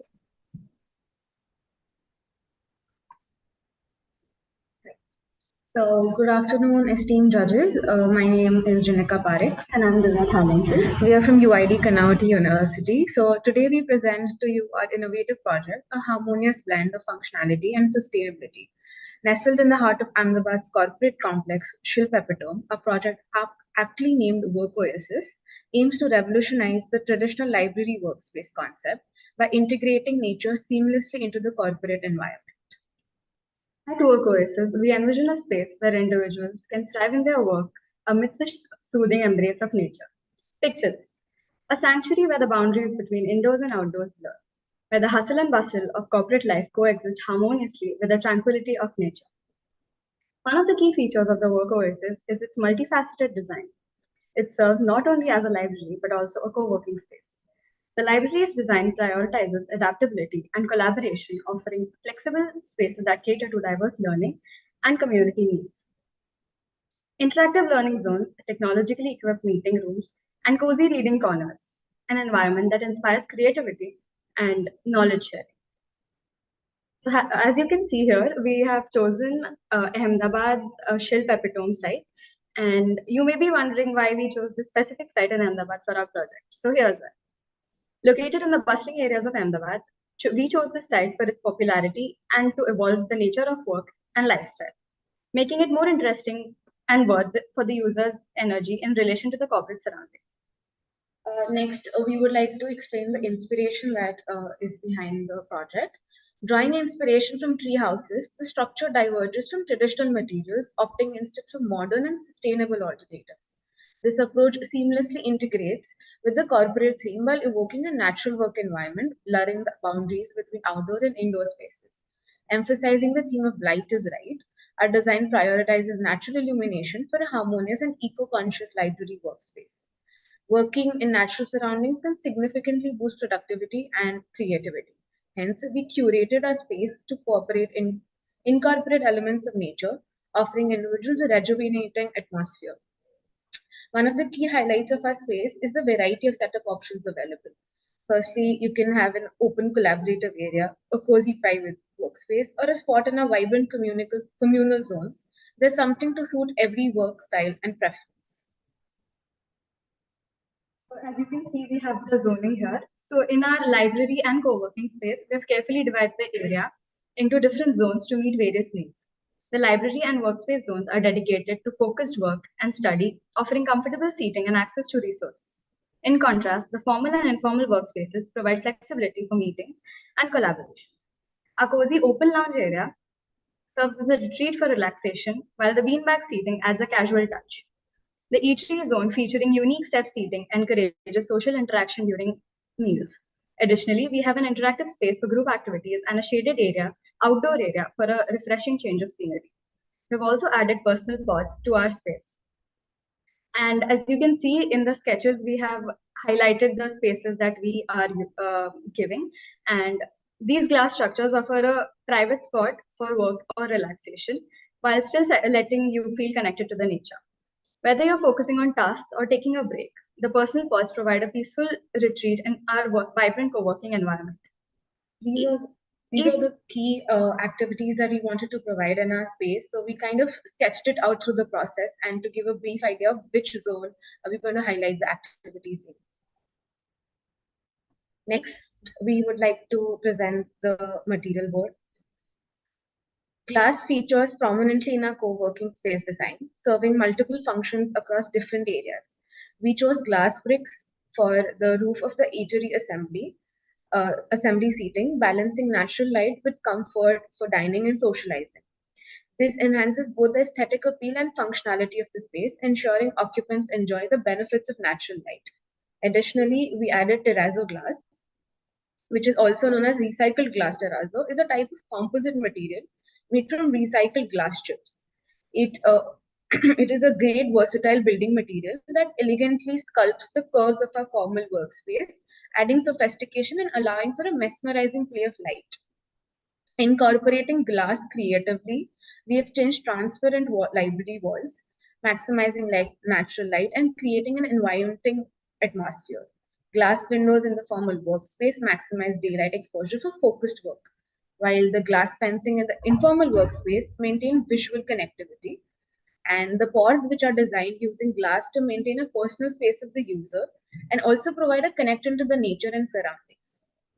Next, coming on to the aluminium stilt that we have used, it serves as the foundational framework for all the zones in our co-working space project, showcasing its versatility and sustainability. The lightweight yet durable material not only provides structural integrity but also creates an intricate design while minimizing environmental impact, whether supporting the library walls, defining the formal and informal workspaces, or framing the outdoor areas. The material ensures stability and functionality throughout the space. Cork. It has a dual function of a thermal and acoustic insulator along with its versatility as cladding and minimizes environmental impact. We used this material we have incorporated this material into the outer structure design of our zones, leveraging its sustainable properties to enhance both the functionality and the eco-friendliness. Recycled wood. We have used this material it is a lightweight material, so we've used it in the furniture and the interior elements of our space, like the library bookshelf, the lounge seating. It is made from the demolished buildings constructed with virgin wood. Lastly, plants, which are the cornerstone of sustainability in our co-working space, where we have integrated them strategically to enhance air quality, regulate temperatures naturally, and reduce energy consumption. By framing our entire space around the landscape and emphasizing the role of plants, we've not only created a visually appealing environment, but also promoted a healthier and more sustainable workspace. By planning and designing these zones, we aim to provide a holistic experience which goes beyond traditional workspace. So here's a 2D representation of our space to give a more detailed view of what we have done. As you can see, we have mentioned the different zones that we spoke about. And here is a sectional view. Lastly, coming on to the renders, to give a much clearer view of what we explained before, here are the conceptual views. So this is the view space of the entire zone. So you can see the library, you can see the personal pods and the corporate building around it. Next, coming on to the formal workspace. So the terrazzo glass which we used around it. And next is here we have the informal workspace. We use the normal glass for its fencing. It is at a level and we've used in aluminium stills to give a structure to it. Coming on to the open lounge. Here we've used recycled wood for its benches. And lastly, the eatery, which has an assembly seating design and the glass bricks, which gives a different play of light. Conceptual view of work oasis from the entry. And here's an area statement of our space to give a view of the measurements and zoning. In conclusion, work oasis represents more than just a workspace. It's a sanctuary where productivity thrives, creativity flourishes, and individuals reconnect with nature in the midst of a bustling corporate complex. We believe that our innovative design will not only redefine the conventional notions of workspace, but also inspire a new era of sustainable and harmonious architectural solutions. Thank you for your attention. Thank you.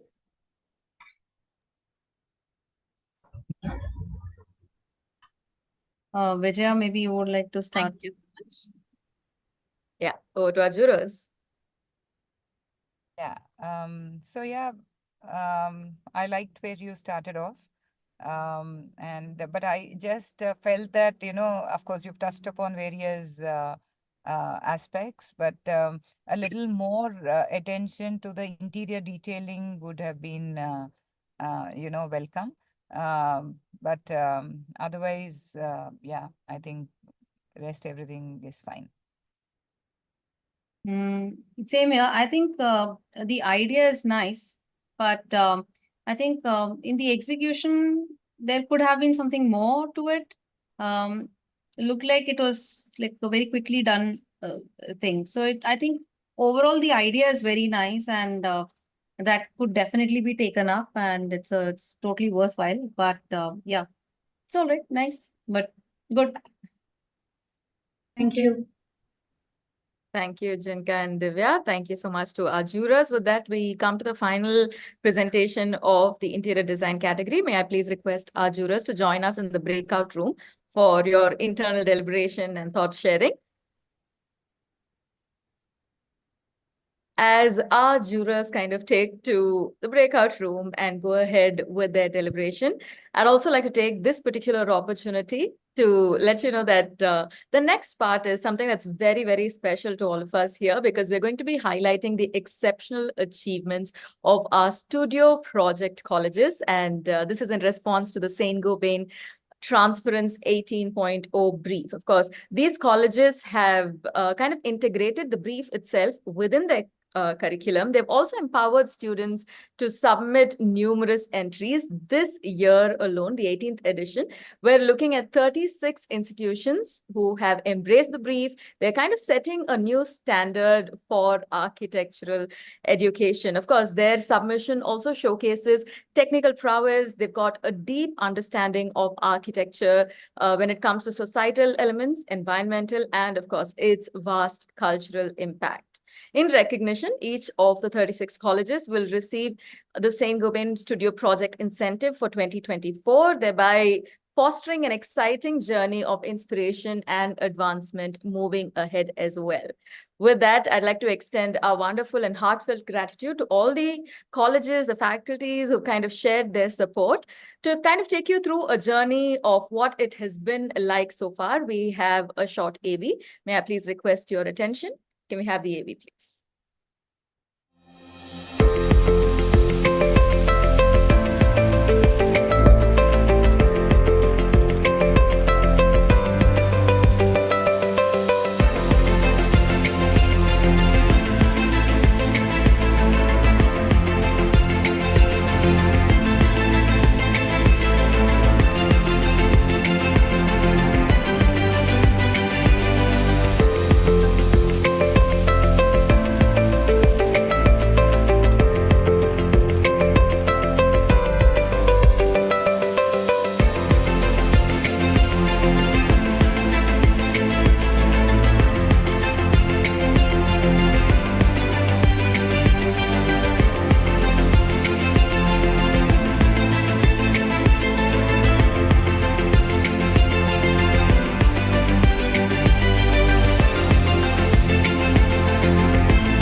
All right, once again, taking the opportunity to congratulate and extend our heartfelt thanks to each of the colleges from the various zones. With that, our next order of proceedings brings us to an exciting platform, which is the Saint-Gobain Grants Program. Now, this is a platform that's been presented to students and professionals to kind of bring their exciting, their revolutionary ideas to life, transforming the landscape of architecture and design. Every year, worthy ideas receive scholarships. We empower individuals and teams to kind of turn their visions into reality. That's just a gist of it. To tell us more about this particular grants program, I'd like to invite Ms. Geeta Balakrishnan, founder of Ethos, virtually taking to our stage. Welcome, ma'am. Good afternoon. Thank you. Thank you so much for having me here. And I think the grants program is something that's really close to my heart. And I'm glad that we've been plodding along and doing this year after year, uncovering some excellent innovations and making them see the light of day as well. So yes, it's always very, very inspiring when we interview these youngsters, and it's very hard to pick six. So here we are today with our six, I wouldn't say winners, but grantees, because every idea was quite special. But this is the 23-24 edition of the Saint-Gobain Grants Program, and I'm waiting to see who the six are. The first one is Manasvi Singh, and I remember with the great passion with which he described his VIAP, the visually impaired accessibility pen, as he called it. It's a pen that persons with visual impairment could use to convey and also assimilate what is written. Anupma Goyal, Ayush Salil, for your project Pinjakari, an opportunity for you to see how that beautiful craft from Kashmir is taken around the country. Congratulations. The Pinjakari craft in the interiors of India. And Koshki Singh and Bharat for localizing even debris into construction material, understanding what local debris is like, and hence, and also using the local straw and the colors of the soil so that you get a local flavor even in these debris blocks. So congratulations. And the next one is Soumya Pathak and Abhishek Dhar for their project Dwellex Construction Workers Housing, it's migrant workers housing. And yes, this was a very interesting project as well, where we're talking about looking at homes of construction workers. And it's an easy assembling and dismantling process where you're using straw panels for walls. It's encouraging circular economy. So congratulations to the pair. And the next one is Mandara Thavle and Siddhi Joshi for their project interconnecting the indistinct which is really working with the slum community in Pune and looking at informal settlements and looking at their common spaces, their community spaces, and through surveys, community engagement, understanding the need and providing, fulfilling that need for that community. So proud to see Mandar here. And the next one is Raga Kumar and Ansh Kumar. They're working in the hills in north of India, and they've actually built a whole structure with online COB, and they'd like to document that through a course where learners can actually understand how step by step they can actually build using COB as a way of building. So yes, that's exciting. And once again, a huge congratulations to all the 6 grantees. And I think Ethos will be really happy to walk through your journey of realizing these projects. Thanks again for having me over here. Thank you, ma'am. Thank you very much. Well, with that, I have to say that we draw to a close the exciting presentations here. And of course, while we do have jurors taking to the breakout rooms and going ahead with their deliberations, it's truly a pleasure to have everyone who's joined us here at the Transparence 18.0. Thank you so much for making the effort, because this is, of course, a one-of-a-kind, in fact, a very prestigious architectural competition that is held annually. And, to kind of see the excitement behind the scenes and now to witness the finalists' presentations, I think it's been an exciting journey. Of course, this has been organized by Saint-Gobain India Private Limited Glass Business in collaboration with Ethos. And the primary aim behind Transparence itself, as I think each of us would have noticed, is to promote the idea of innovation. It is to keep creativity going and, most importantly, keeping the excellence going when it comes to architectural design. Of course, we also pride ourselves in being a one-of-a-kind platform for aspiring architects and designers to kind of showcase not just their talents and ideas, but their ultimate goal of sorts to a wide audience. And this particular competition, if we can call it that, typically features a specific theme. Every year we've been looking at one particular topic, and you would have noticed that this is, this is one of those things that they will have to face as, that they will have to overcome in their journey. And of course, with participants all across the country coming together, I think they've also given us a lot of food for thought, a lot of approaches when it comes to addressing the contemporary architectural issues and more importantly, exploring newer solutions as well. This particular year, you might have noticed that we've had an exciting theme of building responsibly.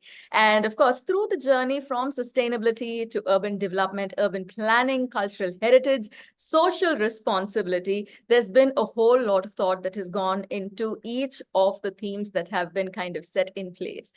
One of the other things that we truly want to share with everybody on this particular virtual platform is that we have had an exciting number of participants joining us all across the country. Of course, as we saw today from various zones, various interfaces, we've seen students, we've seen professionals, we've seen a lot of teams coming together. And when it comes to conceptualizing designs, when it comes to architectural models, I think it's been an exciting journey for all of us to explore that. And of course, with that, I also have to say that when it comes to any competition, we always take back an exciting recognition. We always look for that final outcome. And with this particular Transparence 18.0 in particular, we're looking at not just exciting recognition, but also wonderful opportunities as they grow along their career.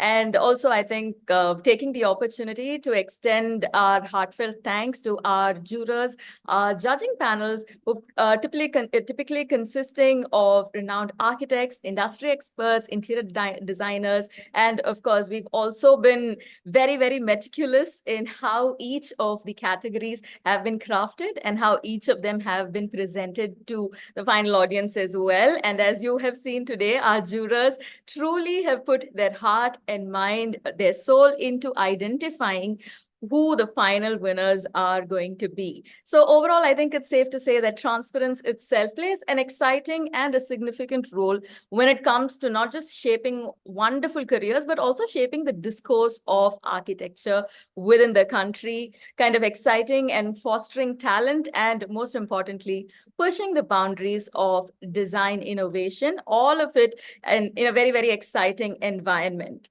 While we do have our judges taking to, their breakout rooms and celebrating their individual inputs, I have to say that it is time for us to see our final winners. So in each category, we're going to look at the second runner-up, the first runner-up, and the ultimate winners. We begin with an exciting winner announcement within the architecture category. To do the honors and present to us the second runner-up, I'd like to invite Ms. Nikita Verma, Principal Competitions and Events at Ethos. Welcome, ma'am. How are you? Thank you. I'm so excited to, finally announce the culmination of this almost year-long engagement and the hard work of the students. So let's see who's made it to the third prize today.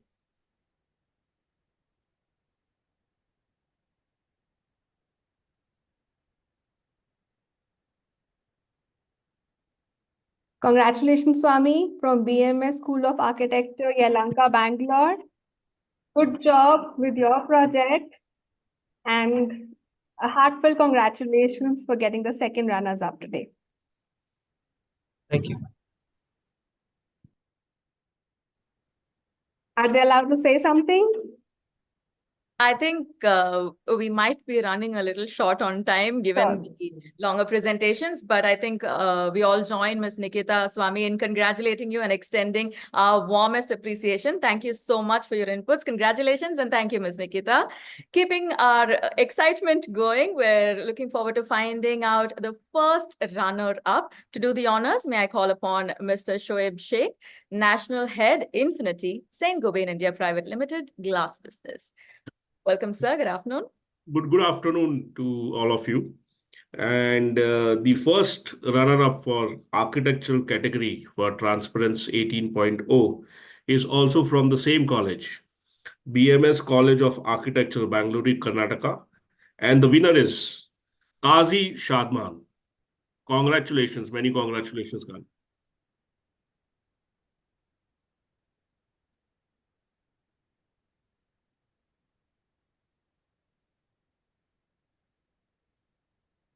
Congratulations, Kazi.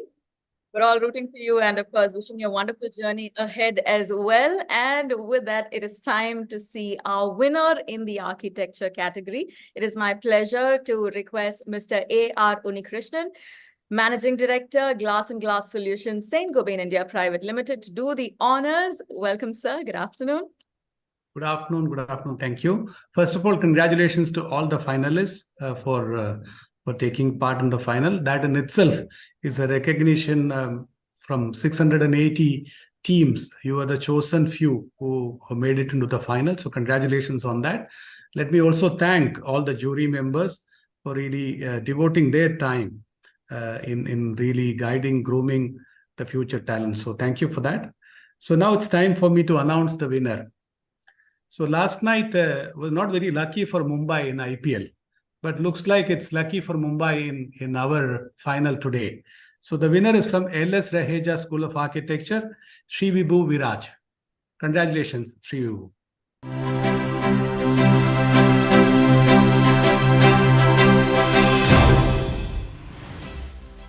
Congratulations, Shri Wu. Thank you so much, sir. And well, we do have a lot of exciting journey, milestones to look forward to. So once again, extending our heartfelt congratulations, Shri Wu. We're going to keep the momentum going. We're going to jump right into the interior design category. We step into the next part of our celebration. Once again, we're going to take a look at three wonderful candidates who've made their journey and finally made their way to the step here, which is not just the grand finale, but also an exciting beginning of the journey ahead.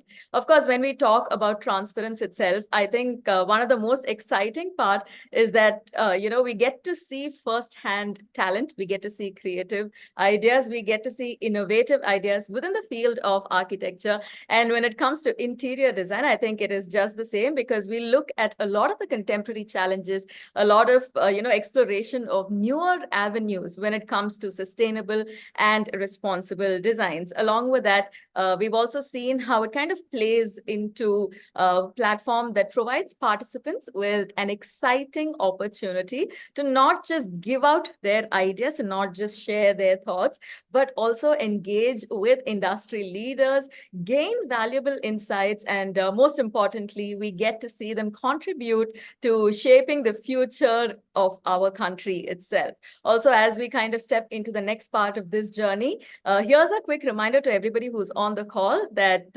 you've seen the excitement throughout this particular edition. We're here at the 18th edition, and that's something that we have truly enjoyed kind of putting together, because this is India's biggest architectural competition and interior design competition. So without further ado, it is my pleasure to invite Ms. Nikita Varma, Principal Competitions and Events at Ethos, to present to us the second runner-up here at Transparence 18.0. This is for the interior design category.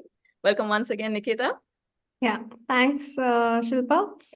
Interior design is in fact relatively new. This is the third edition in which we are doing this category. So let's see who's made it to the top 3.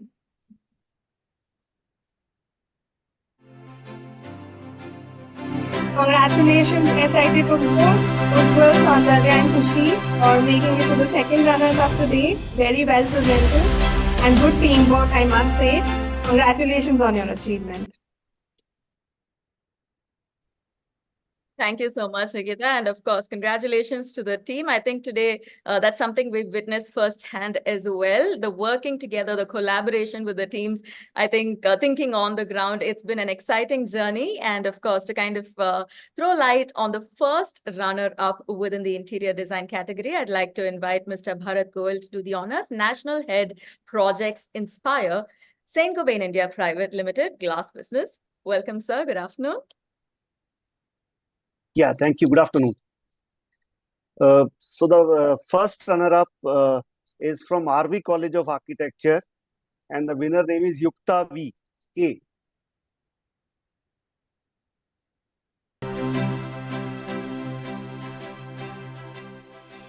Congratulations, Yuka. I think all of us sending out all our congratulations and appreciation for a wonderful journey ahead. And with that, thank you so much, sir. With that, ladies and gentlemen, it is time for us to see the winner of the interior design category. I'd like to welcome back Mr. A.R. Unikrishnan, Managing Director, Glass and Glass Solutions, Saint-Gobain India Private Limited, to do the honors and give us the winner's name. Over to you, sir. Thank you, Shilpa. Once again, congratulations to all the finalists.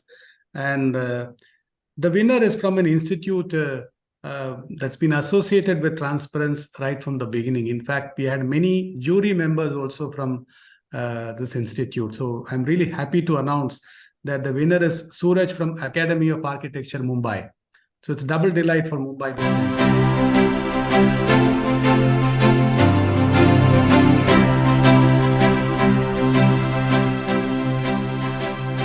Congratulations, Suraj. Thank you, sir. Thank you very much. And of course, congratulations to Suraj as you embark on an exciting journey ahead. But I think today is just for celebration.